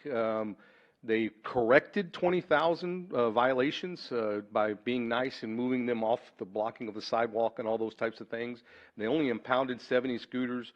They had 1,307 violations that were called in to 311. They've dedicated 4 people full-time to deal with the scooters downtown. So that's the money that's coming out of the taxpayer's pocket to deal with these violations. And they basically, between 11 p.m. and 4 a.m., most of your injuries occur, and I guarantee you those are all alcohol-related. There is a Senate Bill 549 was proposed. I have not heard whether it actually got signed yet. It was in the legislation. They had a public hearing on April 17th with no action taken. And these are the things that they wanted to do: require a driver's license, minimum age of 16 years of old, may not carry more than one person. You'll see 3 or 4 people on those things downtown. And set a maximum speed of 15 miles per hour. Some of those things can move, and they're on sidewalks normally in San Antonio. Come on now. They also operate on a path exclusive to bikes and pedestrians, or both. May operate, and then operate on a road with speed limit of less than 30 miles per hour. That's basically your neighborhood roads. Person may not park a motorcycle scooter in a manner that obstructs a roadway, pathway. We already have that, in regular laws say you can't do that with anything, including a scooter.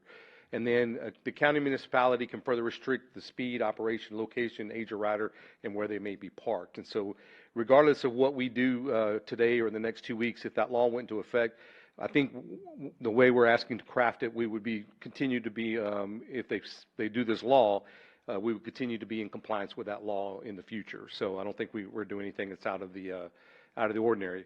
So San Antonio finally went in October. So from June to October, they put some fees in. Temporary ordinance. They must register and get a permit. The company does. Business permits, annual permit for each vehicle, fleet manager, which they're not doing. It's been a problem. Phone numbers for people to report them properly parked vehicles. Evidence that have insurance, evidence they're bonded, agree to indemnify the city.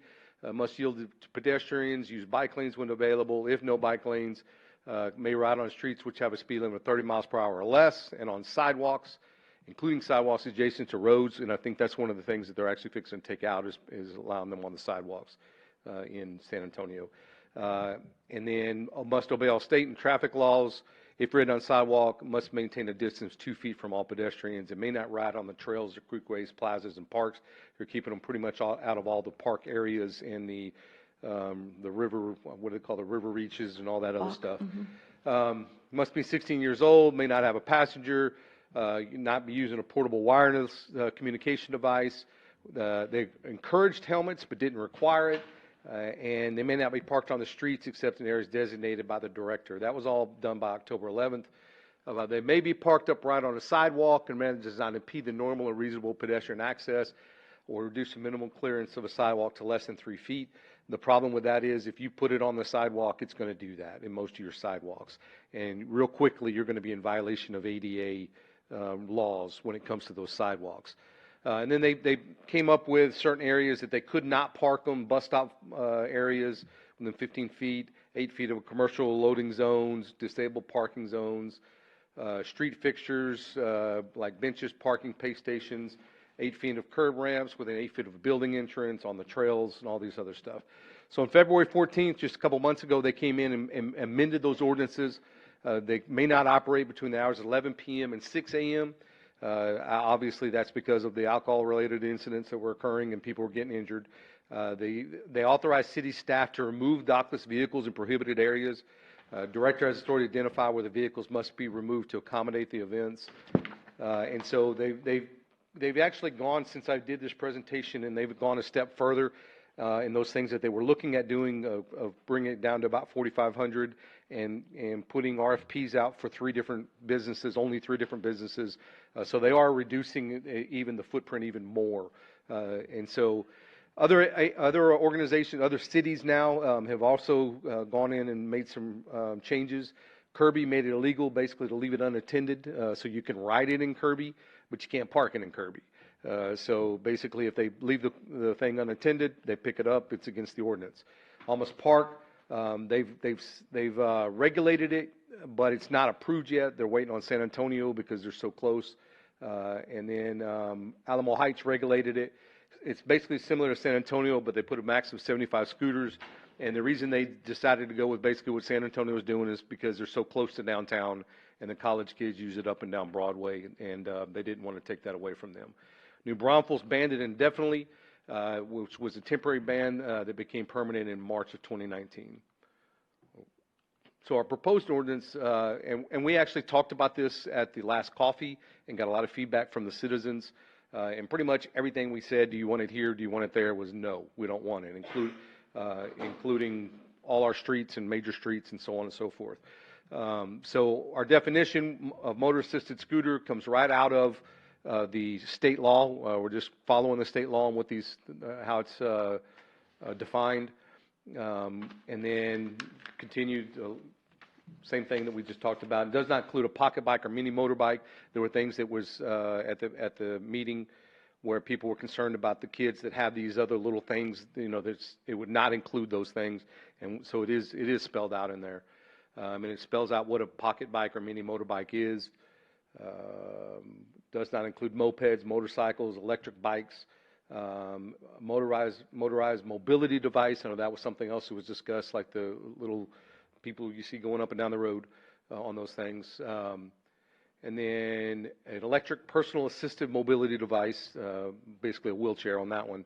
And then a neighborhood electric vehicle, it's pretty much like a golf cart, somebody driving around the neighborhoods, but it wouldn't include any of that. And then in the interest of safety, operation of motor-assisted vehicle on the following streets and sidewalks are prohibited. There's Bandera Road, Eckerd Road, Evers Road, Grissom Road, Huebner Road, on the hike and bike trail, Poss Road from Evers Road to Grissom. That's not into the neighborhood. It's just the main drag across the where the park is. Raymond Rimkus Park, the nature area, and Warsbach Road. Whoa. It says any motor-assisted scooter or electronic bike found unattended in the city may be impounded by the police. So if we find it, we're already doing it. If it's found in an area where it's blocking a sidewalk or on the roadway, we're already doing that. But if there's one spot that we haven't been, and it's right in front of Bill Miller's because of the way there's some extra concrete poured. And so when they've put them there, we've left them until somebody moves them in blocking the sidewalk, and then we remove them. So basically this will just basically say you can't leave them unattended in the city, otherwise they'll be impounded. An impounded motor-assisted scooter may be released from the impound to the owner of such motor-assisted scooter or to an authorized agent upon presenting proof of ownership and the payment of an impound fee of $25 plus a storage fee of $5 per day, which is $5 per day we're not doing that at this time. And so we've had stuff in there for 8-9 months that we've maintained, and they're going to get it out for $25 flat fee right now. This would start charging them a daily fee because they're not responsive, and we don't have the room to keep 40 or 50 of these things. The 12 has already been a pain that we have. Go back. Anyone who violates section upon conviction be guilty of misdemeanor shall be punished by a fine not to exceed $500. So it's a Class C misdemeanor for riding them on those roads that we just identified. And we did not include neighborhood roads because there really wasn't a good way to delineate between these and a kid who gets a scooter for Christmas and wants to ride it in the neighborhood. And by state law, as long as there's 30-mile-per-hour speed limit, which is all our neighborhoods, they can do it. So at this time, I'm recommending we do not do that in the neighborhoods. If somebody's riding a scooter in a neighborhood less than 30-mile-per-hour speed limit or 30 miles and below, that they be allowed to do it. The kicker here is if they rode it from, let's say, San Antonio and park it in the neighborhood, it's unattended and it gets taken. It gets impounded. So real quick, the companies will know not to. They can put what they call geofence around Leon Valley and not let their stuff come into Leon Valley if we don't allow them to park the vehicle unattended. So at the coffee, we asked the question, should we allow scooters on? And as you can see, this was overwhelming for Bandera Road, obviously, the nature area, 92%. Hike and bike trail was probably the lowest at 66%. And everything else is pretty much over 70% of the people in the room that day said that we shouldn't allow it. So we believe this is a health and safety issue. People are getting injured. It's not, by blocking the sidewalks, you have people that can't, with ADA violations, can't get around those scooters and things. They've not been, it's not anything where we just rely on somebody to do the right thing and park it where it's not blocking anything. It doesn't happen. And so we have a social equity problems if we allow them to continue to do that. Economic development can be improved with the removal of the unattended motor-assisted scooters. We got complaints on them from businesses, from homeowners. We had some that actually were thrown in the creek behind somebody's home. We had a couple of them that we got from there too. So it does become a problem, and the unsightliness, environmental stewardness, these accidents, and the short term throughout the area has been a complete problem. People have been seriously injured. And those accidents cause problems and litter and debris on the roads. Okay, I think this was quick enough. Move. I'm trying not to. So fiscal impact, even though we're not looking at making money on it, if we do have these things impounded, we would get fines if they were to get the vehicles back, or we could turn around and sell them at auction like we do anything else that's impounded and not picked up. So our strategic goal is the safety and security of our residents and the people on the street and the sidewalks throughout the city. And so we're looking for recommendation and feedback on a scooter ordinance at this time. Okay, thank you. Just seems like our citizens don't want the scooters with all that negativity up there. Yes, the city of San Antonio, the citizens don't want it either. Yeah, and I mean, the only place you can ride a scooter would be in the neighborhood. I don't know. Is it even, I don't know. And I know that the city of San Antonio just, July 1st, you can no longer ride your scooter on a sidewalk. Correct. You have to go in the street, and they don't have any bicycle lanes. Correct. And we don't have any bicycle lanes. Correct. I don't know if we even have the infrastructure to allow scooters right now. That's my question. And the thing is, if you're in the neighborhood, you can't go anywhere. I mean, you know what I'm saying? You can't go down to HEB. You can't go down to, you can't get on Evers. Right. So I don't know. What do y'all think? I mean, I'm thinking, I'd like to see the almost part. Well, which one banned it? It was New Braunfels. New right? Braunfels completely banned banned it. I'd like to see that ordinance.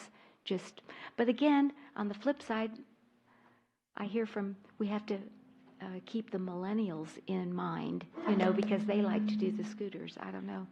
So yes, I'd love to hear from you, Mr. Alonso. Can I hear from the council, and then we'd love to hear from you.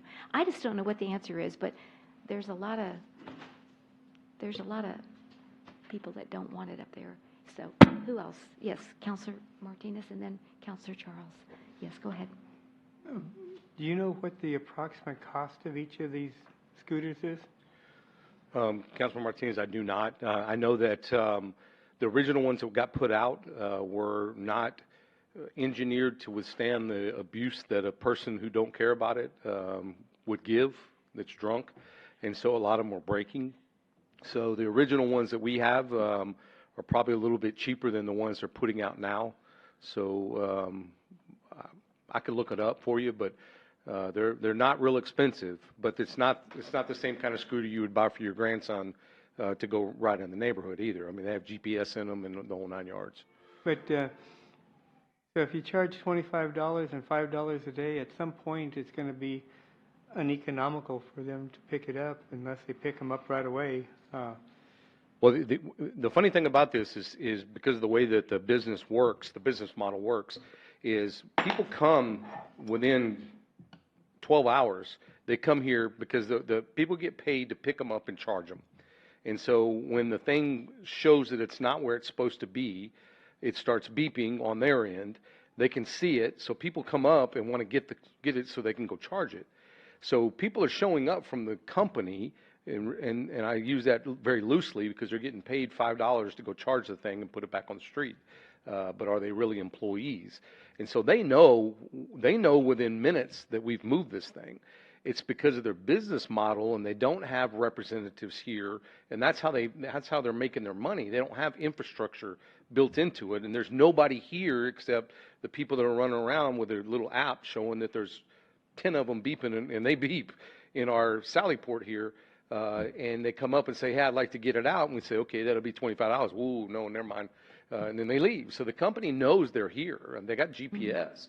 It's just their business model is they really don't have the ability to have somebody come. And so even our dealings with the ones that have been picked up, even though we've told them we have 12 of them here, or 10 of them with that one company. They're sending us checks one at a time, sporadically, even though they know they're here. And so it's a mess. But at some point, the batteries are going to die. Right. And now you have a unit that's not going to show the GPS anymore. Yeah, but they know they're here because we're sending out letters as soon as we get them. We send the letters to their company and notify them that they're here. Then we send a follow-up letter notifying them after 30 days, I believe, there's a time frame. So they know they're here. We've got certified letter. We tell them we're going to sell them if you don't come get them. And so we haven't not sold any of them at this point. Because we're hoping they'll come get them, and then to sell them, we'd really have to do some modifications to take the GPS out so that it don't start beeping when you've bought it and taken it home, and now it starts beeping when you charge it up and they come get you. I think Pat would shoot me if I tried to use one of those. Councilor I agree with the citizens from the coffee that said they didn't want them on all those streets. That was a high percentage, and those streets are very busy. And I said, they just show up out of nowhere. We had talking about, well, nobody had seen them in the neighborhoods yet. I woke up one morning, and lo and behold, they're right in our entrance, 4 of them. So I called, and they were right on the handicap ramp. So I called the police, and they came and picked them up. Right. There you go. Okay. Anyone else? Mr. Alonso, I'd love to hear from you. I just wanted to say that I ran into I was at a luncheon last month, and this woman who's an engineer who used to, I don't know, she works for an engineering company. She had come to the MPO meeting, and she was on a walker, and I saw her last month, and I said, well, how are you doing? And I said, can I ask what happened? She said, yeah, I was hit. I was on a scooter, and she was hit riding a scooter and went into the street, and it was major surgery. She said she was out like 3 or 4 months, and when you sign up, there's no liability, so you can't go after the company. And so anyway, it was, I don't know, I think they're dangerous, but anyway, I wouldn't get on them. But would you, Mr. Alonso? Mayor, I completely agree with you. Okay. Thank you. I just wanted to say this is a pet peeve of mine. The way that they operate in the first place, I think, is completely irresponsible. Dumping scooters in any city is just an offense to that city. I think they're a nuisance because they always end up in the middle of the walkway, in the middle of the road. People who are using them just don't care. I also obviously think that they're a public health risk, and it's one that is going to be paid by the city or paid by whatever hospital has to manage that risk, right? I remember one time being downtown, I saw like an 8-year-old kid with flip-flops riding one of these without a helmet. I'm like, what kind of a parent would let that happen? That's, I agree. It's mind-boggling. Yeah. I wouldn't let my daughter ride her training wheel bike without a helmet on. That's right. So I am open to understanding if there's a limited public good from these that we should embrace in some specific way, shape, and form. I don't know that we can do that given our situation and our location. Maybe if we were downtown San Antonio where we had a very specific tourist district, we could do it. But I don't believe that that's necessarily something we can do. And ultimately, if we do regulate it and we do permit it, I think it should be treated like a bike or a even motorbike, and not be permitted on the sidewalks, and have to follow the rules and have to, I don't know if you have to helmet law for bikes in San Antonio or Texas. I think these things are just a bad news for a city. They're unsightly. But I do have a question for the chief. Where can I buy one for my family? For real cheap. Yeah, that's right. An auction real soon. Yes, Melinda.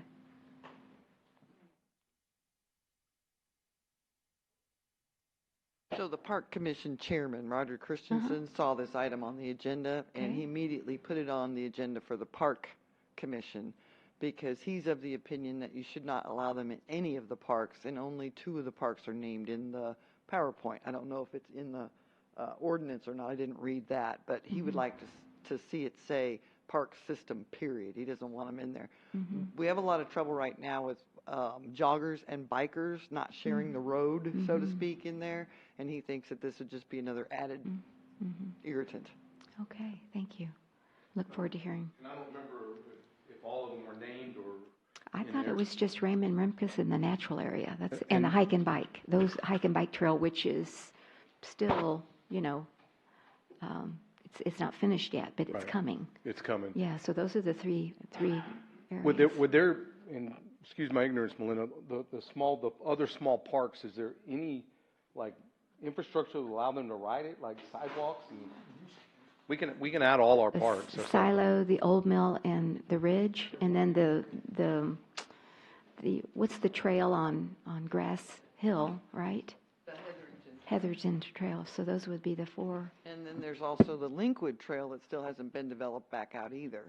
And so the Linkwood Trail. There's a little trail where's next to that one? Pavona Place at the dead end of Evers. Oh yeah. And it goes back towards right. Linkwood, turns and goes behind the church. And so the only park area that won't have a trail that these could be used on would possibly be the El Verde Road Park that hasn't been developed yet. But even that's a huge piece of property. It's 2 acres. And so the model that the Park Commission tries to do is a walking trail at every path, a pavilion, exercise equipment, and they're wide so that we accommodate ADA. And so it just lends itself to it, a scooter. And so he would like for the language to say the park system. Okay. But Chief, could you, yes. Yeah, just one comment about that. I said most of the park systems have to be, you have to get there by coming on one of those streets that we don't want them. No, you're right. That's Wholeheartedly. what I'm saying. It's very limited. Mayor and Council, at the pleasure of you, if you want me to add all our parks, I have no problem doing that. Well, I'm sure, I have no problem with that, and I don't know about anybody else either. I mean, I think that's the safety issue. But could you I'd like to see the city that says no. New Braunfels? I'd just like to see how they craft it and Okay.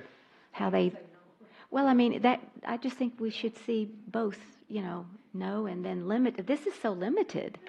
I mean, really, you can only use it in the neighborhood. Right. And I don't know. Anyway, so what do y'all think? Is that acceptable? Well, just in your neighborhood, if you came in from the east, from San Antonio, you could get into the Forest Oak area and be legal. And I don't know if you could cross Evers and get into. Well, you're not supposed to be on Evers, No. so, Well, or could Seneca. you cross? Could you We cross should, it? we should put Seneca on there too. Could you cross it? We don't have Seneca could you over cross there, Evers but that's a major and street. get Cross it at all. You shouldn't be on that road at all. Yeah. And so, we can add Seneca to it. It's not a problem. I think so. Yes, sir. One thing I wanted to add is, if we're concerned about the family having a scooter and riding it, and I think families generally are responsible with their equipment, right? Because they paid for it. Maybe we could just specifically call out commercialized vehicles in this manner, so that we're very specifically talking about businesses and letting families have that freedom to have those scooters if That's they a good do want idea. them. Yeah, good compromise. Thank you so much. That's why we like to hear from our citizens, because they always come up with good ideas. So, while it'd be a great idea, and I'd have to look to our attorneys to give me an answer on this one. Okay. If you're discriminating against a business, versus a family for the same type of vehicle, I'm not sure that we could do that. Okay. But Okay, we can very research good. it. Thank you. That'd be my only concern. Okay. All But right. I agree. I mean, if that's the case, we don't need to do any of the roads. We can just say within the city of Leon Valley. The reason it was crafted the way it was to kind of overcome some of the concerns at the coffee that people had with, Johnny, 12-year-old son riding a scooter that he got for Christmas. That was kind of the discussion at the coffee, the concern from the citizens. And Chief, would you also research, what about the Howard Peak trail, hike and bike trail? Are those scooters allowed there? Because our trail in Leon Valley will connect to that trail eventually. From my understanding, So, I'll look at it, but it was look at all parks within the city of San Antonio was where they were going with it.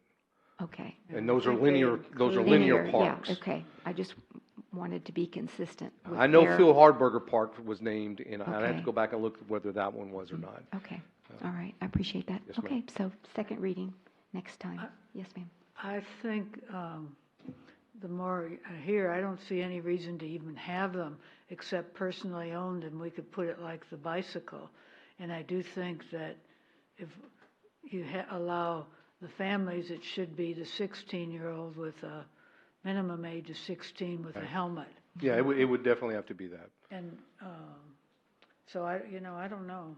I think it's a safety issue. I think the mere fact that if we say that they cannot be parked, left unattended, that's going to take away them from ever wanting them to allow those to come into Leon Valley.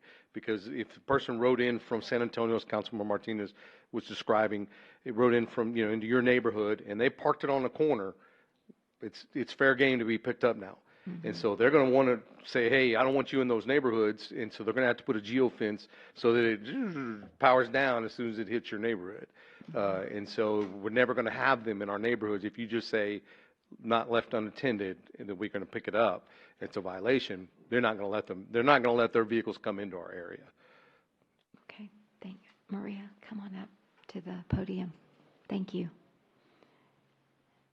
And what are your thoughts this evening on the scooter issue? Maria Gamboa, Forest Meadow. I'm concerned with that little space, when you go into the park, that little space that's blocked off, because summer's coming and the kids will be riding in that little space. I've seen those other flat scooters that they come back and forth because it's a square, right? And so they go back and forth. So I'm concerned about that. Could you not be able to do it there? You know where I'm talking about? Where they put the fire trucks during the 4th of July. Well, it's right there as you go into the park on Forest Meadow. Yeah, the Forest entrance Meadow to and the park. The entrance to the park down there. Because they'll be coming down Forest Yeah. Meadow into that little spot. That's my concern. So if you're just talking about the scooters altogether, the ones you're describing, the ones that go back and forth, those are not motorized. Skateboards. What I'm saying is they're coming this summer, but what's to keep the scooters that we're talking about to not use? Oh, Maria, yes, I'm sorry. Maria, could I get you to go to the podium so we are recording? Thank you, Ms. Postley. If you're going to allow it in the neighborhood, the little scooters, right?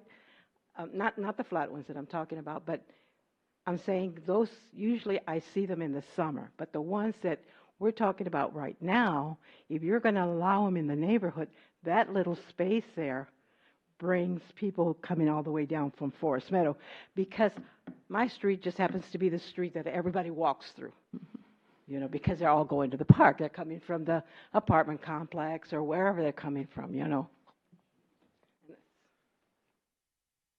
I understand what she's saying. I mean, if you let them in the neighborhood, you let them in the neighborhood. And so if we, at the pleasure of the council and our citizens, don't even let them in the neighborhood, these commercial vehicles, then we can change the ordinance to reflect that. Give me that feedback and I'll go make those adjustments. Not a problem. Okay, all right. Where could they go? Well, if you take away, yeah, exactly. If you take away the neighborhoods, they can't go anywhere in Leon Valley. And so we can shorten this ordinance considerably. Just basically say that it not be allowed on any roads within the city limits of Leon Valley, and then the second one being not being parked unattended.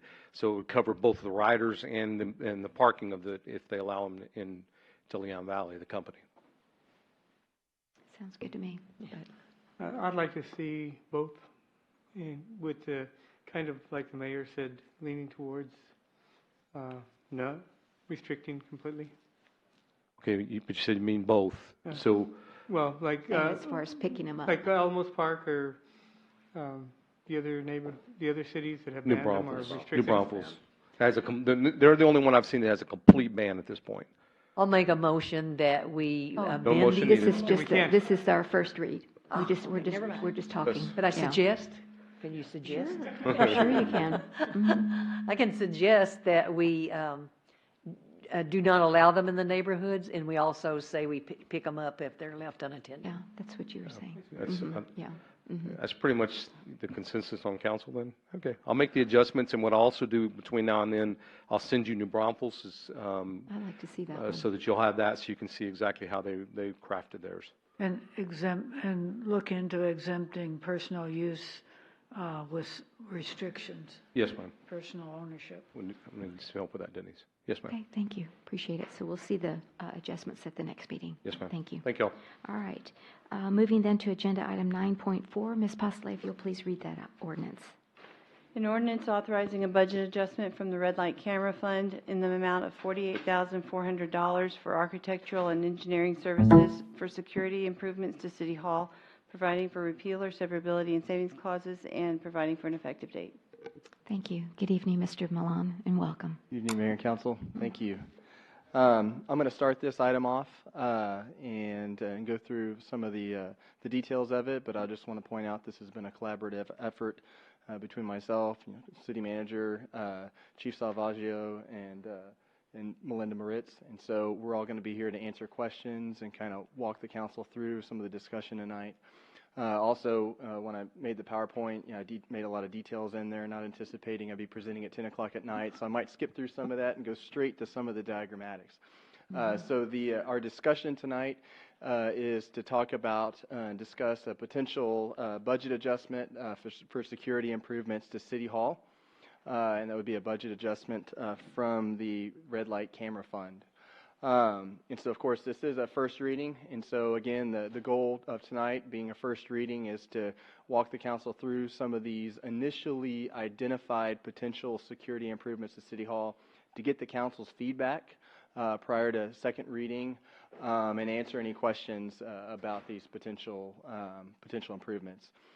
And so, enclosed in your packet, you'll see some diagrams of some potential enhancements. You'll also see an attachment, which is a proposed scope of work from L&V and Associates, which are our consulting engineers that we have contracted with the city.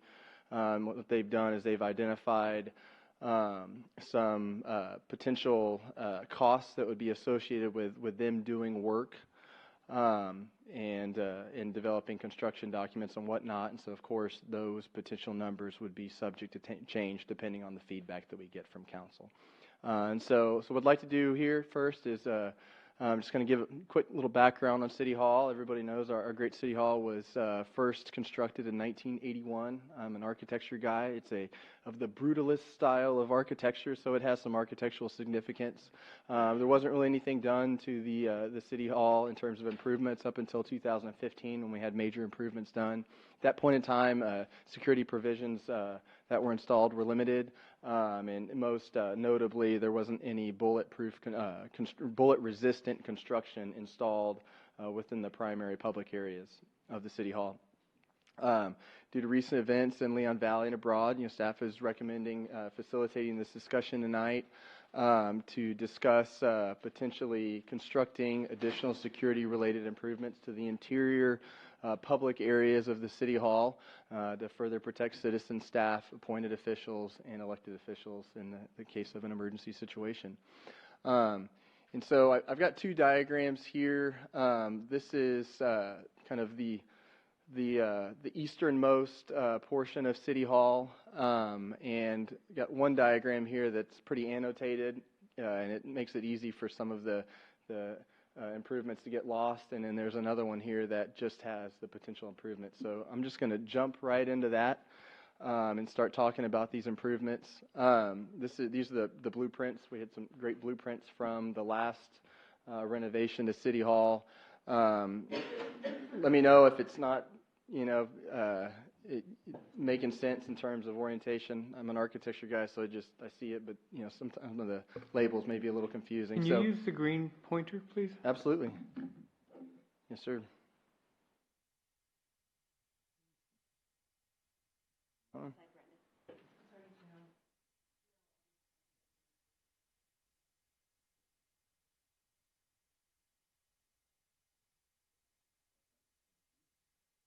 Okay. Oh, yeah, that's so, as everybody knows, the City Hall is kind of divided into two main public areas.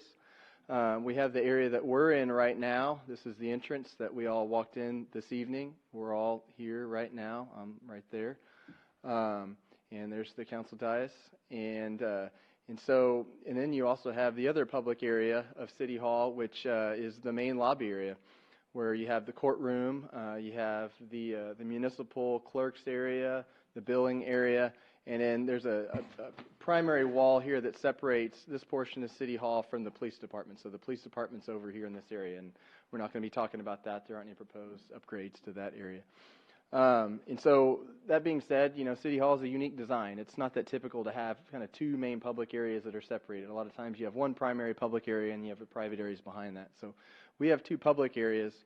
And so that's kind of the premise of the discussion is the extent to which we would potentially be making security improvements to these public areas and the separating walls and windows between the public areas and the private functions of City Hall. So I'm just going to jump right into the proposed improvements. When you come into the public area off of El Verde Road, as you know, there's a little vestibule there. So you go through an initial set of doors, and then you come in through another set of doors. And so one of the initial areas that staff has identified is potentially reconstructing and replacing the windows, the second set of windows and doors, that storefront there, with bullet-resistant windows and bullet-resistant doors. That way that offers kind of a first line of defense if there's ever a situation. We have officers here as well, and so that would offer the potential to close down that potential opening in the case of an emergency. Also, right now when you walk in, there's a reception desk right here. It's not illustrated on the drawing, but it kind of curves around, and we have our receptionist out in the open. One of the possible, or one of the priorities is making sure that there is a safe area for that receptionist. And so right now, being out in the open, that's not providing any kind of protection in the case of an emergency. And so one of the opportunities that have been identified in terms of protecting that individual in that position is taking the current vending area. There's a lot of real estate devoted to the vending area right now, and converting that vending area into a completely enclosed, bullet-resistant reception area to protect that person and offer a doorway out from both sides. And not only would that provide that person with some protection, it would also free up a lot of space within the lobby, because that kind of curved area there, that takes up a lot of room, and so that would provide the opportunity to put more chairs out in the lobby. In case, for court days and things like that, it gets a little congested out there when you have a busy Thursday. Just one little constraint to that, there's a doorway would have to be rerouted to the bathroom off of the main lobby. And so, and right now, as you know, there's a doorway going into PD. That is not a bullet-resistant doorway there, so that would be a potential upgrade there to add a new door and side transom window there to provide a bullet-resistant protection between the main lobby and the police department. Also, we have a lot of employees here in the municipal clerk's area in our billing department, and right now there isn't any kind of bullet-resistant separation. So in the event of emergency, there is no bullet-resistant protection between all of the employees in the municipal clerk's department and in the main lobby. So one of the staff has identified this as an opportunity for an enhancement to upgrade the walls separating the main foyer from the municipal clerk's area, also the dispatch area too. There's a PD function back here as well. Upgrading those walls up to 8 feet. And so when I go through this and identify a wall upgrade, what that really means is creating bullet-resistant sheathing up to 8 feet within that wall, because that's typically kind of the height that you need to protect. So upgrading the wall here off the main lobby with up to 8 feet with bullet-resistant sheathing, and upgrading the wall and the real nice window assembly, window units that we have there. Maintaining ADA, of course, but updating those windows with bullet-resistant sheathing as well.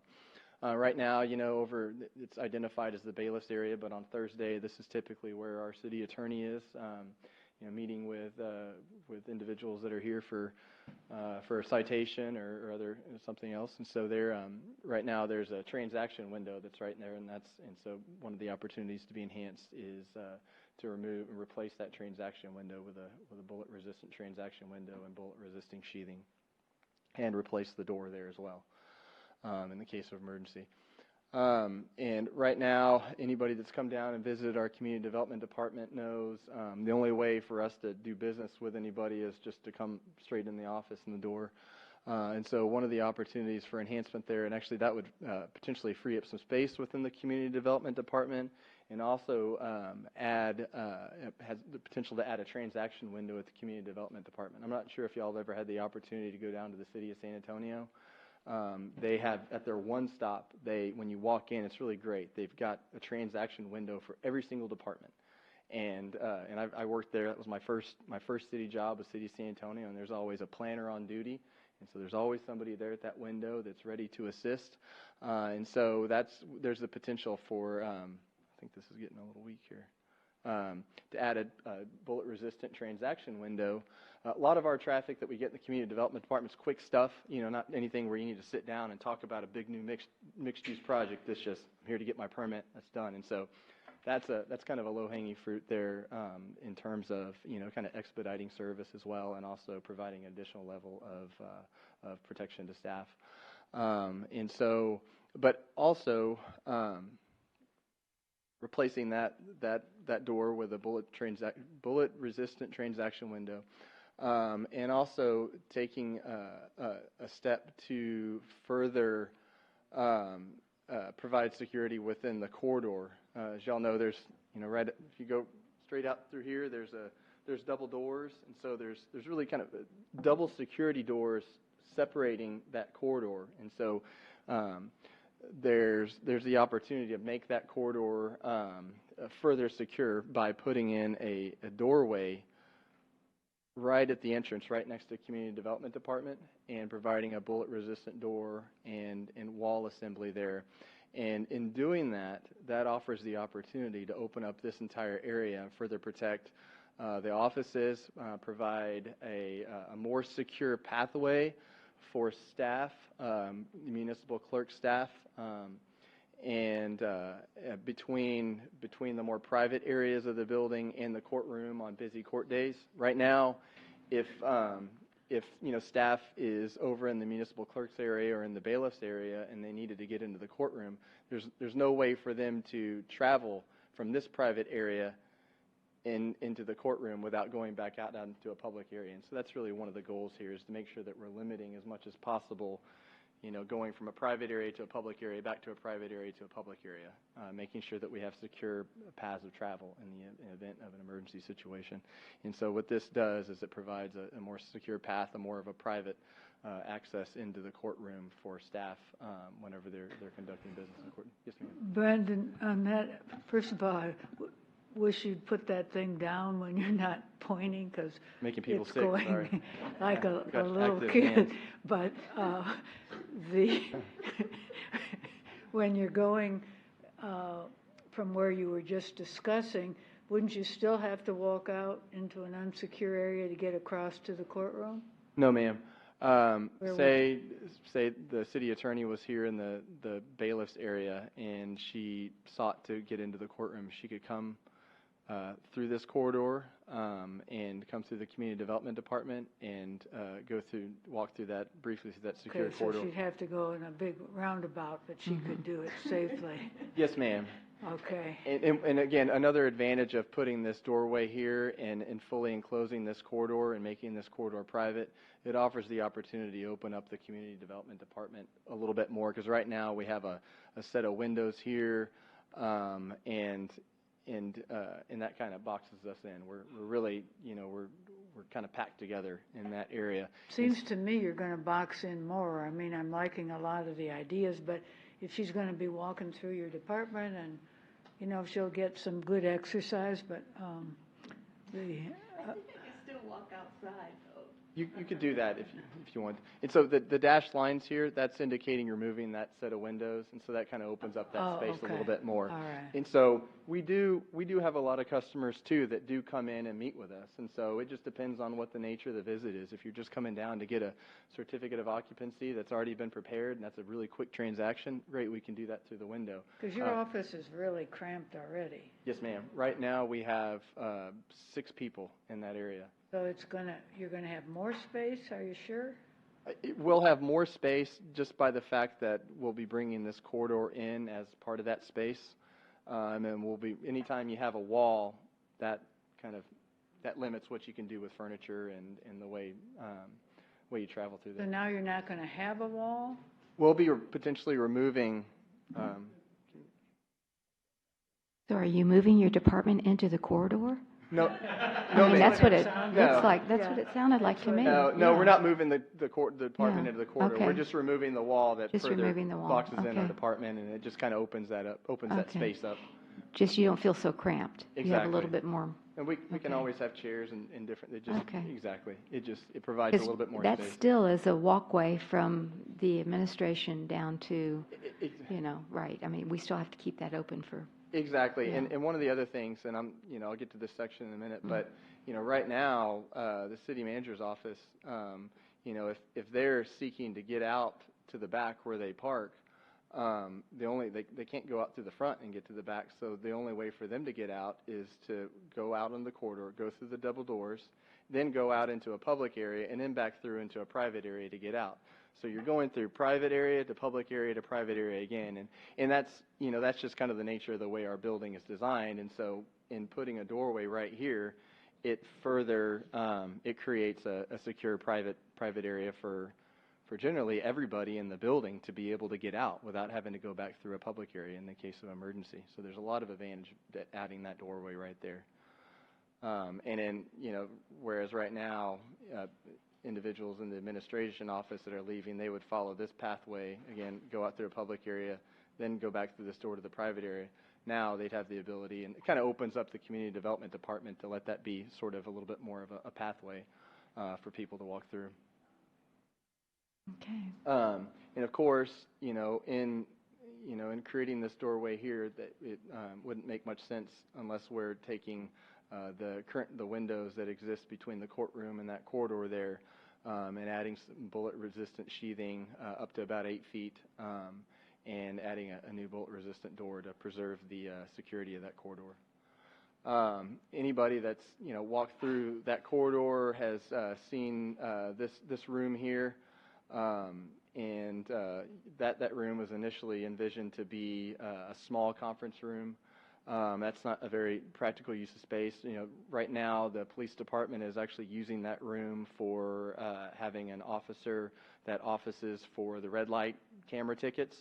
And so a room that large is just really not practical. It's not a practical use of space. They need an office space. They need an office space near the courtroom to do that. But the way that room is currently configured, it's not practical to have such a large room. That originally was the code enforcement office. So are they still there? And where are they? Are they further in your? And so it's been open? Okay, I just remember that to be the code enforcement. We moved the code enforcement back into our area where the jail area used to be. Okay. So they're not in the jail cells unless they do something wrong. Yeah. Then, but they have that area, the open area outside the jail cells. That's where their office is at. Okay, and so this has been an unused area, so now the red light camera officers are there? Right. Using that whole big space, and you're saying it's too much, Yeah, and we you want don't. to cut it in We've half? actually been kind of sharing it with community development for a lot of their junk that they needed out of their office, plans and stuff. So we're all trying to share the space, but we don't need that big of a space. 100%. Okay, so will agreed. community development then get half, and then the red light cameras would get half? Okay. So this will. Will you actually make an office out of it to move Kind of somebody free over? up an office space or an additional conference room. Okay. So that creates an office, Okay. an office space that's similar in size to city attorney's office, mayor's office, special events. Right now, that space is just too large for one office, and you can create 2 potential offices there. Great. And then, of course, there's an existing set of double doors here right now. But those doors are just made of wood, and so that would, in order to preserve the integrity of that area and provide for a few different security checkpoints, I guess you could say, or different potential areas of lockdown and security. Those double doors would be replaced with bullet-resistant doors.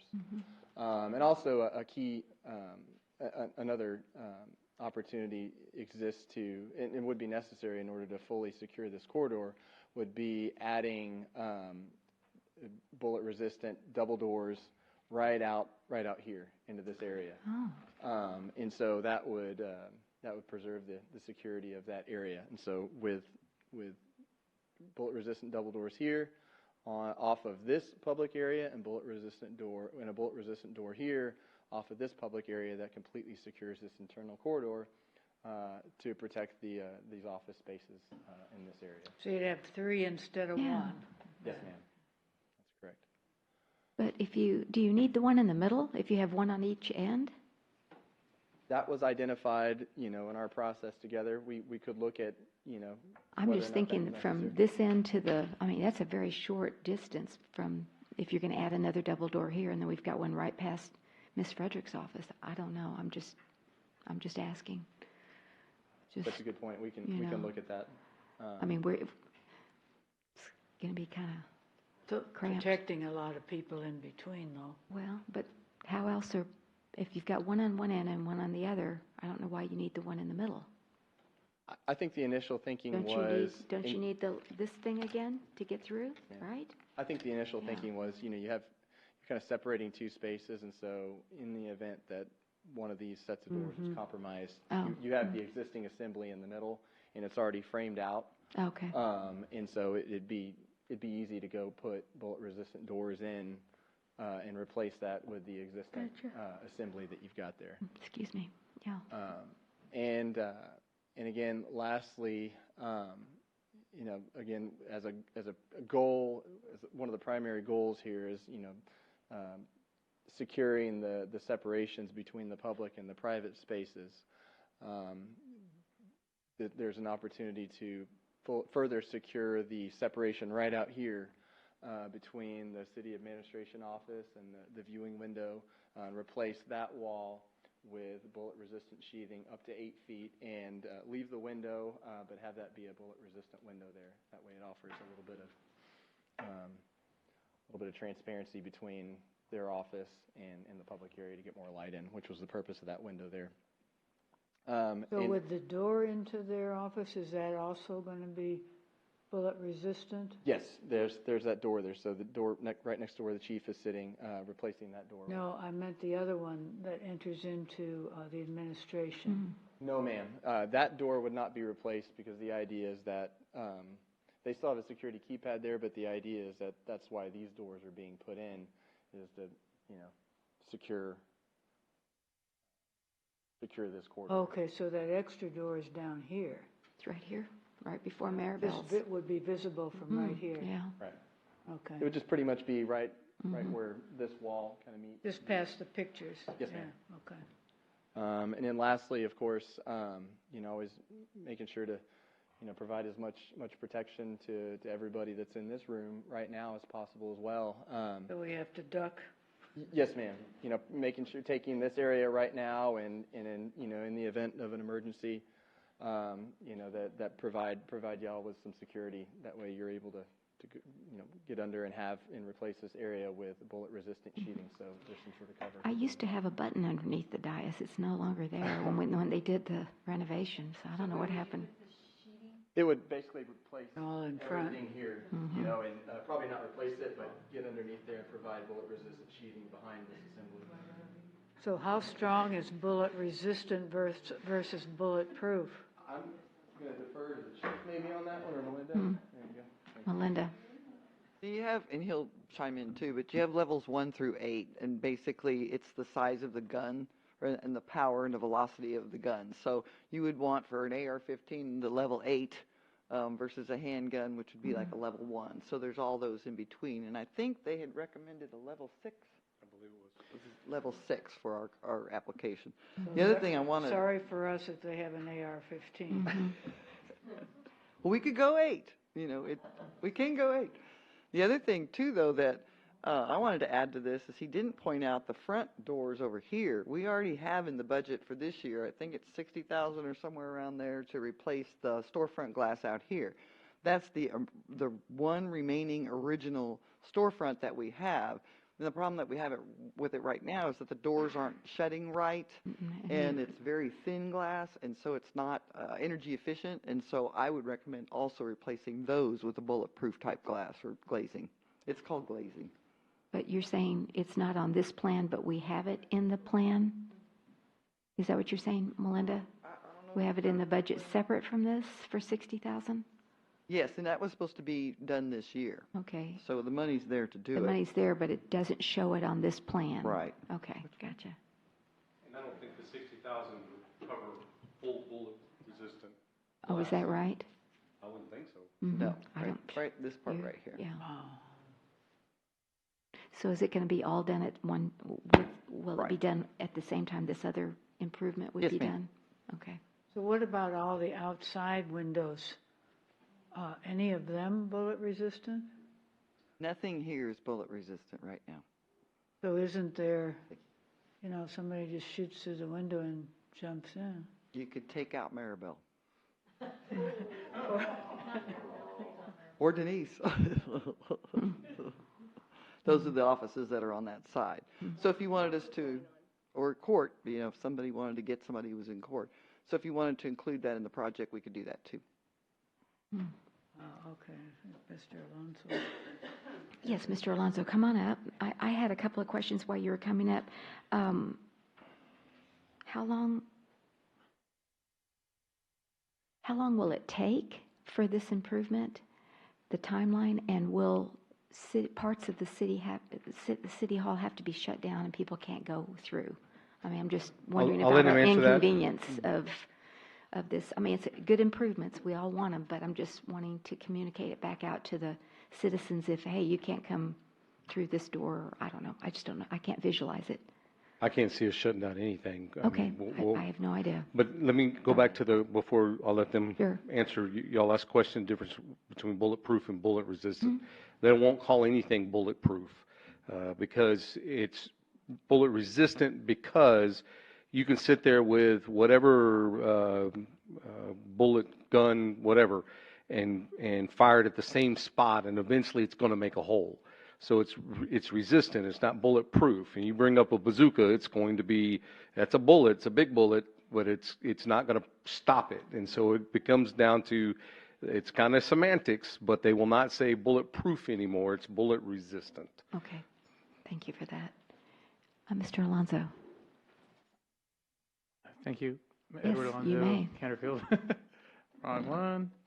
So I imagine this is a first step there you go, in multiple phases, probably. The things that I've noticed, and this is based off of my bias of where I've been in this building, is right here along this window, if someone wanted to spray this room, like nobody in the audience would be safe.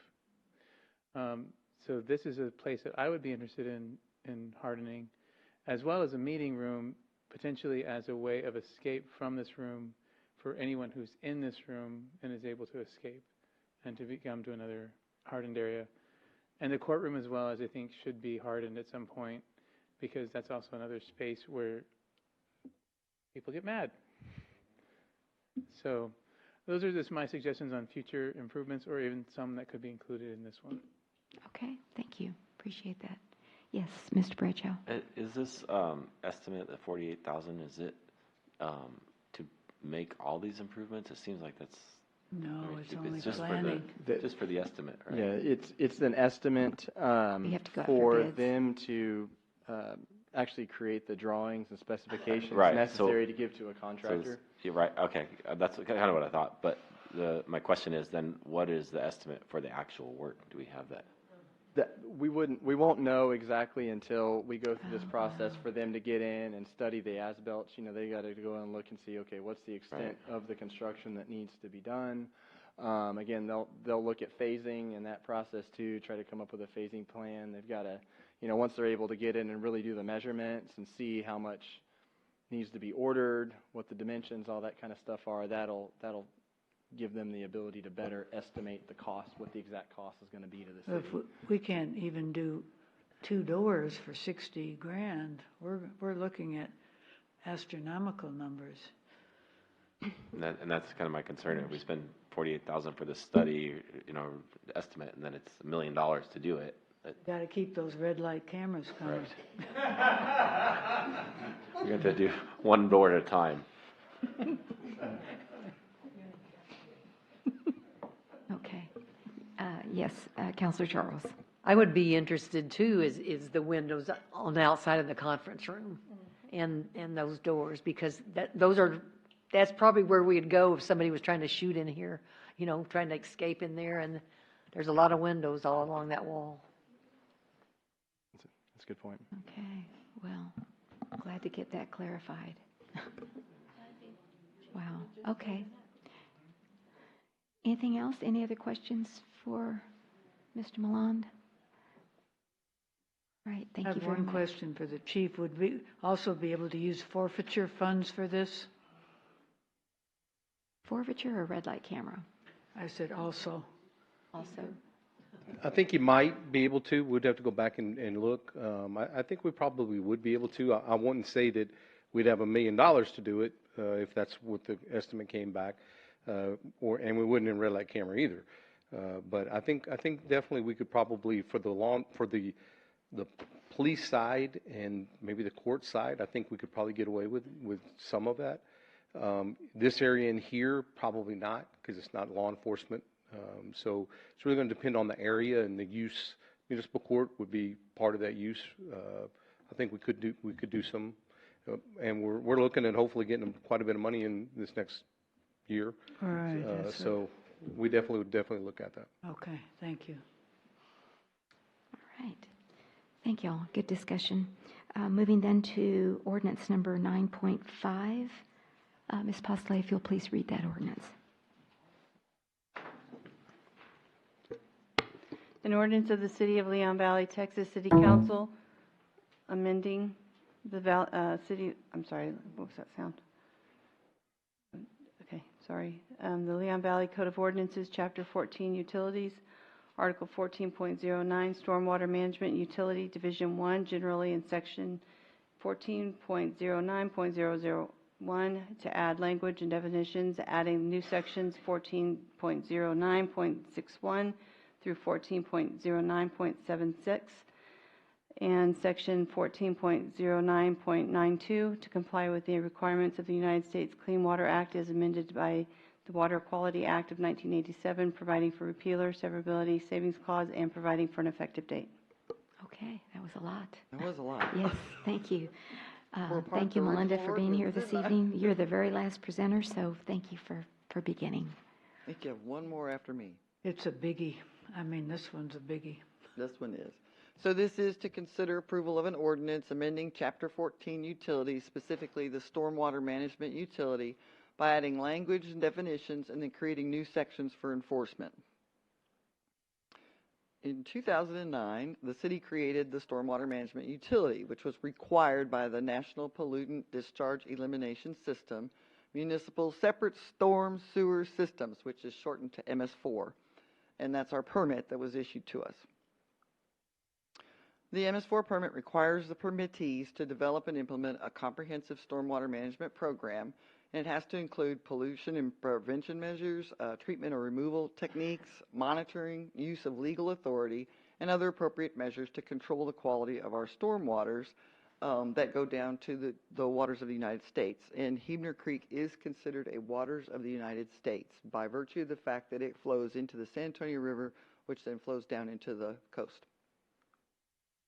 The original ordinance was very basic. It was written to get the program started and to have fees assessed to all the property owners in Leon Valley to pay for the program. It didn't address enforcement of some violations, and the fees are based on property size, not on impervious cover, which is more normal. A stormwater manager was hired, but the duties only included inspection of construction sites and implementation of our best management practices, and mostly those were for public education and awareness. They were not tasked with patrolling the city to look for violations at existing residents and businesses. When that employee left, the position was eliminated and Public Works employees took over because they were just limited tasks. They were something we could fit into our everyday duties. During our recent program review by TCEQ, it was discovered that our enforcement efforts need to be enhanced. the city's permit is going to be renewed. They approved our preliminary plan, and we're sending that in. Mayor just signed that for us. However, they did suggest you really need to step up your enforcement. New stormwater fees are in the process of being developed based on the amount of impervious cover of each lot or parcel, but the city should also consider recreating the position of the certified stormwater inspector. I was going through the stormwater fees, and I just took a couple for an example. So if you look at the Leon Valley Storage Annex, which is at 6360 Grissom, it's not the big facility, but it's the smaller annex property. It's 2.27 acres. And then you look at Clear Creek Shopping Center, which is at 7007 Bandera. It's the corner where Church's Chicken is. They're both about the same size. They are both paying the exact same stormwater fee. They both pay $133.91 a month. Clear Creek Shopping Center is a sea of asphalt and concrete. If you look at the Leon Valley Storage Center, they have put in permeable, it's a gravel in a plastic base that has holes, and so he's retaining most of his stormwater on his property, whereas Clear Creek is not. And so it's unequitable. They should not be paying the same fee. So the revisions to the ordinance are going to allow us to monitor our construction sites to ensure compliance with an approved plan that they're going to submit to the Community Development Department. And then it'll allow us to monitor the construction sites to ensure that the permanent facilities are operational when they're supposed to be, and that they're inspected and approved, especially prior to anticipated potential flooding events. A stormwater inspector is supposed to be on site on huge construction jobs during rain events. So that means weekends, holidays, whenever. One of us needs to be out there making sure that their flood control fencing is in, any rock filter dams are in, and that they're actually properly functioning. Right now, we don't have anybody doing that. So we're also going to provide notification to TCEQ when it's necessary if we see bad violations. Support and perform stormwater inspections, generate work orders, make maintenance schedule recommendations, maintain, update inspection documentations, analyze trends. I mean, there's just a ton of work that needs to be done. And we're only doing about half of this right now because we just don't have the staff. We've got David Dimmeline as my assistant, me, and then if I can grab one of the crew members off of one of their job sites, we'll send one of them. Melinda, I have a question. Isn't Yvonne certified as well? Not as a stormwater inspector. Okay. What is she certified as? Stormwater something, but it's not the inspector part. Okay. I knew she had a certification. I should know what it was. Yeah. We would also be responding to citizen complaints or inquiries from other people regarding the operations and maintenance of stormwater issues and properly respond to them. We would monitor citywide landscaping activities to assure grass clippings are not left in the streets and drains. Monitor the grease traps at all of the restaurants and assure that they're being cleaned out properly. Monitor the roll-off dumpsters to assure they're not being drained into the streets or other impervious surfaces, and then investigate illegal dumping. How can one person do all this stuff? Because that would be their sole job. That would be a lot. They would also get assistance, though. We have 2 code enforcement officers, and so what I envision is the 3 of them working together. You know, the stormwater would be working specifically on stormwater, but some violations overlap. Mm-hmm. And then communicating with property owners, providing status reports, managing contractors. And then, as I said, it will also assist our code enforcement officer, the police, and fire inspectors in resolving these complaints. So here's what overflowing grease traps do. And, you know, you don't normally pay attention to them because grease trap is located probably behind a building or near an alley. The one for Wing Daddies is located over there by the alley, and we got lucky somebody noticed it and we were able to make them clean it up. But otherwise, this drains straight down into our stormwater system and then into Hebner Creek. Mm-mm. Overflowing dumpsters. These are one of my favorites because they're open. You know, the people don't shut the lids properly. And then you see all this effluent on the ground. That's from rainwater getting in there and these bags bursting open. And then all of that gets drained down into the stormwater system, which is untreated before it hits Hebner Creek. Melinda, is this due to non-payment of their dumpster fee? Could be or- non-payment. It also could be if someone leaves a dumpster open every predatory person who doesn't have garbage service is going to go to that dumpster and dump their stuff. And then some people just don't have them serviced enough either. And so we need a person to go by and tell them you need to step up your servicing. Grass clippings at the storm drains, they contain pesticides and herbicides, go straight down into Hebner Creek. And then I don't know if anyone right now has gone by Midas, any of the other oil change places, the places that fix your cars, and actually look for non-containment of hazardous waste. And even something as simple as they've left a car part on the ground, well, look what's emanating from that part. This one's pouring paint, I think, down into the storm drain. Are these Leon Valley, or is this just pictures? These are just in general. However, that's Hebner Creek. And these aren't even the worst pictures that I took of Hebner Creek. When we were having all those flooding events, I tried to take pictures after every storm event. And some days you would just see this sea of styrofoam out there. It was just awful. And that stuff all gets washed down into Hebner Creek, which then goes down into the San Antonio River. A lot of it comes through our yard, too. Yep.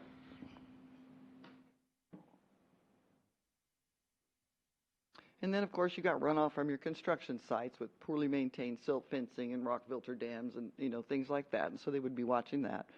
And that's what goes down in our storm drain. And stormwater violations make the news. This is something we don't want happening to us. And as you can see, these are recent, just as recent as April of 2019. And they're huge violations for them. Federal fines can be up to $50,000 per day per violation. And then there's also criminal penalties as well. So under fiscal impact, for the changes to this ordinance, it would be an increase in staff time. We're not proposing to hire anybody at this minute. And so it would just be taking on these duties and being able to find people. Right now, we have such a loosely constructed ordinance that it's really difficult to enforce. Future fiscal impacts would be from the hiring of a certified stormwater inspector, but you would also get an increase in collections from properties with more impervious cover. And so, HEB shopping center, hate to pick on them, but it's a huge sea of asphalt. And they've not made any attempts to put in any kind of lid parking lot or anything like that. And right now they're going through a huge remodel for the LA Fitness.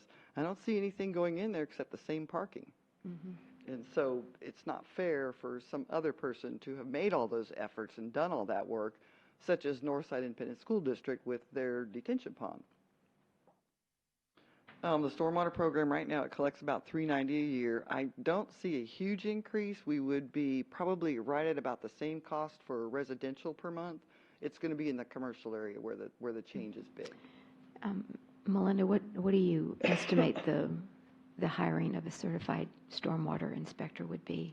And that would come out of the $390, right? Yes, ma'am, because that is your total budget. We need to go back and look at the numbers and see exactly what we can afford. They typically, you're going to pay between $40,000 and $50,000 a year for a good certified stormwater inspector. Less benefits. And so it's our recommendation to go ahead and approve this ordinance and get the process started. And then the second step would be to go ahead and change the stormwater fee structure that we have right now. And then the third step is consider hiring a certified stormwater inspector. Anybody have any questions? Okay. I'm just curious about this process of amending the fee structure. How do you do that? Well, we would go in, I'm looking at San Antonio's fee structure. I think we have to approve it, right? The council has to approve it. I remember we approved it a long time ago, yeah. It has to come back to council, and it has to have public hearings. You have to have public input. That's right. Public meetings about it. But what we're looking at is San Antonio's fee structure. The other thing that happened with us is they approved these fees back in 2009, and they have never been updated. So we're sitting at the same fee schedule as we were back then, and now we're having to do a lot more enforcement to keep up with our permit. And so they charge commercial, it's $55.77 as a base monthly fee. After that, they have a percentage tacked on for the amount of impervious cover on your lot. And I can't tell you what those percentages are. There's tiers in them. For residential, it's a flat rate of 332, I think, a month. And then those are based on the amount or the square foot of impervious cover that your house is. So it's different fee schedule than what we are. Okay. But hopefully that 390 would increase in order to cover the extra costs that we Correct. have.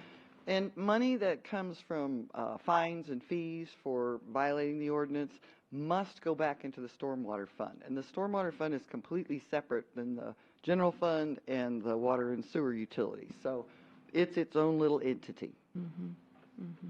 Very good. Okay, thank you. Yes, Councilor Rodriguez. Melinda, you were saying that Yvonne does have some certifications in that field. Would it take much to get her certified in the area that we need? No, I took the course 2 weeks ago and passed it with flying colors, so I'm a certified stormwater inspector. The problem is the time. Because she does She does utility billing, she does our payroll, our accounts payable, answers the phone. I mean, she's the boss actually over there. Or is it possible to train one of the gentlemen that's already on staff? You could, He's but they already couldn't spend the short-handed. time. Yeah, that we wouldn't have the time to dedicate to it. This person needs to be dedicated. This is a full-time job. Very good. Okay, any other questions for Melinda for this proposed ordinance? First read, our second read will be next It's time. required by the federal government, that's what I'm getting? Yes, ma'am. Okay. Okay, any other questions? Anybody? Okay, thank you so much, Melinda. Do appreciate it. All right, 10:47, we'll move to our last item, presentation, discussion, and possible action on council members sitting as representatives on committees, and Ms. Kinsler. Thank you.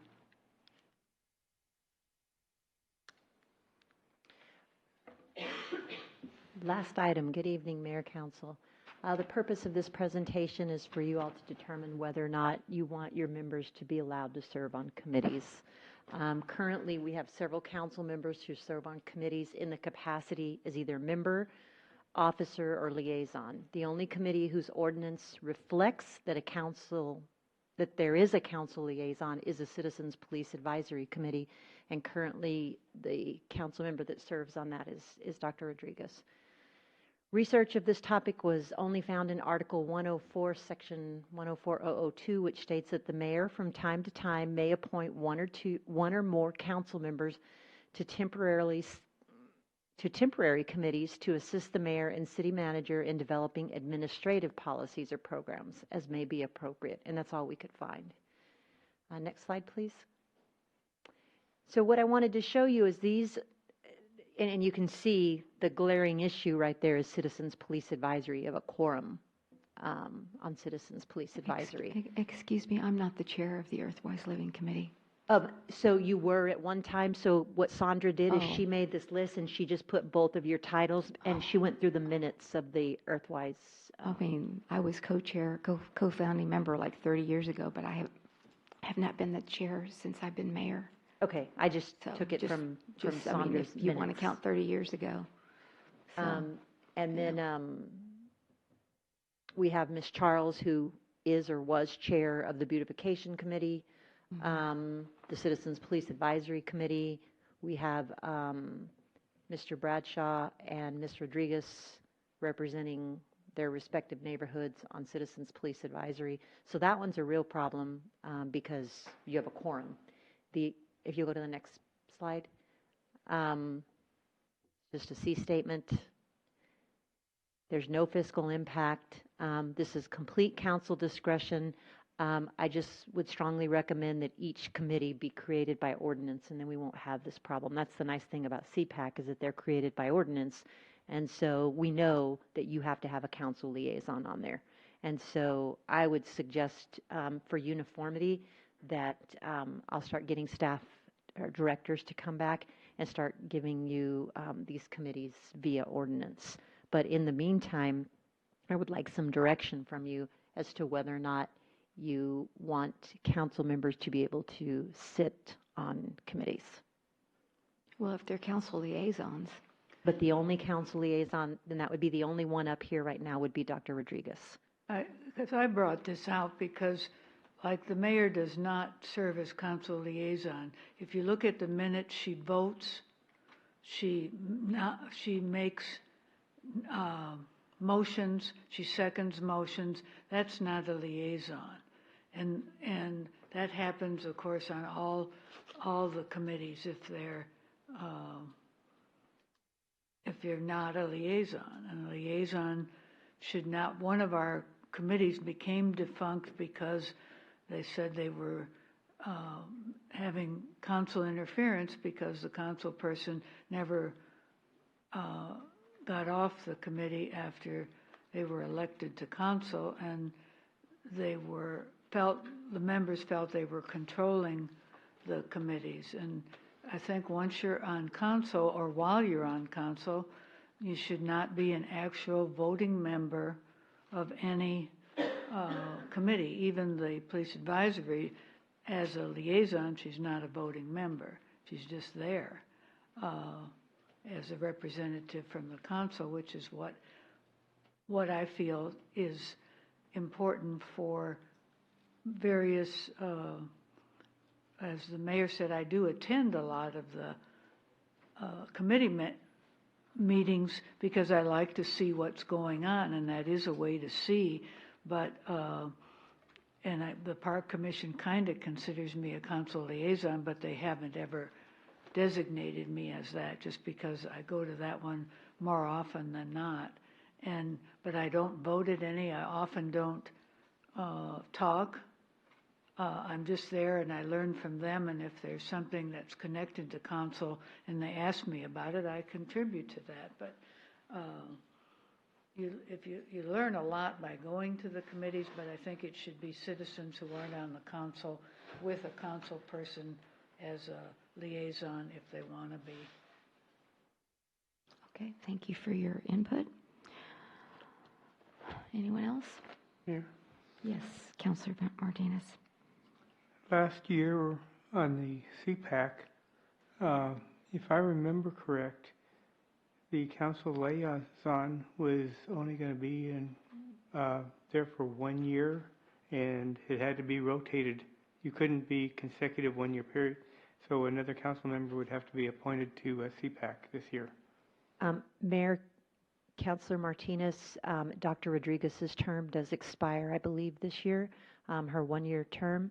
But I don't remember off the top of my head if the ordinance says you can be reappointed or it has to go to somebody else. I don't remember that. But you are correct. It is for a 1 year term as council liaison.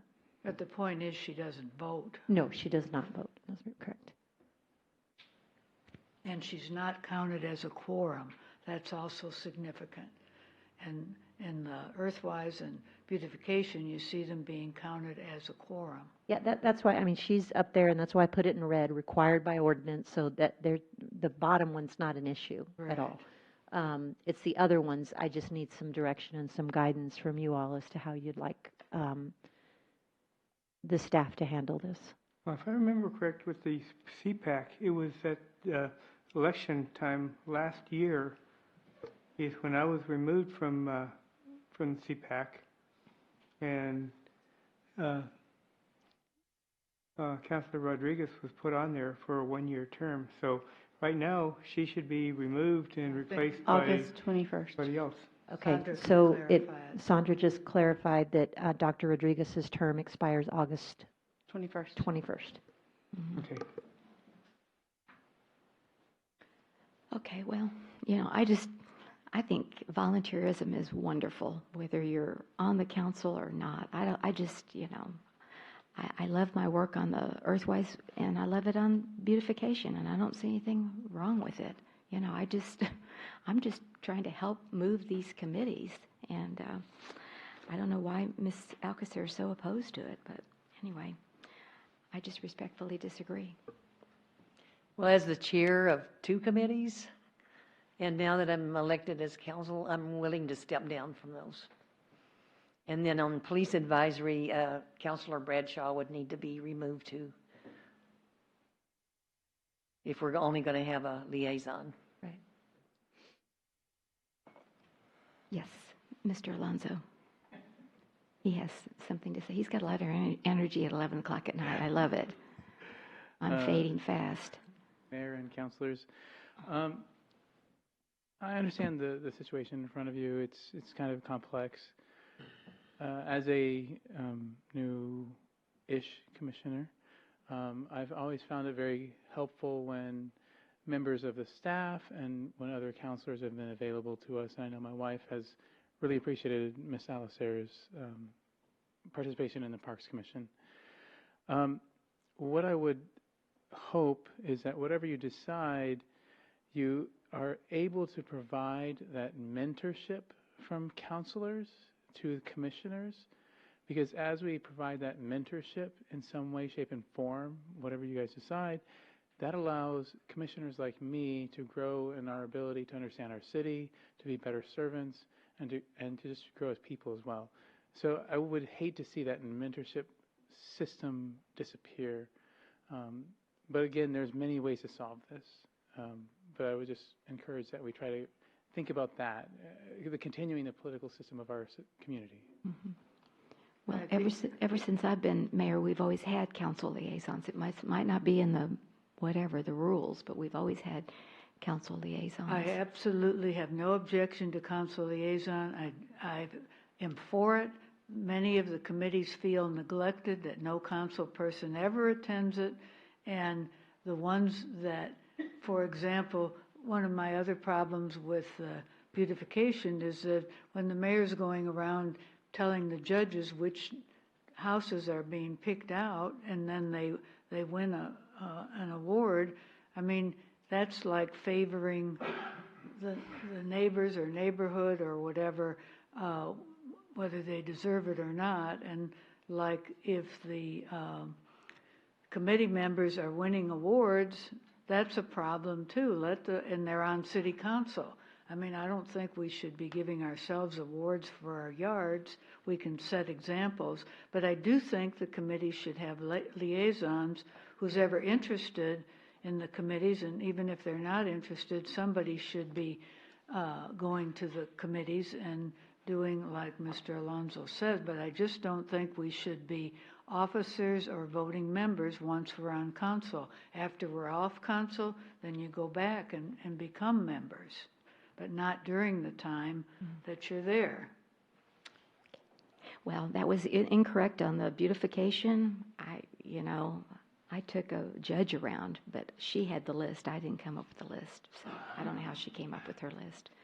So, so to stay on beautification committee, Ms. Charles, I'd rather you be the council liaison. What? She's integral. That's what I'm saying. She's integral to the beautification committee. She really is. Aren't you sometimes like the only one that shows up? Well, she's not the only one that shows up, but she is a tremendous organizer. She knows how to organize things like you wouldn't believe it. Neighborhoods and judges and members, and you do a great job. Yes. Yeah, I definitely see the conflict with me being on the police advisory committee if Ms. Charles was on there and Ms. Rodriguez is also the liaison. We can't have a quorum, right? So I definitely understand that. But how do we prevent that if in the future, if we talk about council members can go to these other committees and show up, and then somebody else is already there, and all of a sudden it's a quorum again? Do we just say the first two that are there? And no, Mayor, Councilor Bradshaw, that's how we've done it. That's exactly how we've done it in the past. Is when the last one comes in, we say, sorry, there's already a quorum. But if it's posted that the city, because I think that's one in particular that posted may go on, but we do that by practice. But like if you're like that particular one, you just have a different substitute in your neighborhood that comes to represent that, like your other compadre who was here most of the meeting. Maybe he could be somebody else, but same with Donna's. It is not a difficult thing. It's just once we're on council, we need to step off. We were specifically told, Mr. Jordan and myself, that we had to leave our committees. And then we came on and saw that the mayor never left her committee. And so and you were chair when I first came on.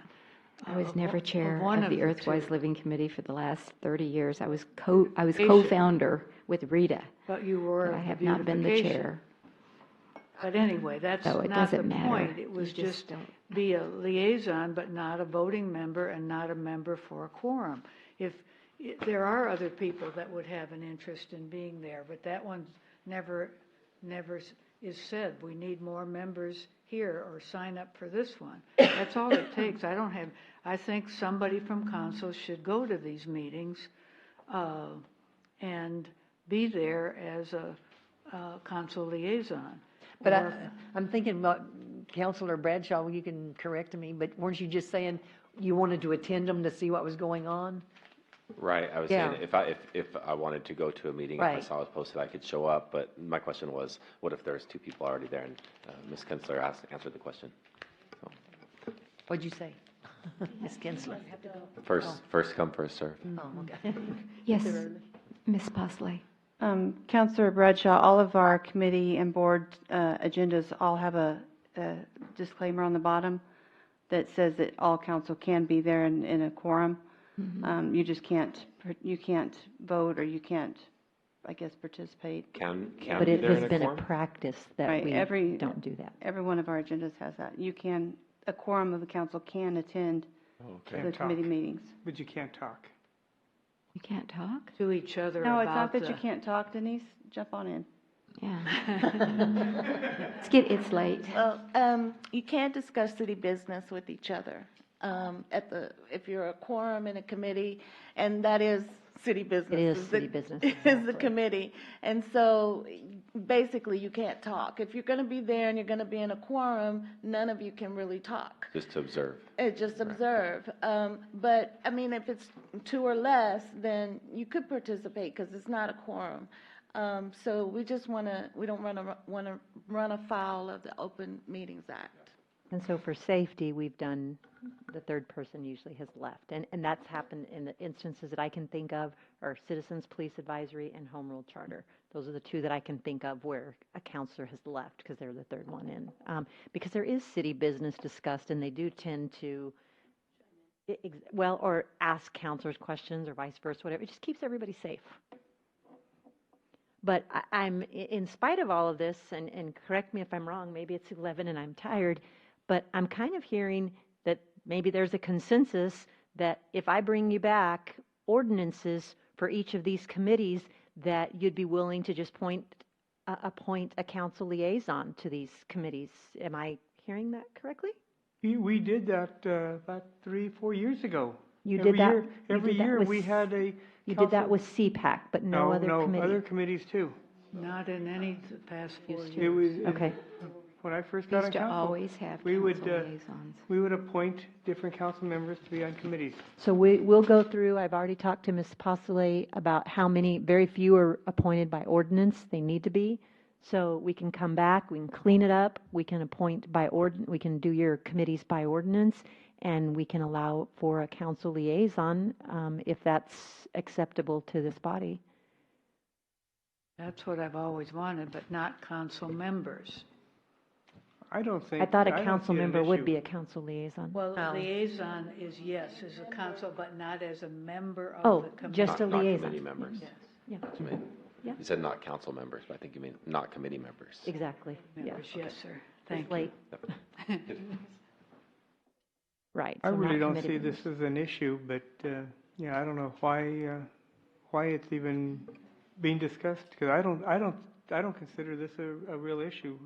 Well, it was brought up because, some of the members of the committees feel intimidated when we, the council or the mayor, is presently there and always have input. See, like when I was on CPAC, unless I was asked a specific question, I kept my mouth shut. I was just in there, and I wouldn't be in open discussion with the committee. That was their job. I was just a fly on the wall. Well, I heard at least from 5 different members a different story. Councilor. Yeah, I don't know what you're hearing. You really think the people on the beautification committee were intimidated? I thought we had a really good working committee. I mean, you know. No, I think if, when I step down as chair, there's not going to be a chair. That's what I think. Yeah. Well, that's why Yeah. somebody needs to continue as the, anyway, if that means we can't work on the committee, that's a problem, so, in my book. No, you can volunteer on doing the things that they do, just not participate in the committee. Go out and search other people. I've tried. Every Lion's Roar, I seek out volunteers. I go door to door. I can't tell you how many applications I send, and people are real nice to me, but you know, they're all busy. Everybody's booked. They really are, and they don't want to commit. So, anyway, c'est la vie. That's what they were saying. Maybe we have too many committees. We do have an abundance. But Earthwise and Beautification could be combined. Do you see that, Donna? I don't know. Well, I'm thinking they probably have a different focus, so. Mm-hmm. Right. They do. We want to beautify the earth.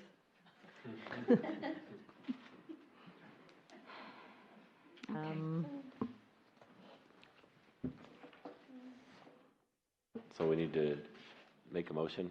I or just need to know action? a consensus, or a motion is fine. If you'd like me to come back with ordinances for every committee appointing a council liaison, I'd do that. If you don't want me to do that, if you want to take no action, that's okay.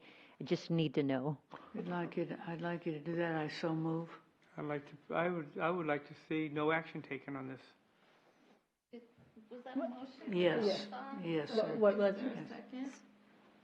what was the motion? The motion that she comes back with an ordinance providing for a liaison, a council liaison for each committee. Okay, I'll second. All right, we have a motion by Councilor Alcacer and a second by Councilor Rodriguez to ask the city manager to come back with an ordinance establishing a council liaison for all committees. Any further discussion? All those in favor say aye. Aye. Any opposed? No. Okay, No. we've got. Two. Okay, we've got 3 ayes and 2 noes. The motion does pass. Okay, so for clarification purposes, I'm going to come back with an ordinance just to clean this up and do it right for every committee. And I'll just What I put a heard you council say. liaison on every committee. Okay? Okay. And then if you all want any other changes, it'll be a good time to clean up these ordinances in these committees. Okay, thank Correct. you. Appreciate it. Citizens to be heard, number 10. Anyone left in the chambers that would like to say a few words of good night and see you tomorrow?